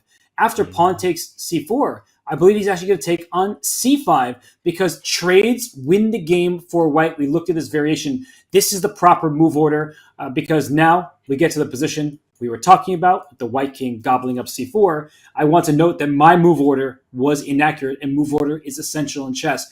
What looked like the same position, after trading everything and playing c4, black would play b4 and freeze the pawn. You'd be exchanging pawns if you ever touch the a-pawn. Maybe still winning chances for white playing on the light squares, but we can see that this is a worse alternative than what's happening in the game. Yeah, just that attention to detail, Robert. That's what sets these really elite players apart. I mean, you and I, we see these things, and sometimes we just get too bogged down in the ideas. I know it happens at all levels. We see an idea, we get carried away, we want to play it, but often you have to fine-tune the move order, just to be accurate, to kill the opponent's counterplay, cut the opponent's options, and force them down this favorable path. So, yeah, great move c4, and great vision actually to realize that you only play c4 after king to d8. I think in the previous line, if we just go back one move as well. Oh, in the meantime, we see a draw between Donchenko and Zhu Enjun. Zhu Enjun putting on the pressure there, but Donchenko's defense is holding. Yeah, we'll show some nuances elsewhere, but what do you think, Robert? Who's going to be more disappointed of these two players? Well, drawing with black is usually a good result, but Zhu Enjun was outplaying Donchenko, so she could be disappointed from that vantage point. But Donchenko, I just don't feel like he's had the tournament that he came in hoping to have. He won the Challengers a year ago. He's had happy memories in Vaikanze. He really unleashed a nasty move against Jan Nepomniachtchi with a rook sacrifice, and he couldn't convert it. So somehow, for some reason, this year it has not been Alexander Donchenko's tournament, but it has been Anish Giri's until this moment, until this round. And David, I think you were going to highlight a certain variation that is showing the precise move order from Nodirbek. Yeah, I was just going to say on the previous turn, if we rewind before g4, we mentioned that c4 was also strong. But after b takes c4, now b takes c5 would lose the advantage because black has a key check. And next move could take on c5 wherever the white king goes. And suddenly black is out of the woods. The black rook is active. But this is no longer possible because the black king is on d8 in the game. And this means that there is a nasty, nasty pin. All of these little details, Abdusattorov, he's spotted them all. We've talked about his endgame prowess, how he's so strong in that phase of the game for such a young player. Now b takes c4, b takes c5, check doesn't work for black because the white king simply moves and the d6 pawn is doomed next turn. Yeah, he's just so strong. He has this assassin-like instinct, especially when the pieces are getting traded off as the game simplifies. He only seems to get better. When he won the Olympiad with Uzbekistan, and before that when he won the World Rapid Championship, It seemed like people had these high hopes for him, aspirations for him to immediately play for a world championship title. And then you can get overshadowed by some of the other teenagers that are thriving in the chess world. He is so strong. In some ways, he's a mini Magnus. He just grinds out these end games. He's as determined as anybody.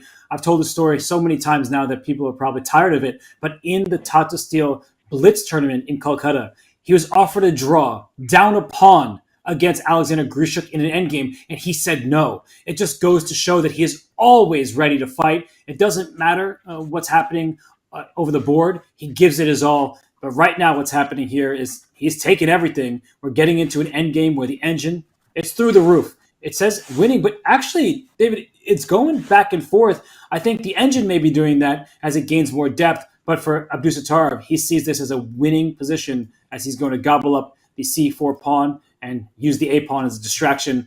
The black king will likely have to go on over to take it. c5 will drop, and so will those kingside pawns.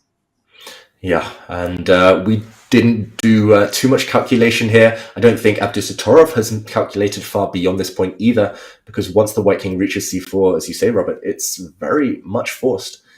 He has a clear-cut plan.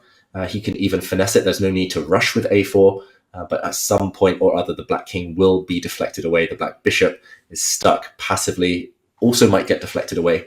And just the dominance, white's king, knight, and actually, this should go in textbooks to display the power of the outside passed pawn. It's all about deflection. Even if it were a pure king and pawn endgame, even if the knight and bishop disappeared, white would still be winning because white's a pawn is a decoy and is far more valuable than the black c pawn. So this is endgame 101, but impressive nonetheless.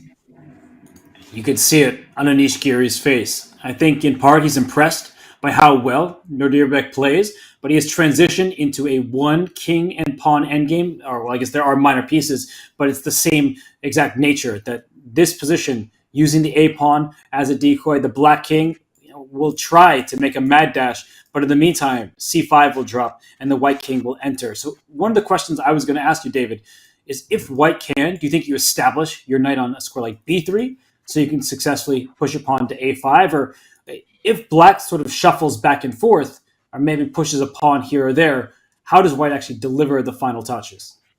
Yeah, it's not 100% straightforward. I think just having that luxury of time, having the ability to place your knight on the perfect square before deciding whether to push the pawn, I think that will be key. I'm seeing a bunch of alternatives. I love your knight b3, actually put the pawn on a5 and then reassess.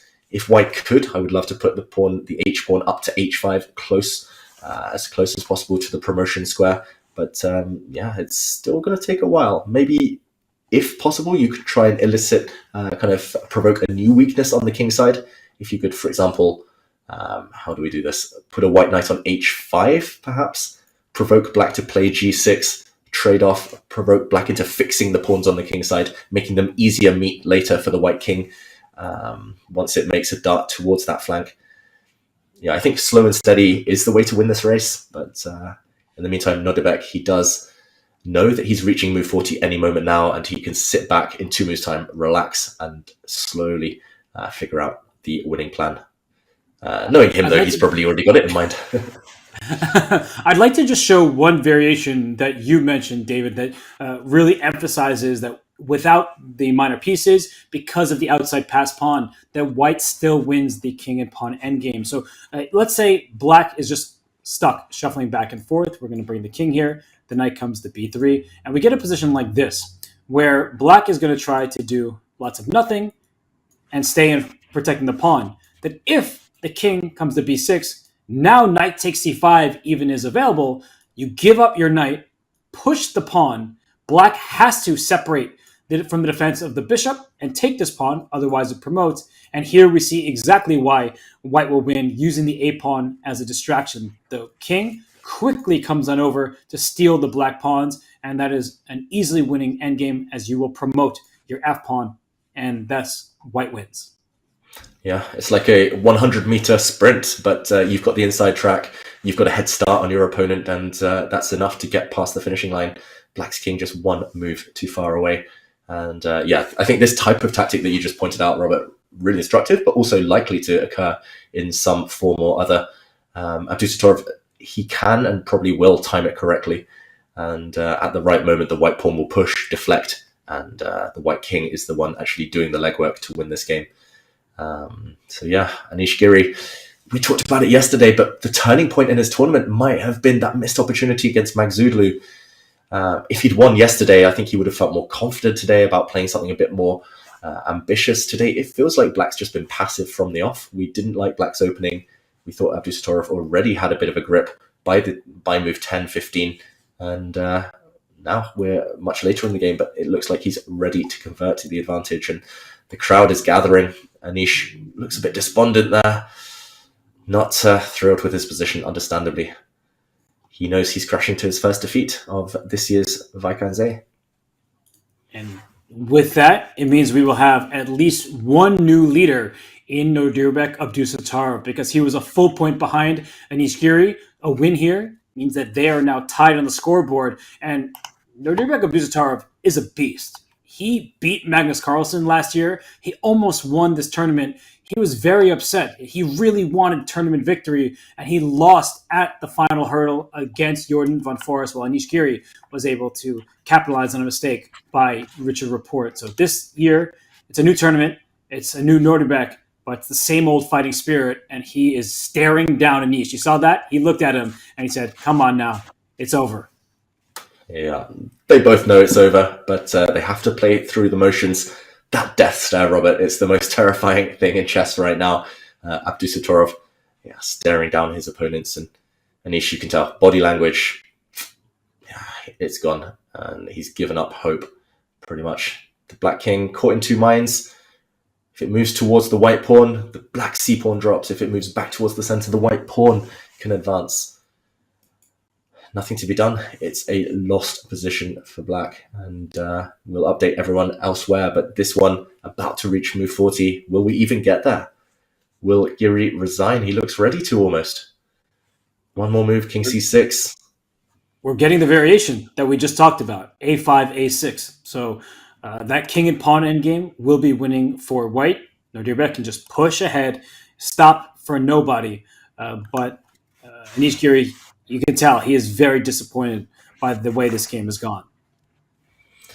Yeah, and up away from the board, Abdusattorov looked surprised there. Now checking the score sheet, maybe he's wondering whether Anish has counted properly, because we haven't reached move 40 yet.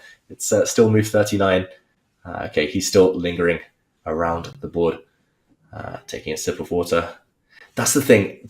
It's kind of an internal dilemma right now. Abdusattorov probably knows that a5, a6 is winning, but do you make that commitment on move 40, on that magical move where so many mistakes have been made throughout chess history? Move 40 and 41, they're cursed. Big decisions when you have no time, minimal time. Will he just maintain the tension, move his knight around a couple of times before embarking on this simplification procedure? A5, a6, it is winning. But do you pull the trigger now or after move 40? That's the big question. He kind of has the Keanu Reeves and John Wick look to him. He's like, I'll calculate a little bit, but I'm going to crush you. And so he is looking at the direct consequences of rumbling his pawn up the board here.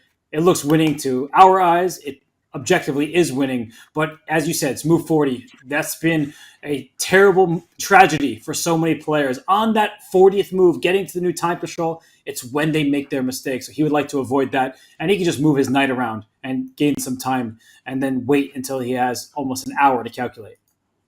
Yeah, just repeat the position, if anything. Just move your knight back. Black will probably shuffle the king, put the knight back on e4, give yourself a second opportunity with an extra 50 minutes on the clock. Feels like the way to do it right now. Abdusattorov. But the young players, they're full of confidence. And who cares about old man wisdom, repeating the position when you can win on the spot instantly if you trust yourself. You can see the excitement. He's looking over at that side of the board. He's looking at pushing his a-pawn. And now the calculation, the eyes darting across the board, a bit of counting there.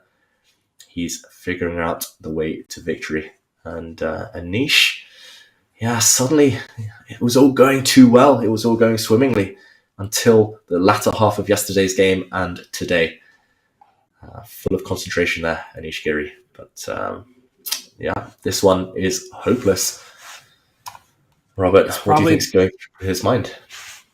It's probably the bigger regret. So I was going to answer your question as you were asking it. That yesterday's game, I actually think, is plaguing him more. When you get outplayed by someone like Abdusattorov, sometimes you just have to live with it. Your player, facing you, plays at like a nearly 100% level. This game has been pinpoint accuracy from Nodirbek the whole way through. And so, what can you do besides throw your hands in the air? But when you spoil a huge advantage and you have a nearly won position, and you find yourself drawing a game that you feel like you should have won, I think that's really where chess players at this high level, they regret their decisions even more so than being smoothly outplayed in a loss.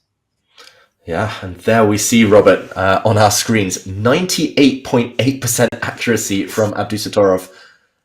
I mean, you said pinpoint. That is just through the roof. Not much to do. Not much you can do to compete against that.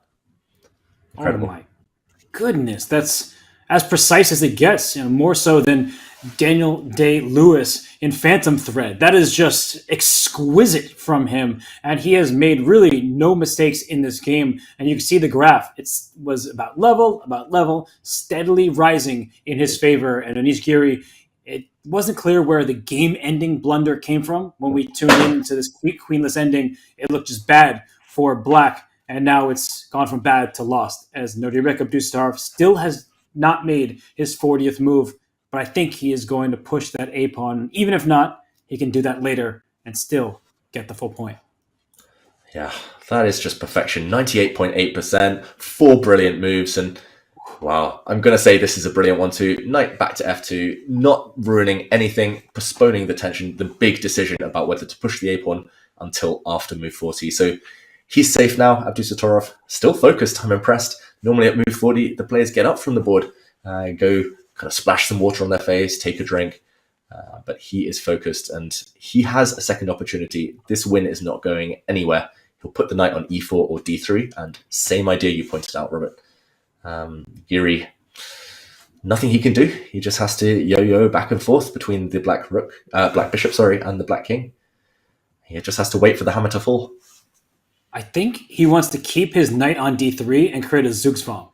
That, like, if the bishop's on D6, keeping the knight out of E5, then you push the pawn to A5. So if the king moves, you lose C5. If the bishop moves, you either lose C5 or allow knight E5 check. And Black never, ever wants to put this pawn on F6, because then this knight will get to E6 and win the G7 pawn. So no matter where you look, the ending is completely hopeless for Anish. But I love that he is finding the easiest way forward, or at the very least, eliminating any hopes that Anish had. This is fantastic stuff from Nodirbek Abdusattorov.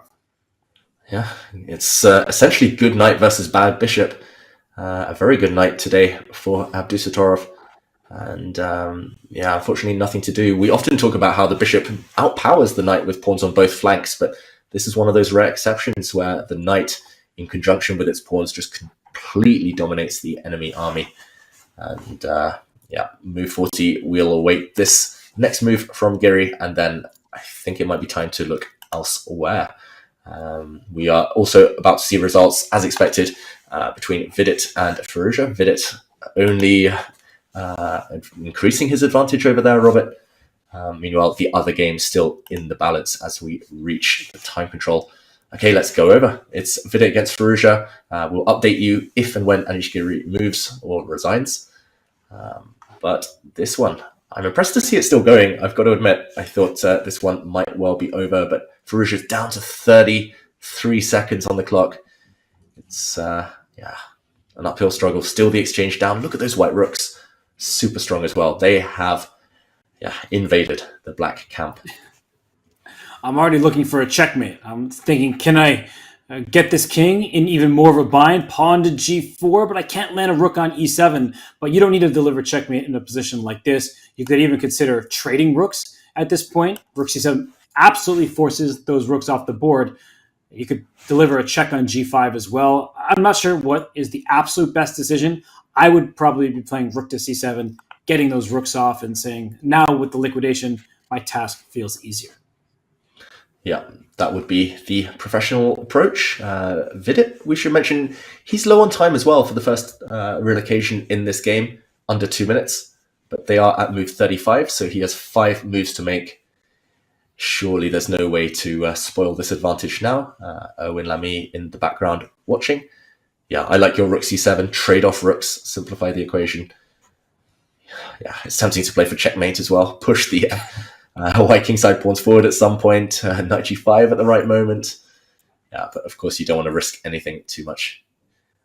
You can play king e2, just keep the tension, but rook c7 feels like it's a step towards victory. And Vidit, known for his professional approach, what's he going to play? I think you're correct that knight g5 check could lead to a mating attack. So Vidit, he wants to end the game on the spot, and it looks like the black king is running out of real estate, and he is reaching. It looks like he's about to move. Will he go for mate? No. Rook to b7. Wasn't expecting that square. Yeah, he's not ruining anything. I guess he wants to play rook b6 at the very least and go after black's queenside pawns. Very professional. Still with ideas of checkmate. The black king not safe, but he's keeping his options open. So yeah, still very much a winning position. Under 20 seconds now though for Firouzja. Look at the clocks there on the right hand side of your screens.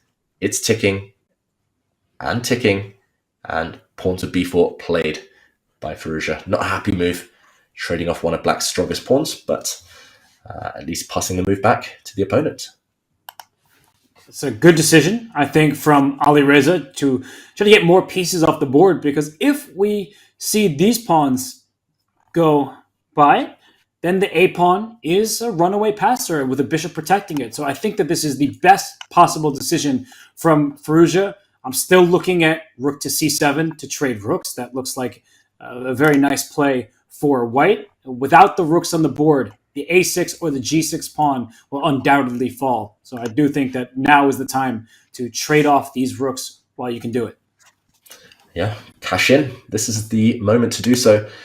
He could also, of course, just trade off pawns, but you don't want to allow the opponent's pieces to get too active. You've got to be slightly careful here. But now it's Vidit down under 20 seconds, Robert. Why is he running so low on the clock? These are not difficult decisions. Do you think it's just the nerves, the only thing in his way right now? Under 10 seconds. And he takes on captures b4. Yeah, this is scary territory, David, when you have been winning for a long time and you still are, but you're reaching move 40. You may make one quick decision and throw away not your entire advantage, but the majority of it. We've seen some great accuracy from Vidit, some brilliant moves, some great moves. And for Alireza, that 2 question marks, the blunder that he made that turned the tables completely in Vidit's favor from an early moment in the game, and he's never relinquished his advantage. Yeah, just one mistake, but a big mistake, a grave mistake from Firouzja. It was queen a4 check, if any of our viewers want to go and replay through this game a bit later on. He's fought valiantly ever since, but still the exchange down, and okay, Vidit moving out of the check. We're now closing in. Vidit has 2 more moves to make to the time control. If he gets to move 40, this one is over. Firouzja needs to hustle, needs to find a trick, a trap in the next 2 moves if he wants any chance of surviving. But there's not much to do. He pushes his last remaining hope, the A-pawn. But now, Vidit, trade off the rooks. Get those rooks off the board. Rook c7. Although it is less tempting now than it was before, just because black has the pawn on a5 rather than a6. I thought that one of the pawns, either on the king side or the queen side, would fall. Now it does seem like black can keep everything together. It should still be winning for white, of course. And we see him about to grab his rook. Where is he going to slide it to? Ooh, look at him. He's putting his rooks on the B and G files instead of trying to trade rooks. He just wants to win a pawn. Yeah, good play. He's going for checkmate, as you predicted, Robert. He wants to end this game in style. Win pawns, drive the black king to further danger. But it does feel like a slightly riskier approach. I'm looking for ways for black to create counterplay. At least there are some knight jumps now. First glimmer of hope in a long time for Firouzja. Objectively, of course, he is lost, but it's all about the hustle, and unfortunately it's move 39. He's not going to quite get close enough. I'm looking at knight to d4 check, knight into e5, activate that black rook on the c-file, but I don't think it quite works for black, unfortunately. Rook b6 is always going to be a cold shower, a nasty check. But he does play knight to e5, and the magical move 40 awaits. Rook c2. It's a big threat, though.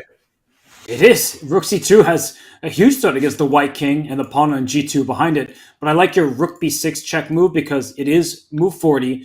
If the black king tries to run away, you can always check it back.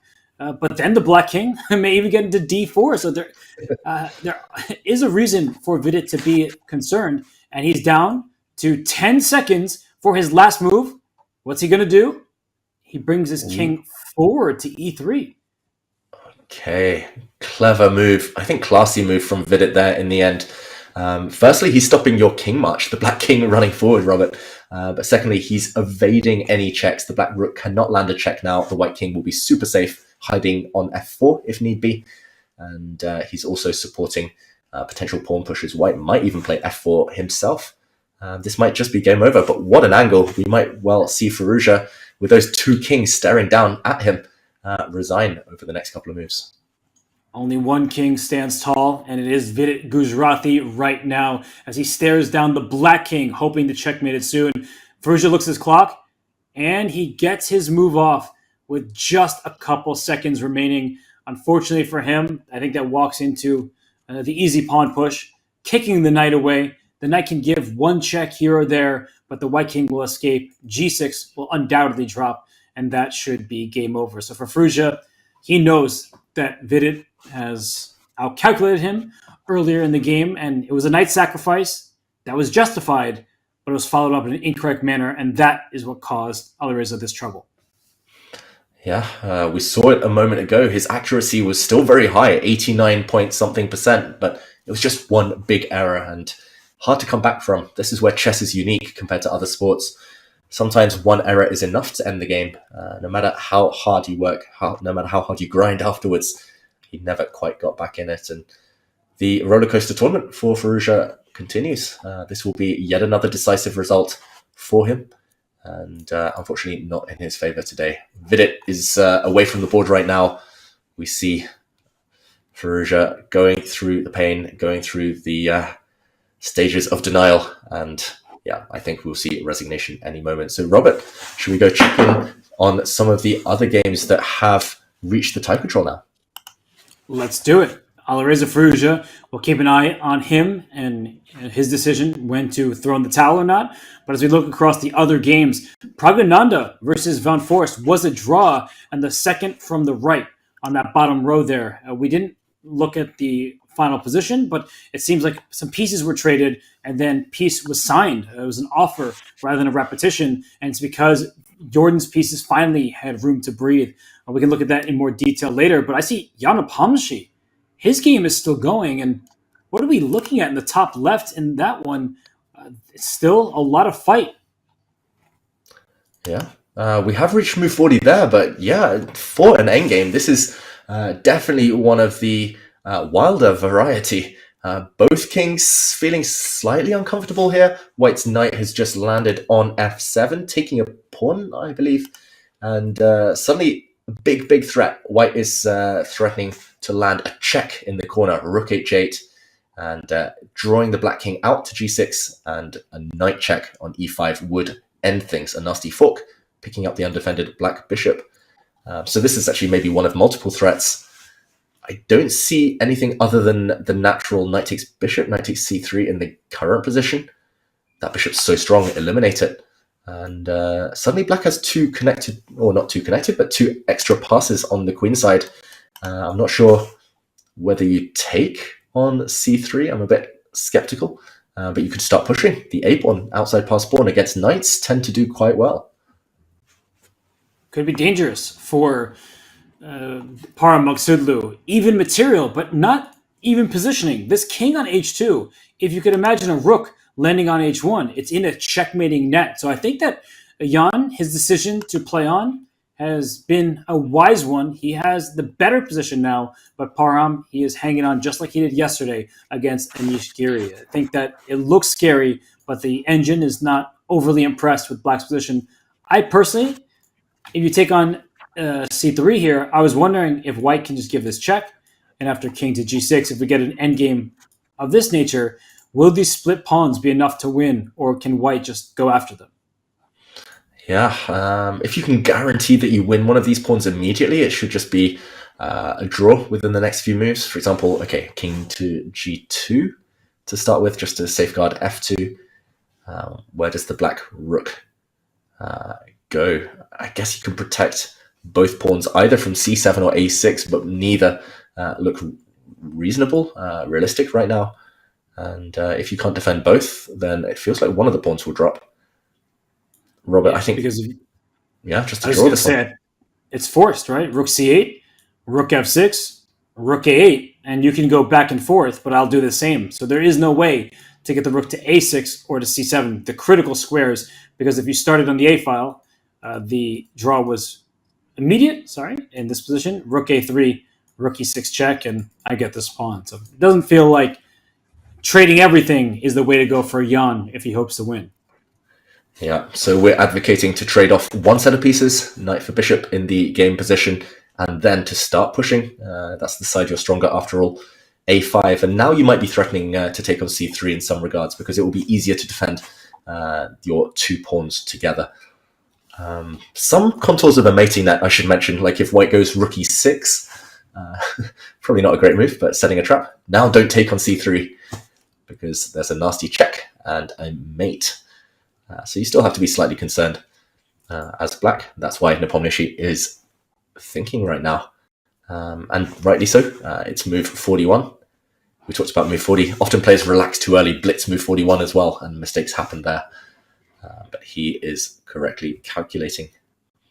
It's a funny position, David, because it's the white king that looks like it's going to get checkmated, but as you just showed, that the black king could be in some danger too with the knight g5 checks. And as you started off with, rook h8, knight e5 is already a threat to win material. So both sides do need to exercise caution, but they did reach move 40, so I'm guessing this one will continue to go on as Jan. He's on the clock, but he's thinking and trying to find a way forward. Yeah, from one endgame to another, let's leave Jan to ponder his options here. We'll check back in very shortly. We have four games remaining. Firouzja still fighting in his one, but we haven't checked in with Gukesh and Max Varmadam for a long time. Last we left it, we thought Max was slightly inaccurate. Maybe we just do a brief check-in here before we take a pause, before we take a break. An exclamation mark from White. Robert, is this closer to a draw, or do you think White's going to get some winning chances? The king's edging ever closer to those pawns. Which game was it that it was Magnus against Denis Lazovic?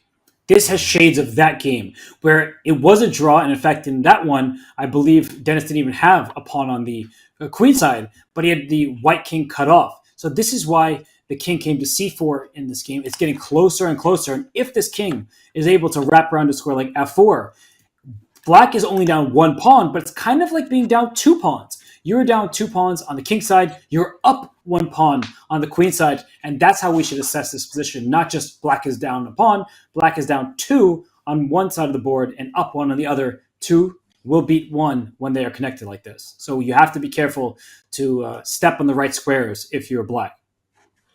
Yeah, the drawing margins here are ever closing. Max still has over an hour, but look at him on the camera, suddenly head down, unsure whether he's still holding. He gave himself this hard work. He did not need to play h6 earlier. It might be justified. It should still be a draw, but now black's task is not easy at all. And I don't think he realizes fully that he's still fine. But how is he fine? That's the big question, Robert. To me, I was initially looking at trying to kind of force the issue, provoke white's pawns, but rook to e3 is always hit. By king to d4. It's just not easy right now. This might be one to investigate after a bit of a break, as Max suffering, trying to find a way to a forced draw. And let's leave Max to think about it as we go to a short break. This is round 7 of the Tata Steel Chess Tournament, and we have passed the matchable move 40. So this is the time to take a short break, go grab a snack, go grab a drink, and we'll be back in a moment.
Echetsale Vuga refers to what kind of chess? Bughouse chess? I don't know. I have no idea.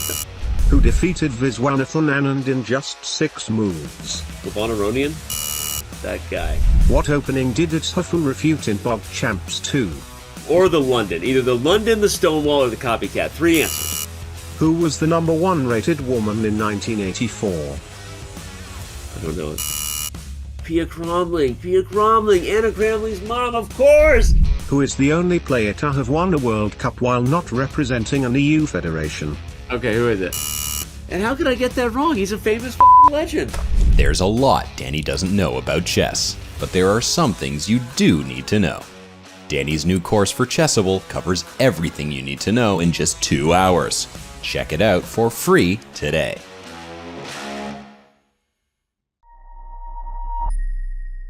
International Master Danny Wrench back again, Chief Chess Officer, bringing you chess terminology. Let's dive right into one of everybody's favorite tactics, if I might be so bold, because it's surprising. It's something that never fails to deliver shock value and excitement, whether you're watching a broadcast or just reviewing some famous chess games. And that is the process of an under promotion.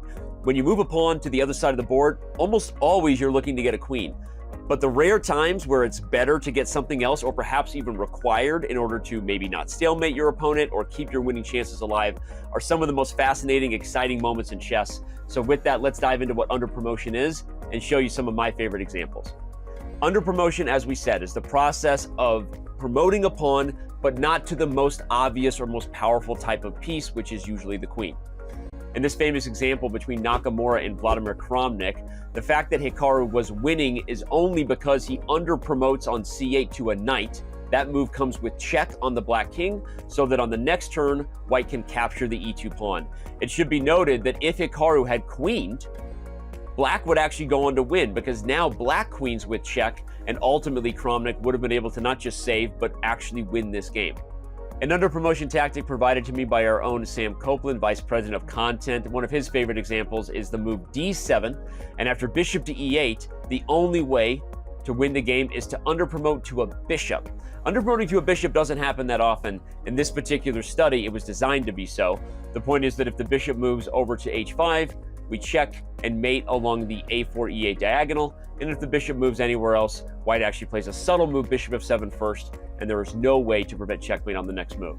Shout out to everybody watching this video. Thank you for tuning in and enjoying our breakdown of under promotion, and we'll see you on chess.com.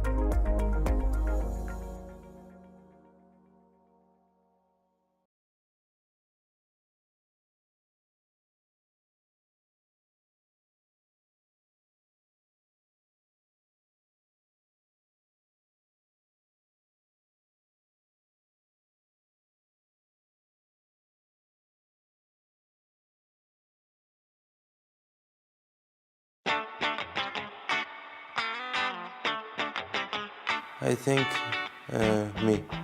Probably Anish is still the favorite to win it. I'll say Vei. Honestly, I think maybe Nepo. Nepo Village. I guess, hopefully me. You're looking at him. If I can pick myself, let's say Alireza, Firouzja. I hope it's me. If it's allowed, I would say myself, so. If I can choose, I would choose myself. But I'm rating favorites. I do not consider myself the favorite. I believe it is possible. I mean, Jordan won it, so anything is possible. I didn't think of this. Yeah, this tournament is very strong, and I would pick Nepo Miyachi. We should wait for about 3 weeks and we'll know.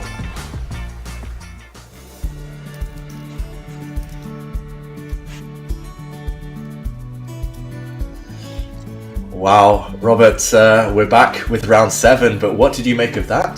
The players quizzed on who they thought would win the tournament. I guess my question for you, David, is would you really choose yourself? I feel like publicly you have to say somebody else's name, even if privately you're saying, I got this in the bag. Yeah, it was fascinating to see the players, some full of self-belief, some a bit less confident about things, but yeah, the winner of the tournament still to be decided, of course. Nice to see the players in such good spirits before the event.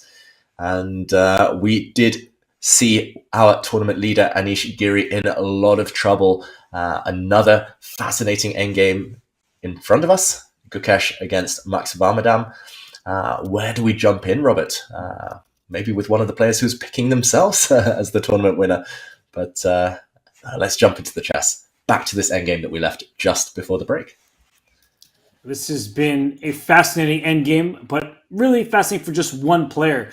Gukesh is having all the fun. He is up a pawn in total, but as I was saying right before the break, he's up 2 pawns on the king side, while black has an extra pawn on the queen side. And you could tell by Max Vormadam's expressions, he is not happy to be in this position. David, we talked about the h6 versus f6 move that allowed white to steal a pawn. Max had so much time. He was playing the opening instantly. I think as far as regretting decisions is that he didn't invest more time. He very quickly made a move as Gukesh was down under 10 minutes. And look at him. He is really upset with the position he has. And I feel like you make one mistake and you lose the game at this stage. Yeah, it's already do or die time in this ending. I think he's pretty much on the ropes. Maybe it's a case of only one move holding the draw, maybe only 2 moves being sufficient, but no more margin for error. He cannot just play a random move, and Gukesh giving him a stare down now. Gukesh may be getting more confident by the second, and as you say, Robert, this was self-inflicted. Beautiful preparation from Max Varmadam, so deep, so accurate, equal endgame. Just needed to be kind of vigilant for 1-2 final turns, and suddenly he's given himself the last hour of suffering and maybe future suffering in this position. So let's try and figure out some moves. I was going to say just before the break, rook to e3, trying to put some pressure on the f-pawn. Doesn't work. The white king edges closer, hits that rook. King to d4. And white's just in time once the rook moves to push the f-pawn. Rook to a3, for example, and the f-pawn steps forward. I'm saying f4 because I think f takes g4 would be in black's favor if black can force this somehow, because suddenly the pawns are split and easier to pick off. Rook to g3. And yes, you're still 2 pawns down, but much better drawing chances. So maybe we can try something similar. What else could Max consider? Rook to f1 in the current position instead of rook to e3?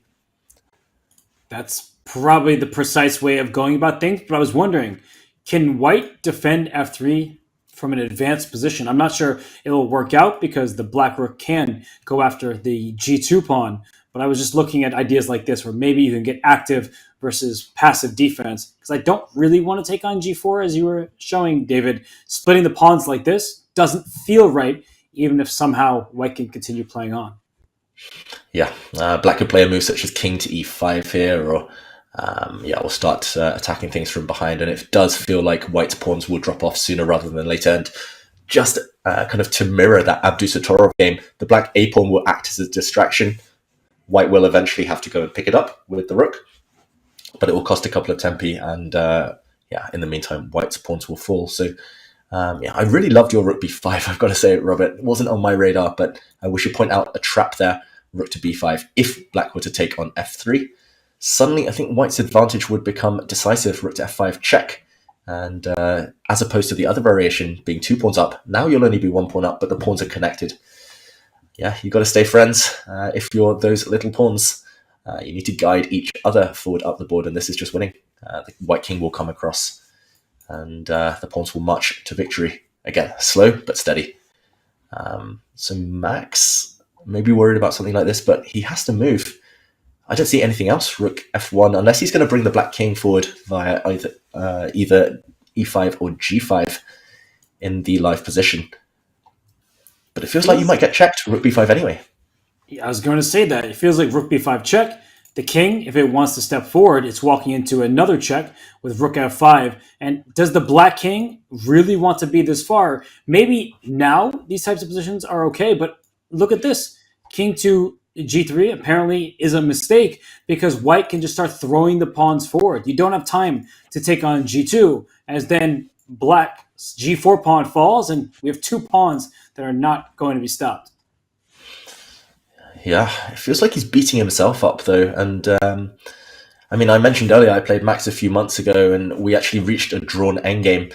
But suddenly he was shaking his head. Suddenly there was one moment he needed to be accurate, and yeah, he slightly self-destructed. So I just worry that we're seeing that happen again. The h6 versus f6 mistake that he made earlier, it feels like that will come with experience, these moments where it's about decision making. But the last thing you should do at this level is beat yourself, because the players are strong enough, the opponents are strong enough to jump on any small inaccuracy. He needs to just calm down and calculate. He's still got oceans of time left on the clock, still with 50 minutes. Rook f1. I don't think we found a refutation to that one. No, we haven't. I think he would give up the ocean of time that you mentioned for the pawn back. I know Anish Giri has been stealing pawns from the venue, but the pawn thief strikes again. And there's something a bit ironic that Gukesh is the teenager between these two, and yet he's the one with way more experience. He played 160 classical games last year. It is wild that he was playing a classical game of chess all the time. It was 120. I don't remember. I think it was 120 games. I don't want to give him too many, but either way, it was a classical game just every third day.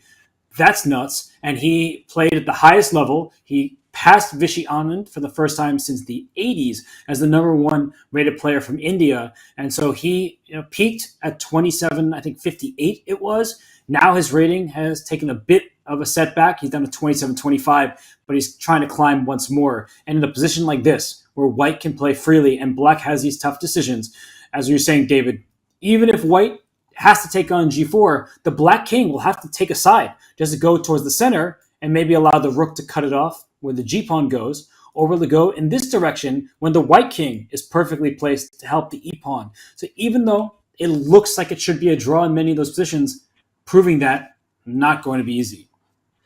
Yeah, and the great endgame players of our time, they are accustomed to kind of grinding out these types of positions. Yes, it might look like a draw. Yes, the computer says with best play, black is fine, but you have to keep testing your opponent, forcing your opponent to make these difficult decisions that Max faces right now.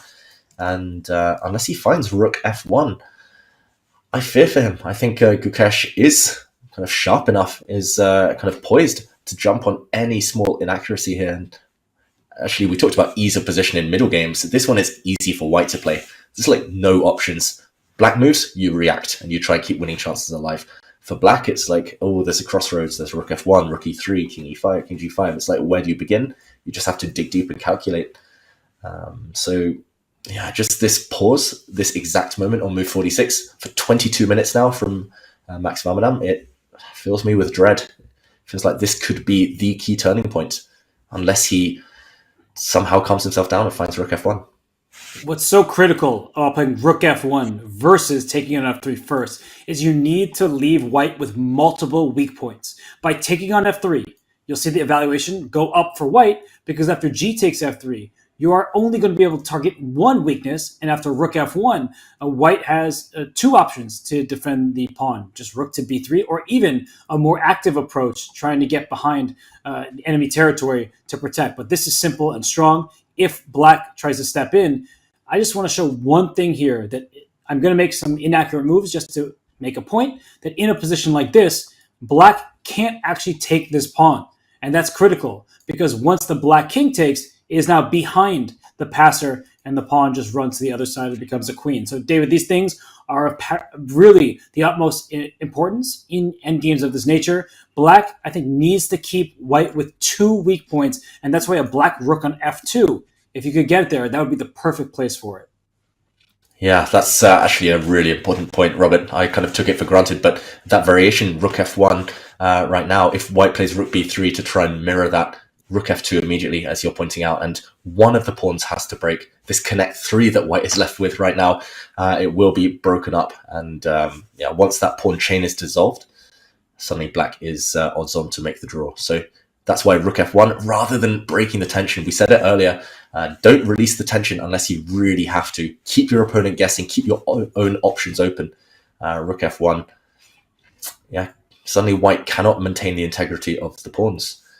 So this will likely end in a draw. I just don't see any reason not to go for this. Maybe that variation you mentioned, rook b5, but again, rook f2, and just go break the pawns. Question for you, David. That the engine, we have that here. It says off to the left-hand side of the board that it's even. Does this look to you like a potentially problematic position? White has established connected pawns. We know that if it was just the A pawn, this is a problematic position. But even with the G pawn, we get to a situation like this. Does it look from a distance, like if you were just trying to calculate, get in the minds of the players, does it look like this could be an issue for Black?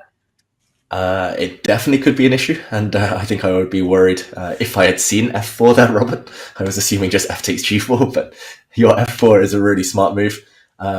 Yeah, I would be concerned. I mean, that being said, I would be calculating this one deeply first because it's extremely forcing, and at least Black has severe counterplay with the g pawn, maybe even g3 last move, just to pin down the white rook, not to allow it to move off the f file, because then the f4 pawn would drop. So yeah, I would be calculating this first, but I could definitely see why Max would be worried about this one. That being said, 25 minutes is a deep think, and I hope this is the type of position he's analyzing because he will eventually figure out it's the only thing to do to be okay. But yeah, I could see, as you mentioned, why it would be scary, why it would make him pause for thought.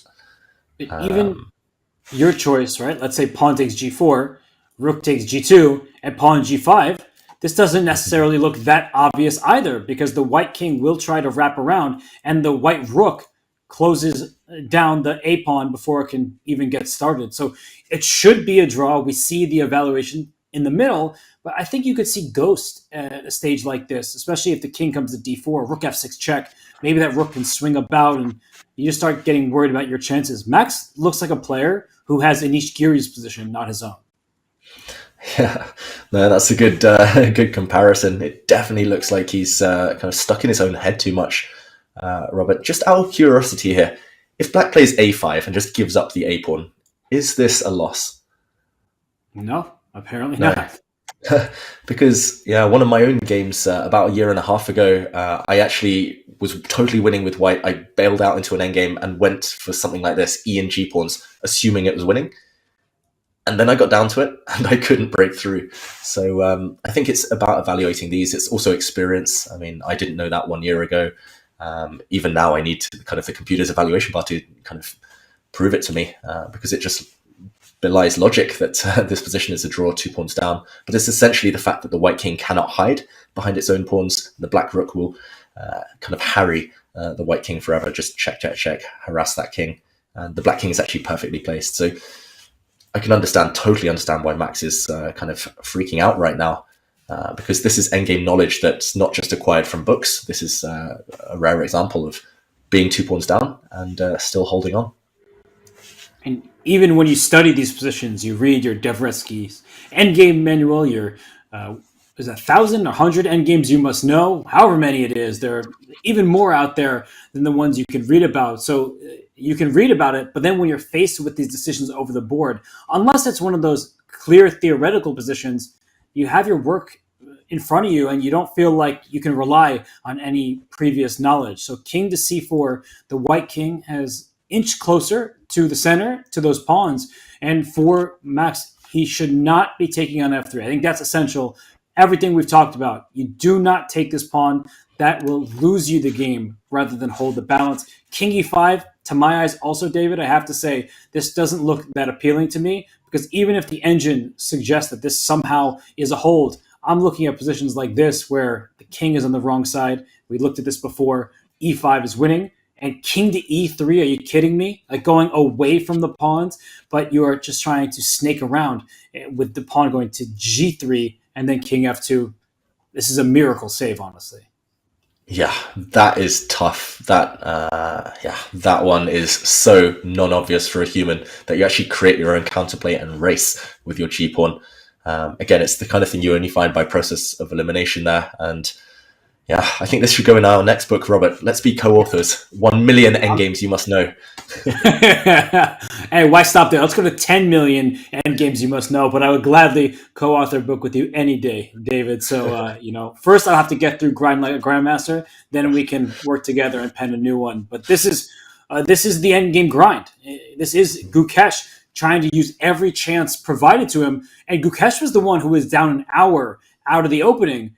I think he's going to be the one with the lead on the clock, and it's Max who has to withstand the nerves, withstand the fact that Gukesh is the pawn ahead, and stop thinking about, oh, how did I get to this position? Because I'm just going to quickly bring up the earlier stage of the game when it was like this. You're like, how do you lose this? But then when you're playing against the best players in the world, you give them one opportunity, they're going to pounce. And if you give them a second, it might already be too late. Yeah, it's like life. The life advice I'm always told by my friends: live in the moment, forget the past, forget the future, forget everything, just live in the moment. And he's clearly dwelling on the kind of what could have been. It could have been such an easy draw. Especially imagine, Robert, you land 30 moves of preparation that you've spent dozens of hours on in your life. You finally get it on the board, you're super excited, and then you still have to suffer like this for a draw. It's understandably demoralizing, but right now he has to just focus on the moves.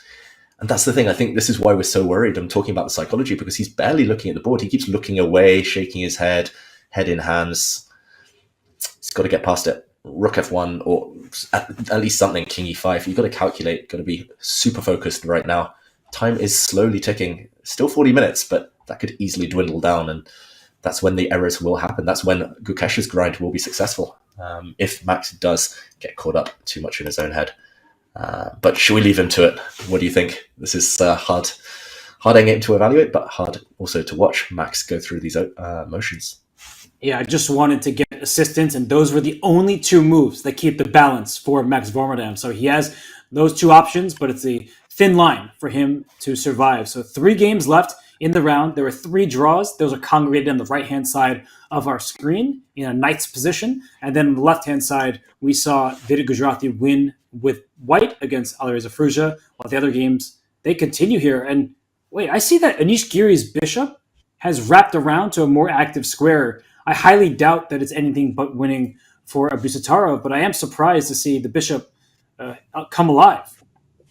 Yeah, let's jump in there to our leader, Anish Giri, who we were kind of writing off before the break. We thought it's just a decisive advantage for white. It looks that way still, according to the evaluation bar, but he survived. And again, that's part of the grind when you're defending, just to survive move by move. Keep making it difficult for the opponent. Don't give an immediate knockout. The black bishop's active. H4, white's last move. I guess the intention is to play H5 next move, no matter what, just to clamp down, fix a weakness on G7, inching closer to the promotion square. Can't hurt in case of an eventual race. Robert, is it a case of just waiting as black? Is it just bishop F2, bishop E3? What else is there to try? I see nothing else, but at some point, white will play A7, force the king back, and then the knight can run wild. So he starts with king to B6, inducing this A7 move, forcing king B7 back. So I'm just going to put those moves on the board because we will see them at any moment. And then once the king comes back to B7, I like this H5 idea. The knight can check and take the pawn. I would not do that. The A7 pawn is way too valuable. But David, what I want to see is that what you learn when you first start learning king and pawn in games, where you even take the kings off the board, where if black plays bishop to G1, this G5 idea, and pawn takes, and F6. Like, this is what you learn if you're new to chess. So one of the first ideas you learn. Can you actually create a passed pawn? How do you do so? This is a good way to do it.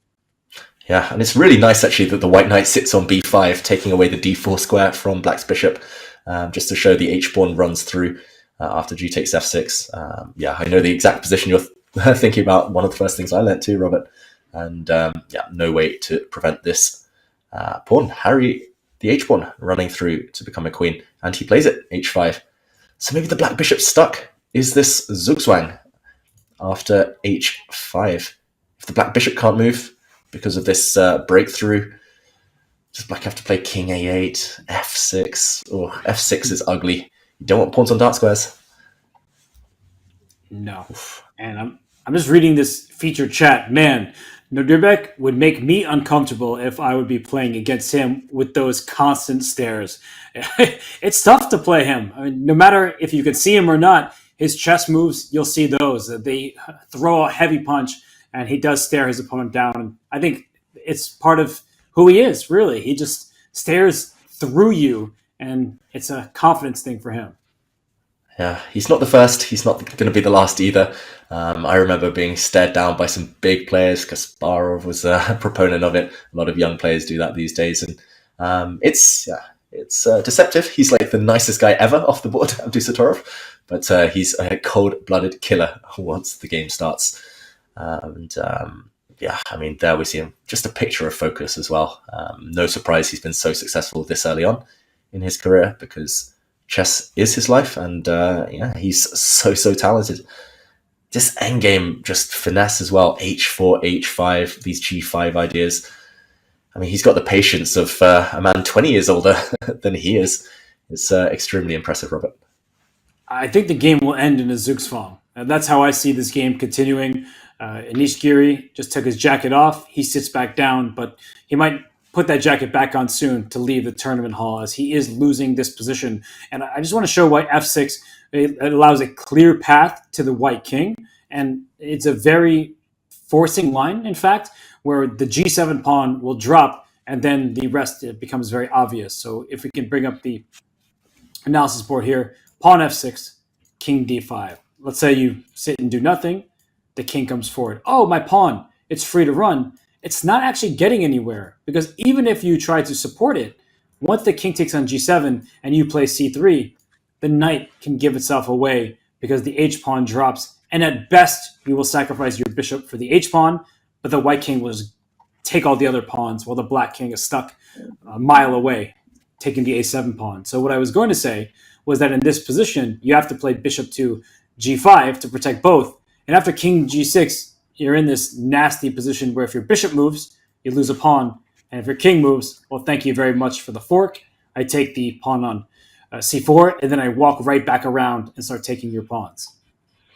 Yeah, this is a classic good knight against bad bishop that we mentioned earlier. The knight kind of just free on both color complexes to jump around, protect pawns, attack pawns, win pawns, black's bishop.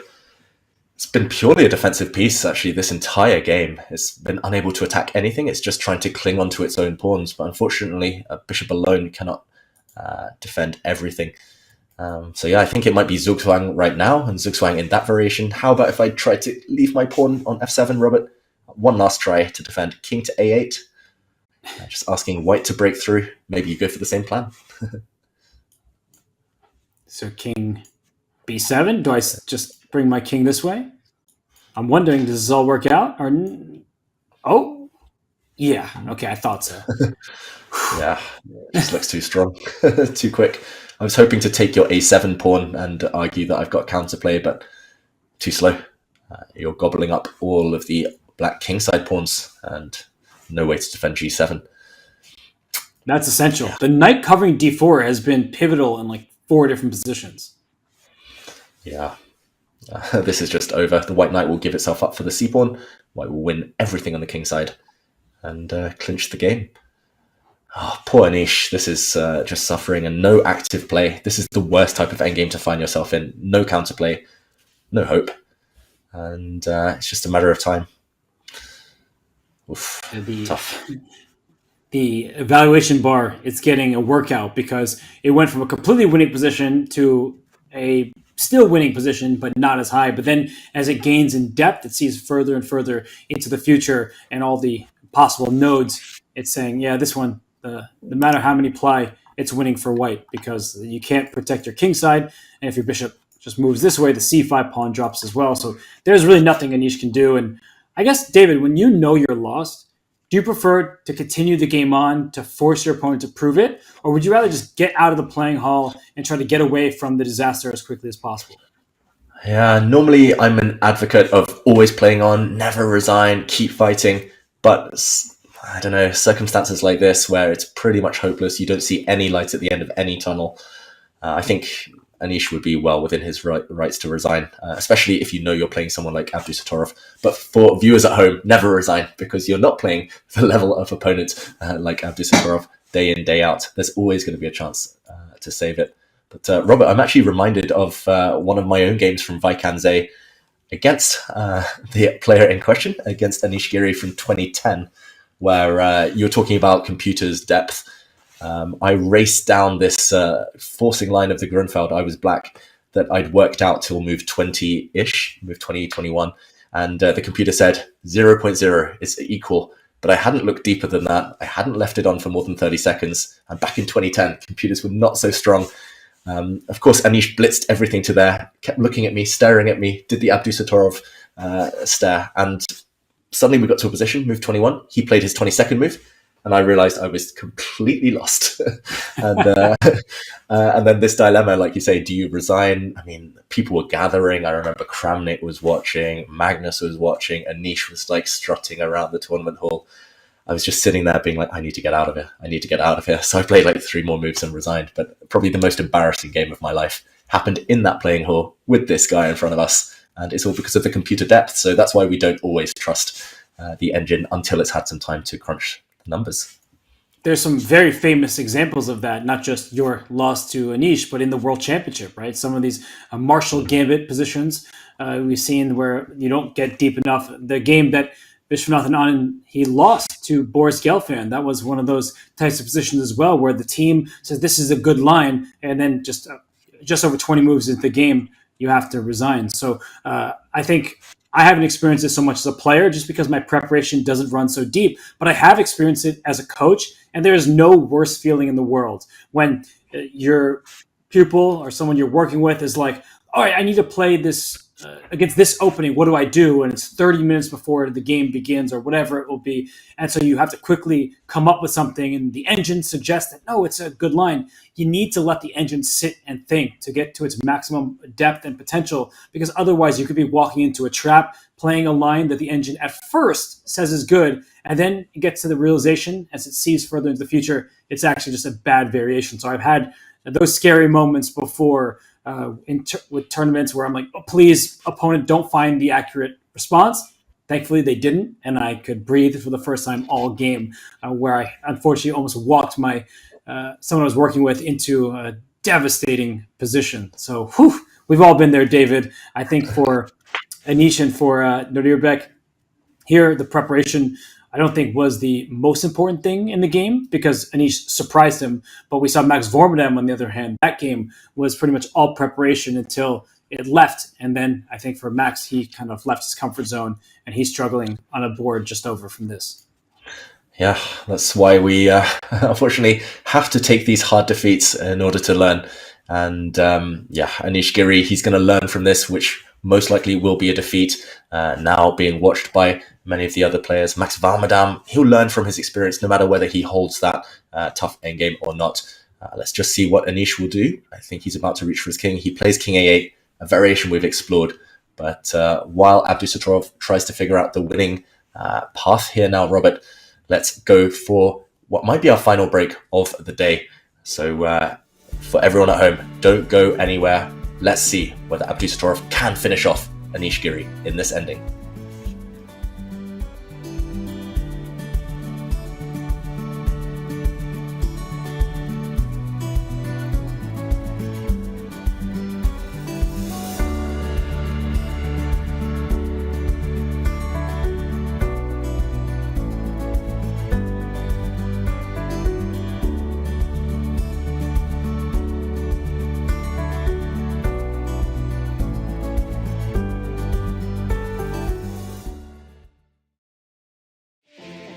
Looking for a new way to learn chess?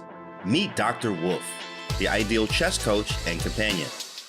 Play against Dr. Wolf as he explains everything step by step, points out strategic ideas, and alerts you to your mistakes. Train with him and go over your past mistakes until you master them. Choose from over 35 lessons created for all skill levels. No matter your level, everyone could use a coach. Download Learn Chess with Dr. Wolf for Android or iOS devices today. Did you know you can add emoji to your online games and analysis boards? Simply click on the emoji palette icon, select your emoji, and left-click on the board. You can choose from a host of notations, animations, emoticons, and even your favorite chess personalities. Emoticons will fade away after a few seconds. However, notations and special animations remain on the board until they are cleared. To clear them, simply left-click on the emoji or hit the Clear All button at the bottom of the palette. Have fun. Try them all on chess.com.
Hello everyone and welcome back to round 7 of the Tata Steel chess tournament, where it looks like tournament leader Anish Giri is about to crash to his first defeat. The master section will be blown wide open. Abdusattorov about to take down the leader, Robert, and it's been a perfect game from start to finish from White. Anish, he's been up against it. Not much he could have done. Every decision had a purpose from Nodirbek Abdusattorov, the Uzbek wonderkin. He is an Olympiad gold medalist. He won the World Rapid Championship. He dazzled in the Champions Chess Tour. And you see him here. He's got his head in his hands, but he's just a couple moves away from securing the full point and a lead in this tournament. He will catch Anish Giri. And look at this. He catches the C-pawn before it could even go any further. And that's a camera angle. Nodirbek Abdusattorov, he's king. He is going to be in first place. He catches Anish. And I think that there's nobody that can pass them anymore since Alireza Firouzja lost to Vidit. Yeah, and what an angle we're being treated to right now. We see Abdusattorov looking away, but for a moment we saw that famous stare. He's waiting for Anish Giri now to resign. Anish, he looked like he was reaching out, maybe one or two final moves, but he knows, we know, Abdusattorov knows that this one is hopeless right now. And this is really professional, the technique. As you said, Robert, just faultless from Abdusattorov. He's worked it all out, calculated his way to victory. Even if black is able to eliminate this white A-pawn now, that endgame is lost. It's all due to these tricks, those elementary pawn pushes we're taught when we're young. G5, F6, white's pawns on the king side are going to promote. Let's bring up an analysis board, because I was just showing it as I thought this game was so over that I needed to be instructional. Look at this. Bishop takes A7. G5 is the winning move. I'm actually not sure if other moves win, but it's still the same concept. Pawn takes G5, pawn to F6. It's not about the quantity of your pawns, it's about the quality. And white has the best pawn because it's the only pawn remaining for that side, and yet it cannot be caught. There will be 0 pawns left because white gets a queen. Unstoppable. Yeah, black could have all 8 pawns left if he wanted, but it's all about this new queen that's about to appear on the board. This is beautiful, Robert. G5. He's literally using a pattern he probably learnt when he was 5, 6 years old, Abdusattorov, and he's using it to take down one of the best players in the world. Pawn to G5. Remember this at home, everyone. This breakthrough to win. It also wins by just about one tempo, because after G4, H7, G3, H8 equals queen, G2, how do you stop this pawn from promoting? White has to go on the offensive, because if you make a careless move like trying to bring your queen back, that pawn promotes. So you have to give a check and then hunt the black king, which he will successfully do. So it looks like Anish Giri. We have like this pen angle. It's like the pylon in the NFL when you see somebody trying to go for a touchdown and they jump towards the pylon. The pen camera angle is pretty funny. But this endgame, it's happening. Oh, he actually decides to take on A7 here. I wasn't expecting that, but the knight does catch the pawn, David. They can come back to C6 and A5 and B3. Yes, and we'll see that route back for the knight just in time to catch this black pawn with the aid of an important check. Giri's playing on, not much else he could have done. If he had taken that white knight off the board, white would still have won with this kingside pawn trick in the endgame. And now the knight is making its way safely back to cover the promotion square. This move, given an exclamation mark, the only winning move, but more than enough, more than sufficient. And white here is simply winning. Extra knight for black's pawn. Giri's fighting though. He's going to try and bring his king across and try to trade off all of white's remaining pawns. Unfortunately for him, this won't be possible. White's knight will actually be able to waste moves, Robert. And Zugzwang, as you mentioned earlier, might well end this game. And if the king comes to D7, pawn G5 is still available. So this first pawn endgame you learn when you're trying to get a better sense of how queenless positions, and in particular when only pawns are remaining, it is the first endgame you tend to learn is when there are 3 pawns against 3 pawns, how do you create a pass pawn? The answer is by pushing the middle one. And so if black plays F6 to stop that, the white king just enters and goes for the other pawn. So Nodirbek Abdusattorov continues to play pretty much a perfect game, and Anish Giri was never given an opportunity to climb back in it. Yeah, the Petrov defense, one of the most solid openings out there. I mean, it feels like it's been just shut down the way he's played so convincingly, Abdusattorov.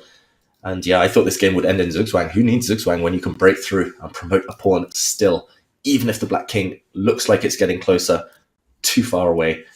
And Anish Giri, it's moments now before we see the handshake. Nothing left to do. G5 too strong a threat. White's king dominating the enemy king. And we'll see Abdusattorov leap up into that leading pack. Wow. This is essential for the tournament. And it's really opened things up, Robert, for everyone now.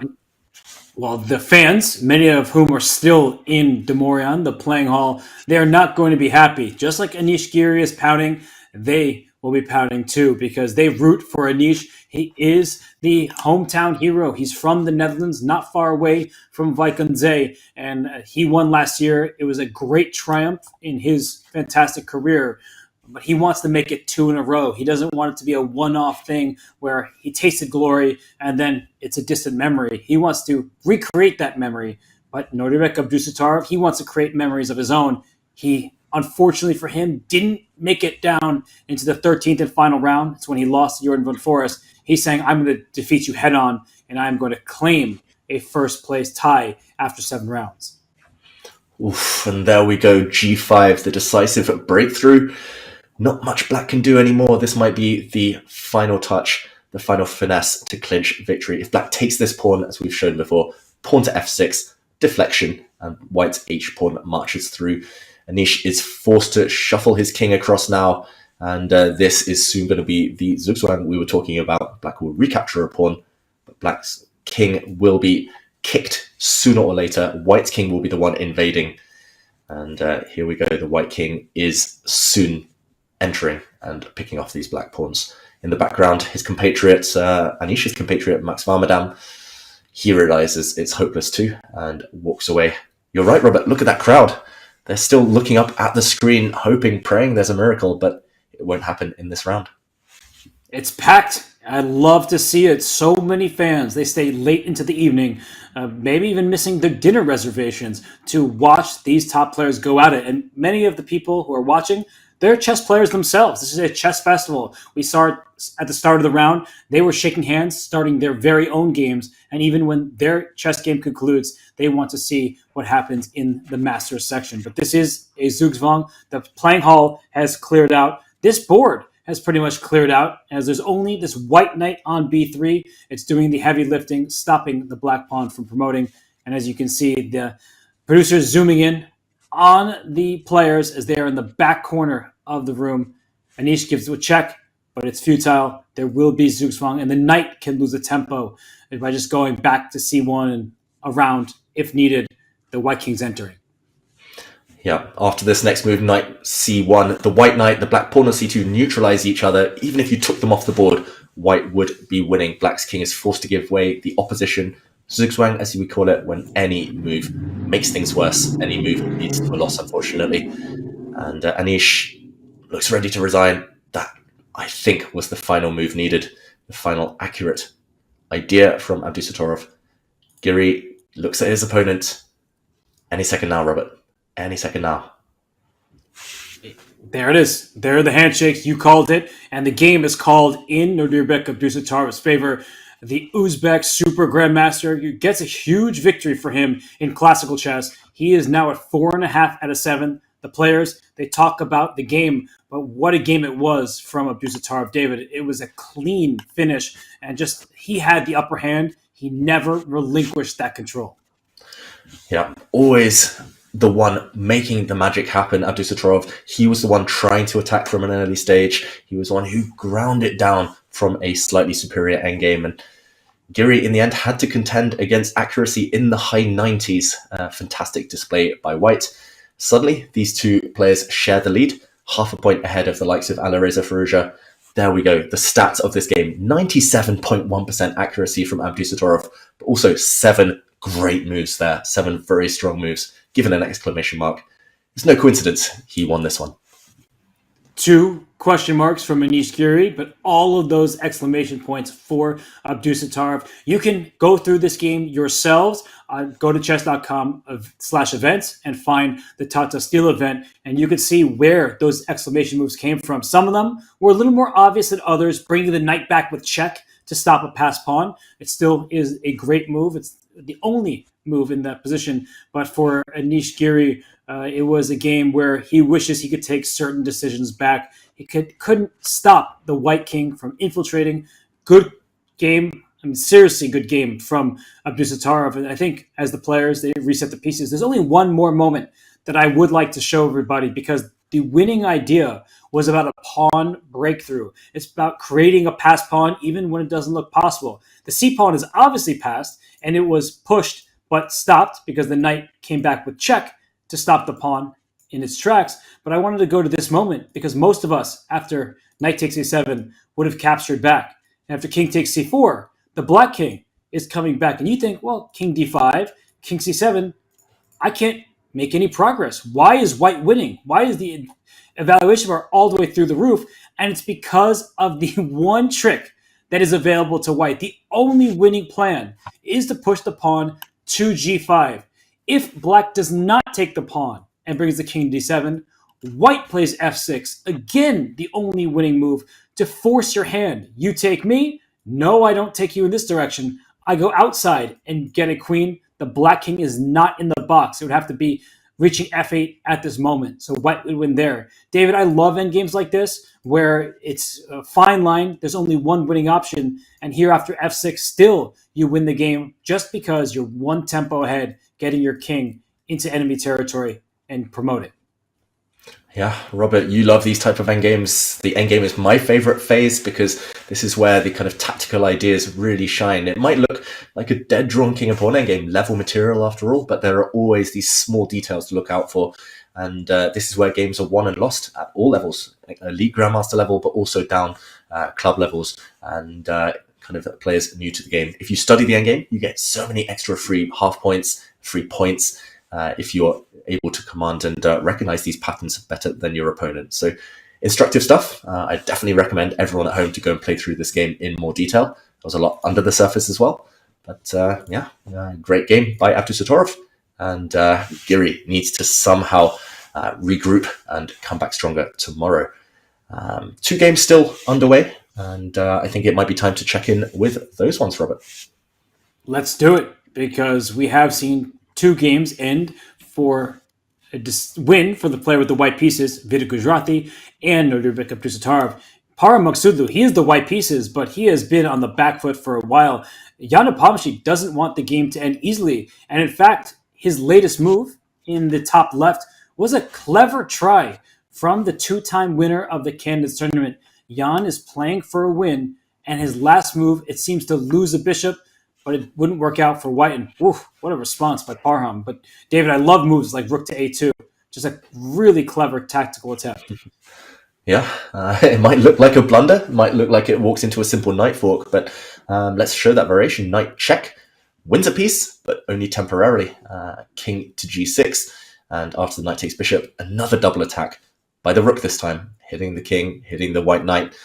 Evaluation bar says it's still possibly a draw, but black would be a pawn up in the ensuing endgame, and you never want to allow your opponent's tricks anyway. So Parham avoids this endgame and instead plays rook to f8. I should mention as well, king to g1 trying to defend the f2 pawn would not have been good due to this mating net we saw much earlier. Rook to a1, bishop and rook combined always corner a king like this. And instead Parham, rook to f8, really creative attempt to hold now. He's basically saying, you take my pawn, please take my pawn, because then I will hit your rook, and the knight fork is actually stronger as a threat rather than, it's just unavoidable, simply. The bishop is tied down, knight check, no matter where you go. King g6 walks into the other knight fork, knight to e5, and black's bishop drops off. So keeping the ace card up his sleeve, essentially there, Robert. Really nice move, rook f8, not obvious at all. And actually, it requires even one move more, because after rook takes g3, king f2, this is amazing. The king is hitting the rook the rook needs to stay in contact with the bishop, otherwise you lose the piece. But if you take a pawn on h3, now this check doesn't even win the bishop, it wins the rook as well. And if you push your pawn to h4, thinking, all right, my rook is protected, my bishop is defended, check. And after king to g6, another check is available to the knight. Maybe I can even take on h4 as well, because I'm removing the defender of your rook. But the point is that white goes ahead material, and thus black is in trouble. So clever tactics from Parham Maksulu. It's not just Jan Nepomsky coming up with the tricks. Yeah, knights, the most tricky pieces. They give me nightmares on a daily basis. If this were a blitz game, I can guarantee someone would have blundered into a knight fork right now. But luckily for Jan, he has 20 minutes on the clock, and it is a case of just keeping his bishop safe. I'm not sure what the best move is here right now, to be honest. I would just want to get my bishop out of the way as quickly as possible. Knight g5 now is a monster threat. So bishop d1 comes to mind. Struggling to see alternatives, to be honest. King g6, of course, walks into a knight fork, so just get the bishop out of dodge, get it out of the way. But it isn't clearly what Jan had in mind. Maybe bishop e2 as well to hit a pawn, but that pawn not actually threatened. Wow, this is amazing. Yeah, just incredible geometry, as you mentioned, Robert. Just all of these knight forks, all of these patterns. He plays bishop e2, but now if white were to play, I don't know, king g2, for example, bishop takes c4 would be another losing blunder. It would, because of the check, forcing the king into the knight fork distance, and down goes the bishop on c4. So this game still has so much life left in it, even though we're down to rook, minor piece, and 4 pawns. And if we want to avoid this blunder after king g2, can black play a5? There is a passed pawn that isn't that easy to deal with. Knights are notoriously slow-moving pieces. So if this knight were back on c5 or something and the rook came to 8, sure, I could see how that pawn is stopped. But in this position, the pawn is getting down to a3 in a hurry. Yeah, first instinct, Robert. Evaluation bar says level, but would you rather take white with the knight fork ability? I don't know how to describe that with all the knight jumps. Or would you rather take black with the passed pawn sprinting down the board? For sure I'm taking black. In fact, I don't see why this position is so dead level. I would have to calculate more. As commentators, we're trying to explain the position, but some of these require just direct calculation. I make this move, my opponent responds here, this is how I should follow it up, and so on. So I look at this position, and I think black's ideas are much easier. And white, on the other hand, has a bit of a clumsy setup with the rook and the knight. It defended the f2 pawn, but how are you stopping the a5 pawn? Yeah, it's certainly not easy. If the rooks were off the board, then it would pretty much be a total flip on the Abdusattorov against Giri situation where the knight dominated the bishop. Here it would be the bishop superior to the knight because black's pawn, the a pawn, is so strong. And yeah, it's kind of fine margins here. I'm always asked, bishop versus knight, what's the better piece? And it just depends. Here it's so open. The white knight has no stable outposts. A lot of knight checks, a lot of knight forks to watch out for, of course. But if you evade those tricks, yeah, I agree. This black a pawn, I've seen it run too many times and outpace a knight. Yeah, must still be a draw. Maybe white gives a check, rook h8 check, gives another knight check, tries to eliminate as many pawns as possible, tries to take on c6, but actually c4 is hanging here. It's far from obvious in this type of position. Suddenly threats again against the white king. I guess rook takes h5 and should still be holding, but... What if I make this move? Oh, I'm going to see it. Scared here, Robert. Just bail out. Knight takes a5, maybe? But I'm worried that you have h4 just in time. But I think David's point is important to show that even if the worst comes to the worst, where you take this and h4 happens, as long as you can trade this last black pawn, and you barely get to make it work, because after king to h2, g4, you do have rook g5 because the pin along the fifth rank here. But rook and bishop versus rook, even if you get rid of all of these pawns in red, this would be a draw, theoretically speaking, but in practice, it's quite difficult to defend. Yeah, that's like worst case scenario. Top players, they try to avoid that like the plague because yes, they've studied it. Yes, they should know how to draw rook versus rook and bishop, but it's never easy with the clock ticking and the pressure on. So yeah, these lines... Oh, he plays h4, but now the white king is eternally a bit stuck. No control of the light squares. What am I waiting for? A5. How are you stopping this pawn? Knight g5 check. You want to give my king a check. Up it comes to g6. You need this pawn on f5. I'm just going to show this checkmate because the black king isn't perfectly safe either. If I don't take a pawn with check or do something like that, if I waste a move, f5 check, the king has to go to h6 because it's cut off along the f file. This is why the h pawn is important, protecting the knight. And then rook to h8 is check and mate. So there are some mating constructions that black needs to be careful about.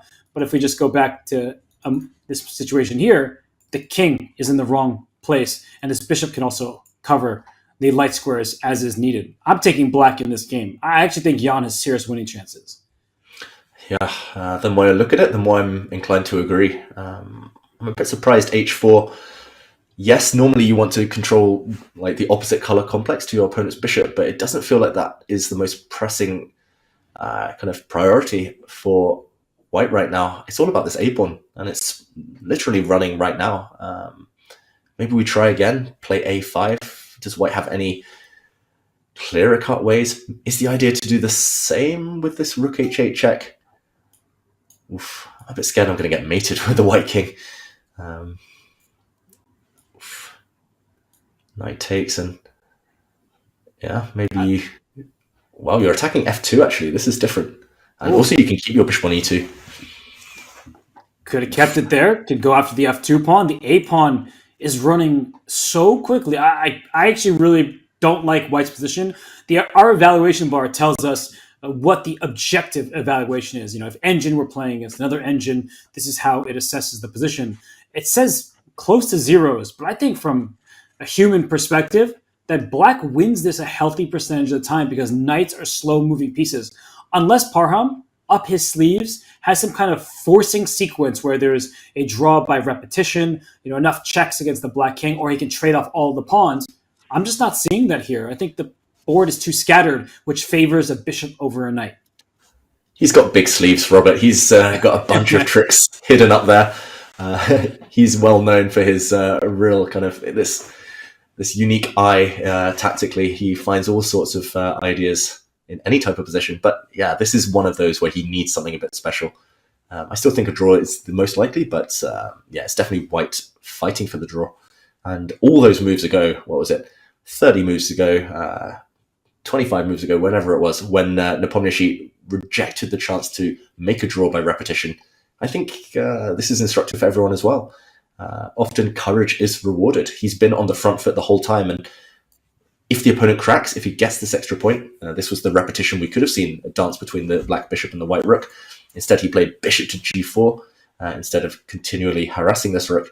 And if he ends up using this bishop that he just moved to victory, then yeah, this will be inspired and will really give him a fresh impetus in the tournament standings. Yeah, I love the fact that this game's still going. It was sad for Jan because it cost him a world championship title, but that's how Dingley Run, won the title. I just merged his name with the word won. But Ding, he won that crown because he played on in a position many of us would have just repeated. And David, you and I were covering that event, and it was such a brave decision, but it turned what looked like a potentially level game into a win and a world title. So bishop g4, Jan Nepomniachtchi made a very good decision. He didn't sense any danger in his camp, where he thought white was discombobulated with this weird rook on b3, and the lack of coordination allowed him to play on. And he gets to this point in time where he can still try to win by using his a pawn, running it up the board, and whoa, rook a5, taking away the e5 square. So I get this move. I actually completely understand it. It also leaves white with a lot to figure out. Yeah, mysterious until you realize it stops knight to e5 ideas, which I guess I was trying to make work in the last variation. I was going to say Nepomniachtchi on the camera. He was like, up and down. I thought, okay, he doesn't believe in the knight forks. He's just going to call the bluff, push the a-pawn, and just hope that white's knight isn't jumping quick enough. But okay, this one does slow down black's idea, so what to do next? I wonder whether rook f5 is a threat as well, if white kind of takes a chill. I don't know how to take a chill. King g2, for example. Rook f5. Or maybe actually bishop takes c4 is the threat now that knight e5 is no longer a fork. Ooh, so that's the idea. Important. He's threatening to win a pawn by backing up with his rook. And so we now see that bishop takes c4 is a threat. I don't want to make a move like knight d6, just trying to hang on to the pawn. The engine actually says, okay, I thought it wouldn't be all right, but maybe Parham needs to go for a defensive posture, as it does do its job, and it can't be kicked out of that square. Yeah, that's the one drawback to Black's last move. Now the A pawn struggles to get motoring. The Black rook is just in its way. So, yeah, really difficult now to suggest how to improve as Black. If you go rook to e5, for example, at the very minimum, White's rook can slide behind to a8 at the right moment and just stop that pawn, pick up that pawn, probably with a draw. So, okay, Jan playing it safe, maybe creating a threat, but Parham still should have this one under control. Should still be level, as I think this is one where we do trust the evaluation by Robert. Yeah, the more that we look through the lines and the way the players are playing, it does seem to be a position where knight d6 and other moves as well will hold. I still think that Jan has outside hopes of going for a checkmating net against this white king. The light squares are extremely vulnerable, but it does feel, as you're saying, that the engine, it's not misleading us at all. It's still a position that White should hold, but Black is the one with all of the winning chances. Yeah, and just as this one takes a slower turn, Magzulu on move, I want to pull us over to the other remaining game in the Masters section, where it looks like Max Varmadam is on the brink. He's done everything right, but apparently in the current position, there's only one move to save the draw, to hold this game. And Robert, it's not an easy one. I took a peek here. I didn't mean to. I was just clicking on the game and suddenly it popped up. Only one move. Otherwise, Black loses on the spot. I would have said take on g2 or, I don't know, push a pawn to g3, but no, it's something far more sophisticated than that one. Far more difficult. Okay, well, you've helped me out a ton. Wait, that was... I thought I made a move by mistake. No, you've helped me out a ton. I see the plan is that if rook takes g2, I'm not going to take your pawn a7, but I'm going to throw in this check first, and then your king is forced to the 7th rank, and wherever it goes, I'm going to take this pawn on a7, push through to f4, bring my king forward, and this is what you and I have been talking about for a long time now. These types of positions are winning for the side who is essentially up 2 pawns, because even if I bring my king forward or back, it doesn't matter. White is up 2 passed pawns, Black is up 1 in return, but the 1 pawn can easily be stopped. The 2, on the other hand, they push together, and that means White is going to be in a winning setup. So it's clearly not taking on g2. I can calculate that far. g3 has the same problem. You're giving up this pawn, doesn't change anything. Taking on f3, I don't think helps, and a5, the engine didn't react. So before I could finish my process of elimination, Max, he finds the only move that if you take on a5 now, it's not g2, but f3 that you grab. And we get into an endgame where after the trade of pawns, this is a known draw. Still some work left, I must say, but this is a known position for both of these players, with the Black king will do its best sitting in front of the pawn, and the Black rook will check from the side as soon as the White king approaches. Yeah, this one might well end up in something we call the Philidor position, if anyone wants to do further research. But yeah, it's all about making sure that you don't allow White to connect 2 and march 2 connected pass pawns up the board. So here, this is the dream scenario. You leave White with 1 passer. But okay, Gukesh, a bit of a grimace before he played a move, but in the end, he pushes his f-pawn forward, realizing he can no longer keep his pawns holding on to each other, and he gives up a pawn and then drops his king back. So a5 is hanging no matter what. It's going to drop. Can White now pick up the Black g-pawn? I think, as we kind of found out earlier, even if the Black g-pawn disappears, should still be a draw. But okay, still some work to be done here by Max, but he's found that key move, a5. Otherwise, he would have been toast. a5 and then rook f1 as well. I mean, this move a5, I'm going to go back. I didn't see it receive an exclamation point, but I think it deserves at least one. I can give it anything I want because I have that power, but I'm actually going to give it this one.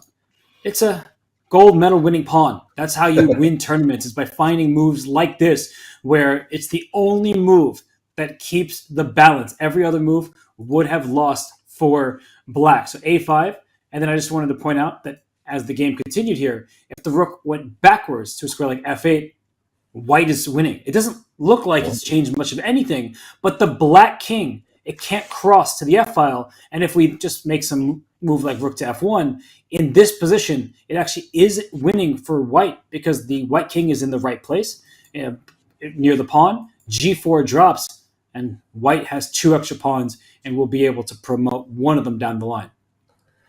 I need to go back and buy some endgame books, study some endgames, because earlier we saw a very similar scenario with the black being 2 pawns down, also the E and G pawns, but white's king was slightly further away, and that was a draw. But just the placement of the white king, as you say, Robert, white's king is always ready to cross over the F file, the G file, and actually the E pawn will be a distraction.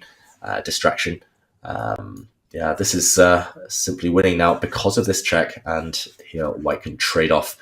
We should show maybe just one more move after a rook exchange to win. After king to f3, king g5. You've got to be careful what you do. Not the pawn first, it's the king first. This would actually lead to a draw, but you bully the opponent's king out the way with your own king, and the opposition forces black back. Slowly but surely you keep repeating this pattern. So king and pawn endgames winning for white, and again use the king.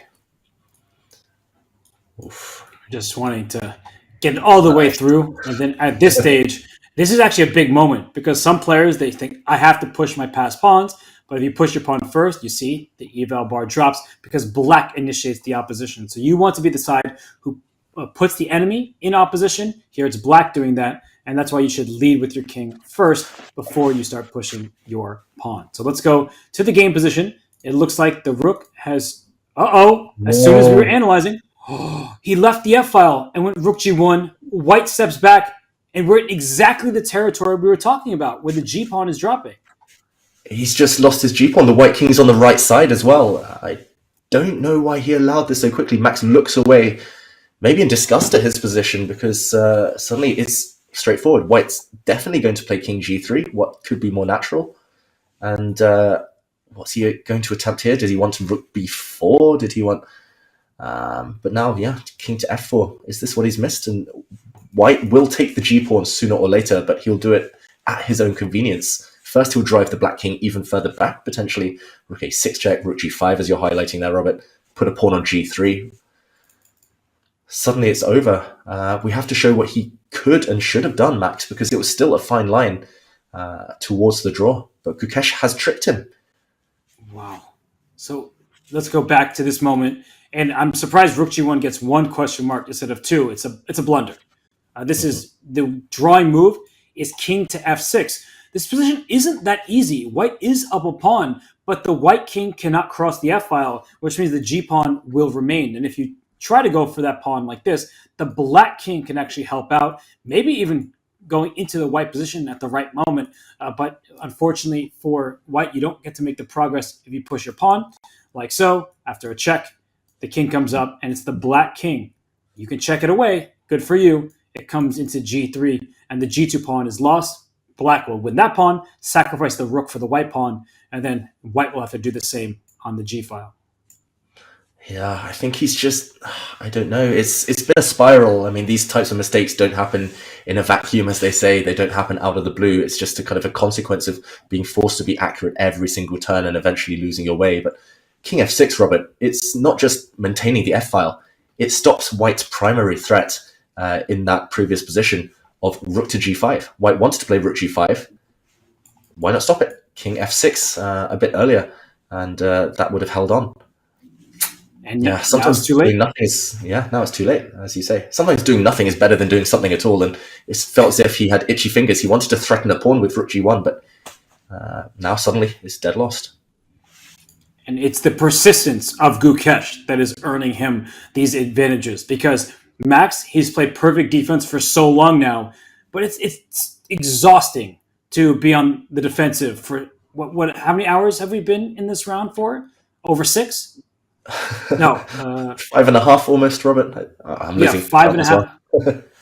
we've been here for a very long time, 5.5 hours. And if that's the case, well, you're just move after move expending so much energy. Whereas Gukesh is like, all right, the worst that happens is my opponent finds the way and makes a draw. Whereas for Max, the psychological pressure, I need to hold. If I make a mistake, I'm losing. That adds up. And now he is, in fact, losing. If you play Rook B2, trying to keep the king attached to the G-pawn, still the Rook comes around to G5 to win the G4 pawn. And just to maybe just quickly show a position like this, that Black is too slow. Rook takes G4, King to E5. It looks like you have everything in the perfect location. But the reason why many of these endgames can be losing is the Black king gets cut off. So I think that there are many positions where you even give up this pawn to cut the king off either on the F file or the 5th rank. But I'm going to try to pull up the table base because I see to the left of the board, it says TB on the bottom, a win for white. If you're on chess.com events, you can click on that tab for the table base. And I see that winning for white is every single move except for Rook F4. Rook F4 draws because after Rook F4, Rook takes G2 check, distracting the king. And that would allow Black to scoop up the last pawn. But if we go here, I'm not finding this myself. I'm being honest with everybody. I'm being completely transparent. I'm using the table base. It is a really good resource. And it says literally every other move besides Rook F4 wins for white. Wow, that's pretty good odds. 9 legal moves that win, only 1 legal move that doesn't win. I think you'd find the win here, Robert. But heartbreak for Max Varmadam as white here would sneak around, eventually start pushing the G-pawn after cutting off the Black king. This is, again, endgame 101. But still a way to go, still precision needed by Gukesh to close out this victory. It's time for our final break of the day, but we will be sticking with these 2 remaining endgames in the master section until the bitter end. So don't go anywhere. We'll be back with the final stages of round 7.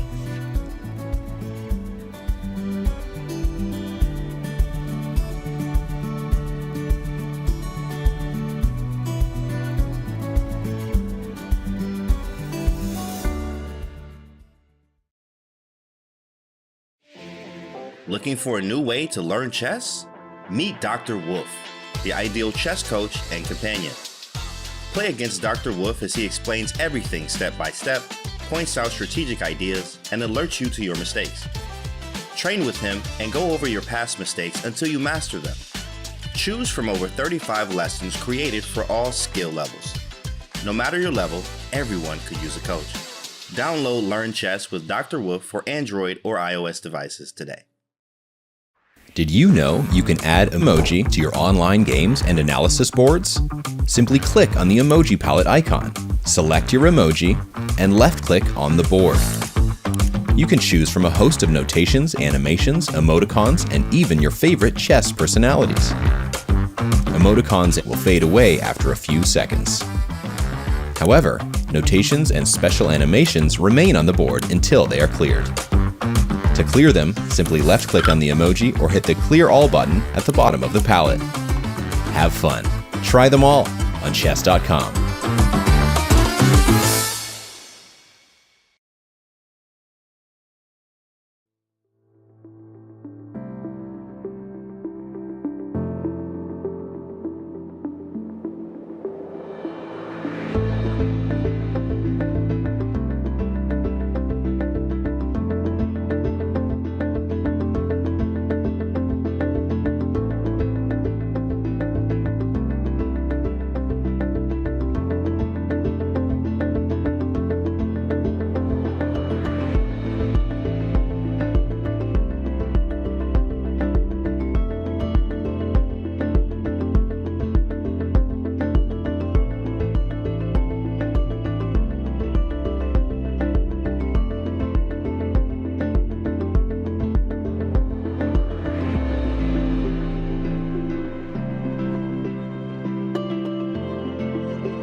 Hello and welcome back to round 7 of the Tata Steel chess tournament, and this is now likely to be the closing stages, but we still have a lot of action to bring you, including the challenges section, which we will check in with now.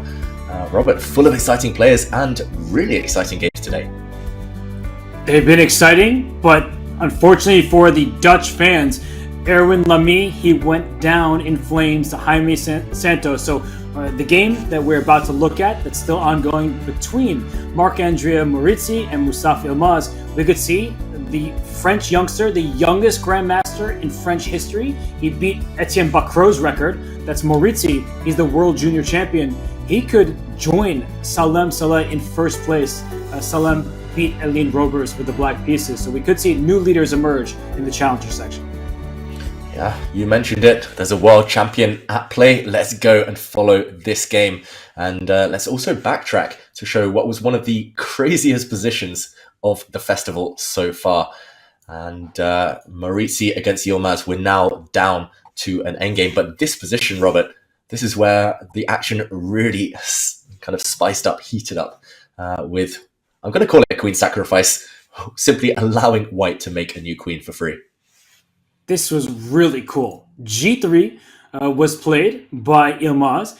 You think, okay, I'm going to go get a queen. White cannot play rook h1 because rook takes b7 check is a shot out of nowhere. And if you take the rook, the bishop gives a check, takes the rook in the corner, and stops the white pawn from promoting all at once. So instead of rook h1, well, of course, you can get a queen. So do it. If you take on h2, the white king steps out of the way, and you've prevented the black pawn from promoting. So David, how could you not take the rook? The answer is you're Mustafa Yilmaz.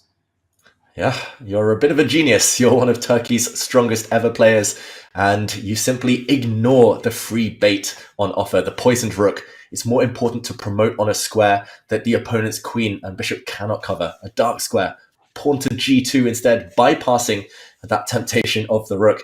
And actually, black is the one making a new queen on the next go, unless the white rook sacrifices for this pawn.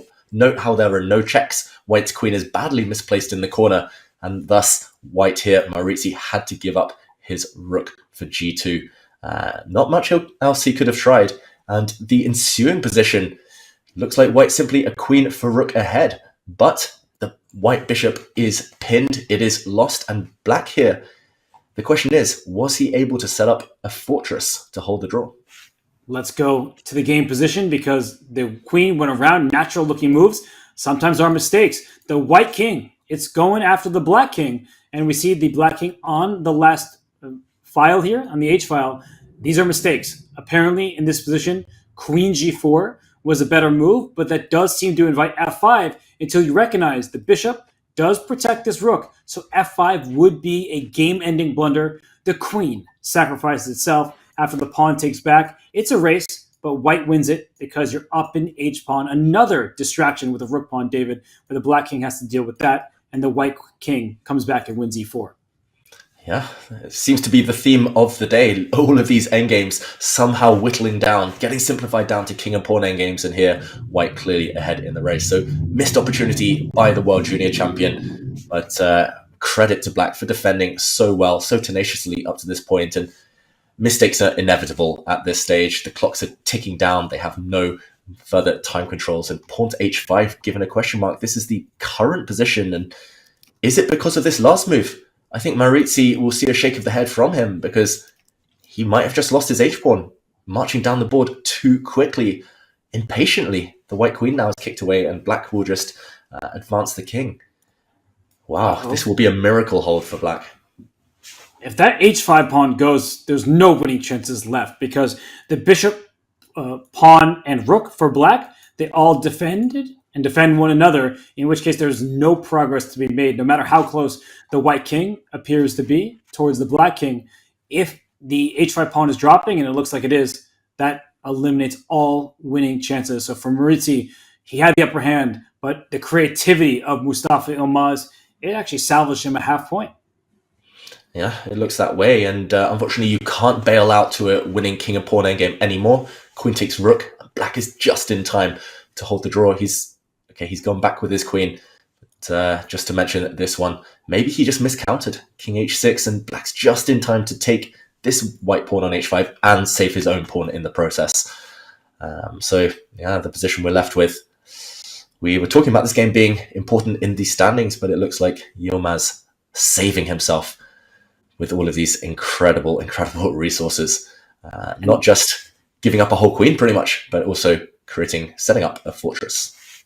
Look at how incredible this position is, that black can even win. If white thinks of pushing the pawn, it's black winning. King h4, pawn e5, and the problem for white is that you both promote, so it's simultaneous promotion here, but the kings are in opposition and you give a check, the king steps on the e-file, the black queen gives another check and scoops up the queen. It's a skewer. At the end of it, the white queen is lost. So there were still even tricks for somehow white to completely mess up this game. Instead, we see the rook chasing the white queen, and there's nowhere really for it to go. The black king eventually can inch closer. The rook can just go back and forth on the g-file somewhere, and it does look like a draw is near.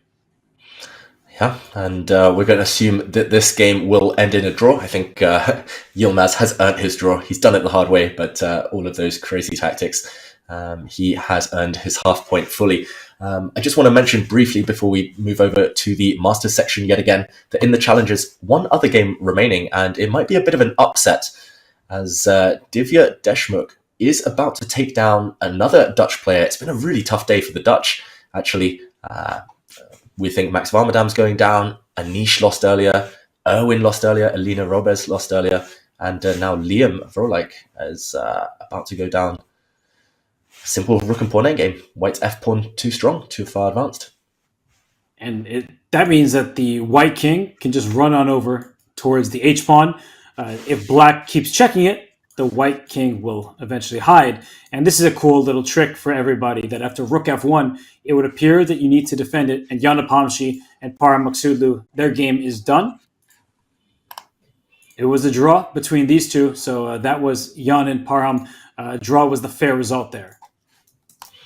Yeah, a draw was a fair result. We talked about that one a bit earlier. We will recap the final position, but just this final trick, Robert, to move away from the challenges. We think Divya will wrap up victory with f7. Beautiful. And a skewer to finish the game on the 7th rank. And always fun to win a game like that. Yeah, it's so nice to win a game deep in the end game, but it's unfortunate for the Dutch fans. And we see Parham and Jan and David. I guess, Jan, do you feel like he's going to be disappointed that he played on, he went for it, and he was not able to get the full point? Yeah, maybe inside he's kicking himself. He could have saved 4 hours of hard work. He could have been, I was going to say at the beach. You probably don't want to be at the beach in Vacanze, these cold temperatures in January. But yeah, he definitely, I think, the more disappointed of the two, Jan Nepomniachtchi. He did try, though. Fair play to him. In the end, he came up against rock-solid defense. Creative defense, actually, from Parham Maksudlu, who's now starting to gain a bit of speed, a bit of confidence after a tough start to the event. And this is our final game in the Masters section. As you said, Parham Maksudlu, he is regaining some of his form. In Gukesh, he is on a tear, a 2-game winning streak before this game. And wait a second, the e4 pawn is gone. The evaluation bar, the table base, says white is winning. Look at this, the last couple moves. In rook g6, giving away the pawn just to play rook g5 and cut the black king off. This is classy. This is a man you see on the screen. I'm going to say man, even though he's a teenager, who knows his endgames. He's studied this probably countless times. There's 2 ways to cut off a king. You can cut it off vertically, but you can also cut it off horizontally like he's doing right now. Black's king cannot edge ever towards the white pawn, and white's king will actually use the edge of the board and the h-file to step out of the way of its own pawn, and sooner rather than later the white pawn will step forward. If the black king ever steps across to the f-file, the white pawn will give a check, and unfortunately there's nothing Max can do.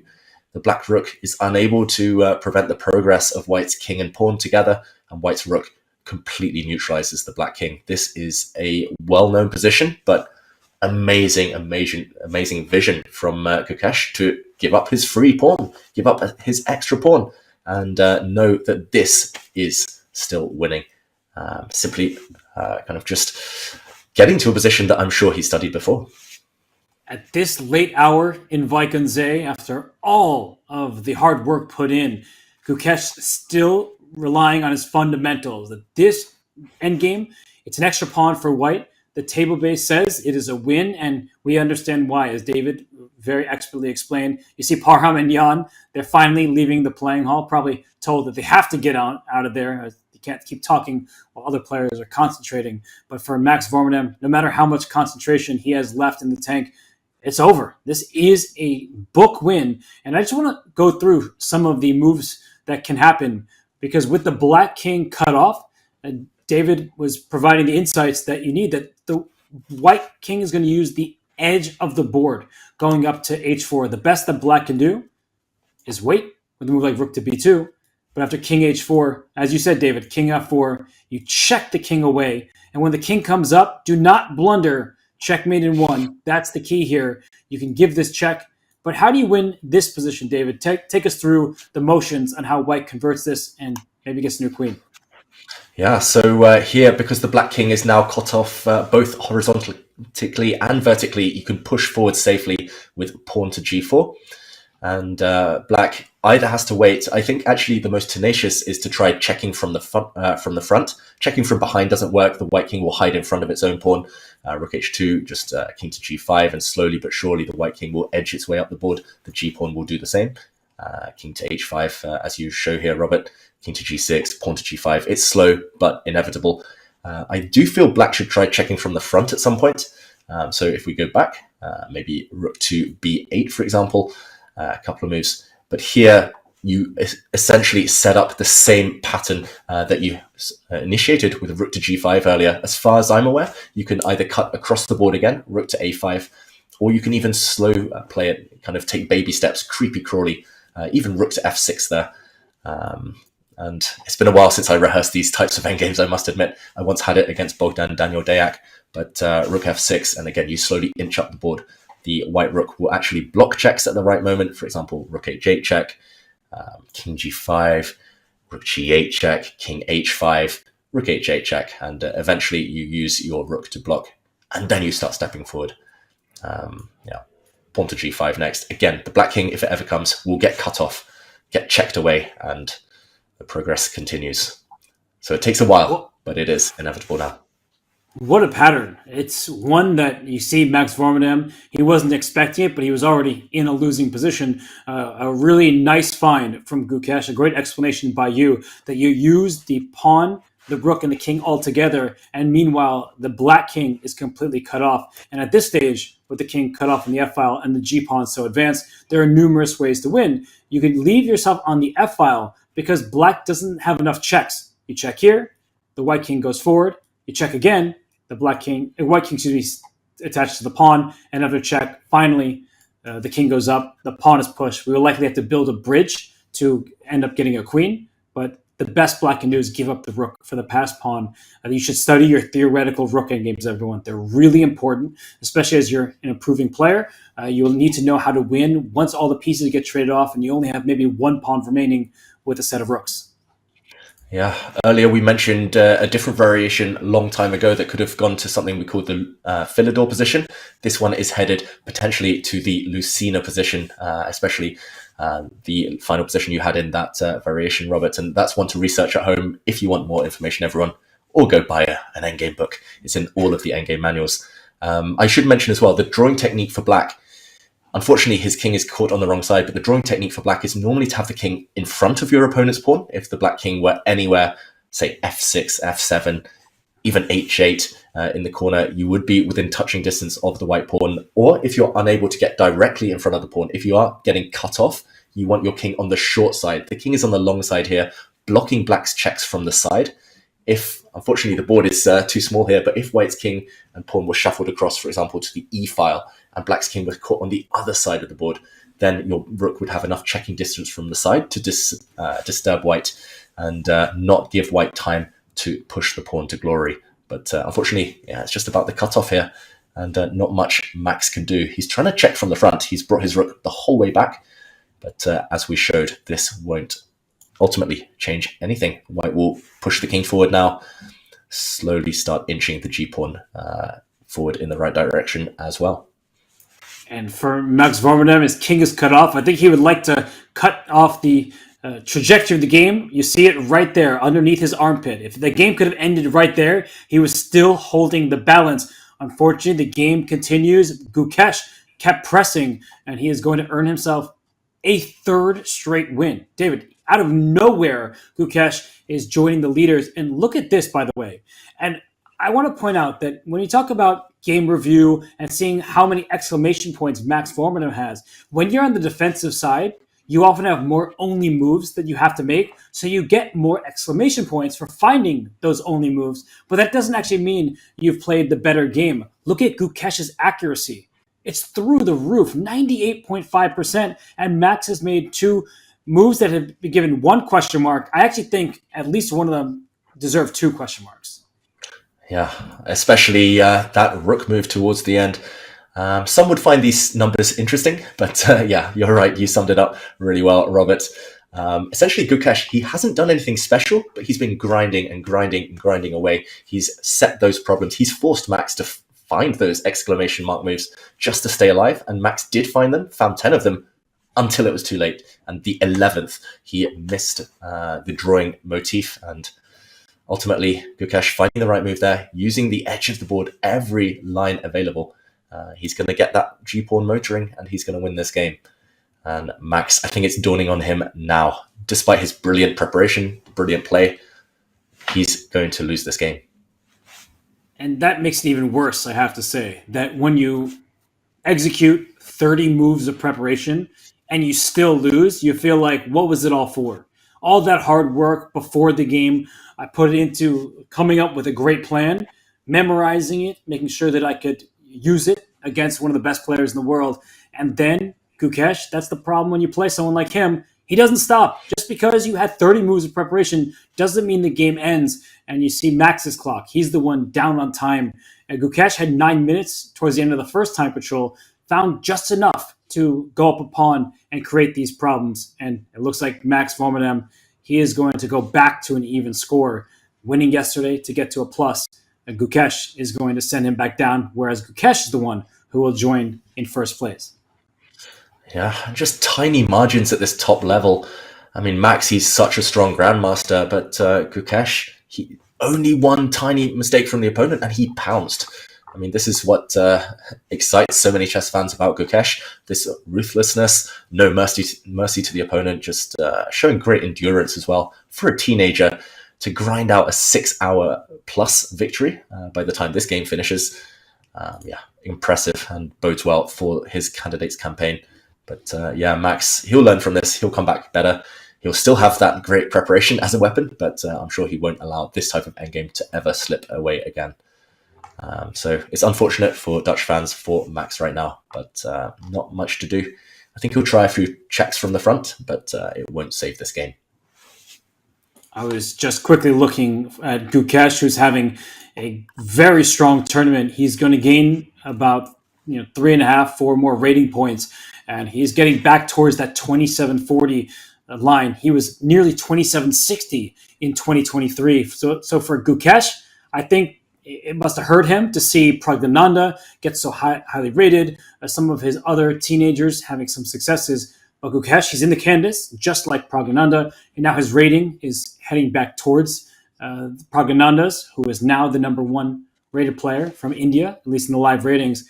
It's good to see Gukesh, instead of falling, as some people may continue to struggle after a bad result, he's right back at it. He's with winning this game in first place after 7 rounds in Vaikanze. And I think that might even be more points than he had all of last year, which was a terrible result for him.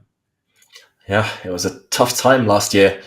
But yeah, you got to keep trying. You got to keep pushing, keep grinding, and you will be rewarded eventually. This year, things have really picked up, especially over the last few days. And do you think that inspires him, Robert, seeing Prag's success? And do you think it's really forcing him to kind of look for every single possible rating point, every single possible resource to win these games, knowing that a good friend, a colleague, but a rival is pushing ahead? Yeah, these frenemies, no, they're all have great relationships with one another. In fact, when Arjun Erigaisi was playing Praggnanandhaa in the World Cup, that's where Praggnanandhaa, he skyrocketed in fame. They were playing each other in the quarterfinals with a candid spot in the line, and yet they were still walking with one another after the round, eating meals together. They're friends off the board, but they do push each other to new heights. So for Gukesh, he's the one, once he wins this game, is going to be in a tie for first place. I did just check. He scored 5.5 out of 13 last year. That was a disappointing result, -2 in the whole tournament. Now he's going to 4.5 out of 7, so 1 point away in 6 rounds to match his score from a year ago. It's a much better showing from him in 2024. Yeah, and joining the leading pack after Anish Giri's defeat, and suddenly getting close at the top. It's getting bunched up there. No runaway victor, no runaway leaders like there were in previous years when the likes of Magnus Carlsen were competing. Gukesh, this is perfect warm-up as well. Knowing these players, they're very, very realistic. They know that candidates is the main target. We're talking about Prag for him, for 4 of the other players as well. The candidates is the main target. So just getting warmed up, just getting in the zone, in the mood, getting match fit essentially is the number one priority. Winning, gaining confidence is a bit of a bonus. In the meantime, here, Robert, Max's rook has gone up, it's gone down, it's threatening to check from behind, but Gukesh, surely he's just going to continue with his plan. Again, you don't want to push g4. I think that's one thing that would be potentially instructive in this exact position. But baby steps. He pushes the pawn 1 square to g3, leaving the white king a nice, safe hiding spot. G4 would have been a draw, so g3 keeps the king's access to g4 alive. Just to maybe quickly show as these players, and they're nearing the end of this game, the conclusion of it is that white is theoretically winning, but theory and practice are 2 different things, and Gukesh still has a little bit of work left in front of him. Had he played the move g4, you're going to see the evaluation bar go right back down in the middle. You give black a check on h1, and you also give black check on g1, and once the white king steps back, the problem is that black can actually step the king to the side, hitting the rook, hitting the g4 pawn, and that liquidates completely, and that would have allowed Max to escape. Yeah, so it's never too late to go wrong. We're now at, move 61, but Gukesh still displaying accuracy. And he's not rushing, another instructive trait. Robert, I'm going to sound like an old grumpy man again, but I was going to say when I was young, my fellow youngsters, they would rush, they'd be impatient, they see kind of the finishing line and they just try to race towards it and make so many mistakes in the endgame. But this modern generation, I mean, we saw it with Abdusattorov grinding down Anish Giri. They don't rush at all. They're so composed. How impressed are you? Do you think this is something they actively work on? Or, how are they so mature at such a young age? I do think they work on it. The players, they have to work very hard to get to their ratings. I know a lot is said about natural talent, but they put in so many hours of work every single day to continue to make progress. Because when you're talking about the absolute best of the best in the world, everyone there is talented. Right? Talent by itself doesn't necessarily distinguish you from other very, very talented players, but the work that they put in with their coaches. The most famous coach in India is Ramesh. And Ramesh is renowned for giving his students very difficult positions to solve. And that way they can't just rush to a conclusion. They have to put in all of the hard work. And here comes the white king to g4. You're going to see that slow progress that you were talking about, David. I'm very impressed with Gukesh, the way he was able to withstand the opening preparation and then find himself in a winning ending. Yeah, extremely impressed. Still some hard work to be done. Max now, we should mention, down to 1 minute. And as a defender, that's no fun situation to be in. He's got to play quickly. He's got to try and hustle.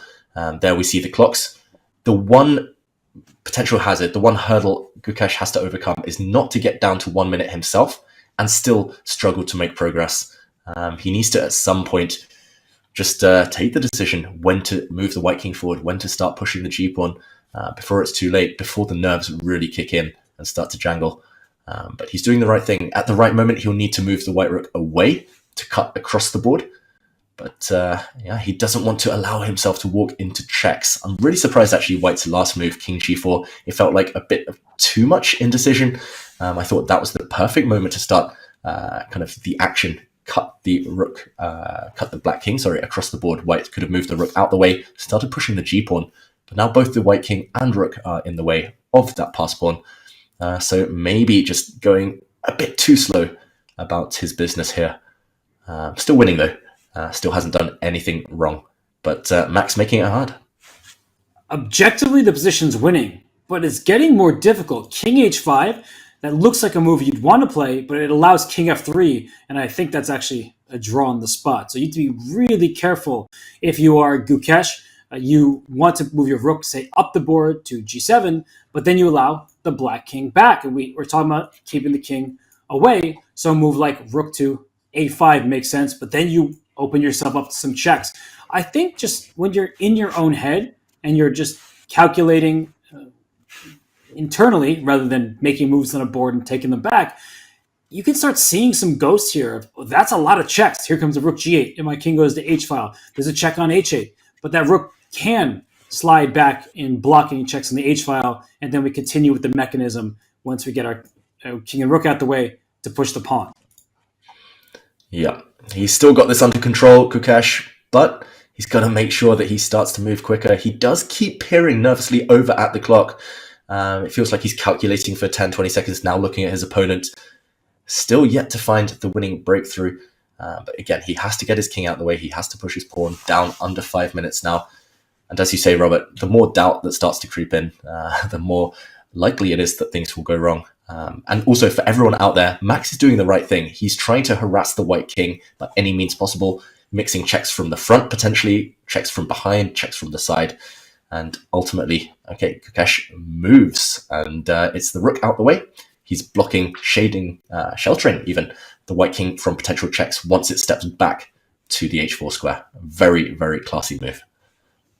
And what he needed to realize is, Gukesh, that some of these positions that black runs out of squares, that let's say there is a check and the white king steps to h4. White will then push the g-pawn, and the black king cannot step closer with the rook on the g-file because the white rook will give a check on the f5 square. So the black king and rook cannot coordinate in the way they need to keep the white king boxed on the h-file, to keep it trapped over there. So Gukesh, he's doing the right thing. And you see Max Vormedem down to 30 seconds.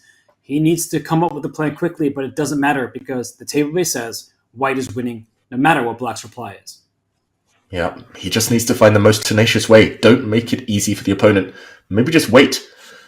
And there we go. He does wait. Rook to f7. So it's that idea you mentioned, Robert. As soon as the white king steps away, steps to the h-file, pushes the pawn, black's king also needs to cross over. And he's preventing any potential checks from the white rook once the black king reaches the f-file. So I do agree with Max's last move. It makes life slightly more difficult for Gukesh. Still winning. Still most likely going to move his king out the way. But some hard work to be done. 4 minutes against under 1. Do you see any chances, prediction-wise, any chances of Gukesh letting this slip? The only way he lets this slip, in my opinion, is he pushes his g-pawn too soon. You need to do it step by step. David, I loved the way you explained it, that you can't just rush your pawn forward because then you may open your own king up to checks or allow the black king to step along the f-file. So what white needs to do is first bring the king over. But what is a bit tricky about this decision is that once the black king steps along the f-file itself, you start worrying, have I given too much ground? But the good news is white can push the g-pawn up to g4 and try to get a rook trade, and the black king will have to step to f4, but there's no more progress. We're actually going to see this, so you don't have to envision it. You don't have to do the Beth Harmon and stare at the ceiling and see pieces in your head. I think that Gukesh is going to show everybody how the job gets done. Yeah, it feels like he waited long enough, and now he has kind of decided, he's concluded upon a winning technique, and it's that creepy crawly. It's the slow, steady kind of step by step. He's going to push his pawn. Then he might cut the king one square, one line further, step the white rook up one square, give the white king some breathing space, step the rook up to the 6th rank, and still cut the black king across the board, but slowly and surely edge towards the promotion square. It's all about the pass pawn. Endgames always are, about making new queens. And okay, Max forcing the issue now. Black king coming in, just trying to persuade Gukesh to push his pawn forward, which I think he will. He can safely do right now. But at least maybe asking some questions, causing some doubt. G4, got to be done. G4 is a good move. Rook F4, trying to win that pawn, will be met by rook to F5, forcing the rooks off the board in a winning endgame for white. So after G4, I'm looking at King F4, because if the white rook slides away, the black rook has the check. We're actually seeing this. Gukesh continuing to find the right moves. The black king steps back to F4, and this is what I'm talking about. If the white rook moves away, the black rook gives a check. It's almost checkmate, and the white rook would have to step back. But instead, we're getting David's method. I love it. And this is really excellent play and a great call by you, David. Just the step-by-step. The black rook needs to stay on the F-file. Otherwise, the white rook will cut it off from that point, and the white pawn will step forward anyway. So black is completely stuck. Yeah, and that's the thing. Not rushing. Black is stuck. You've basically paralyzed the black rook to the defense of the F-file.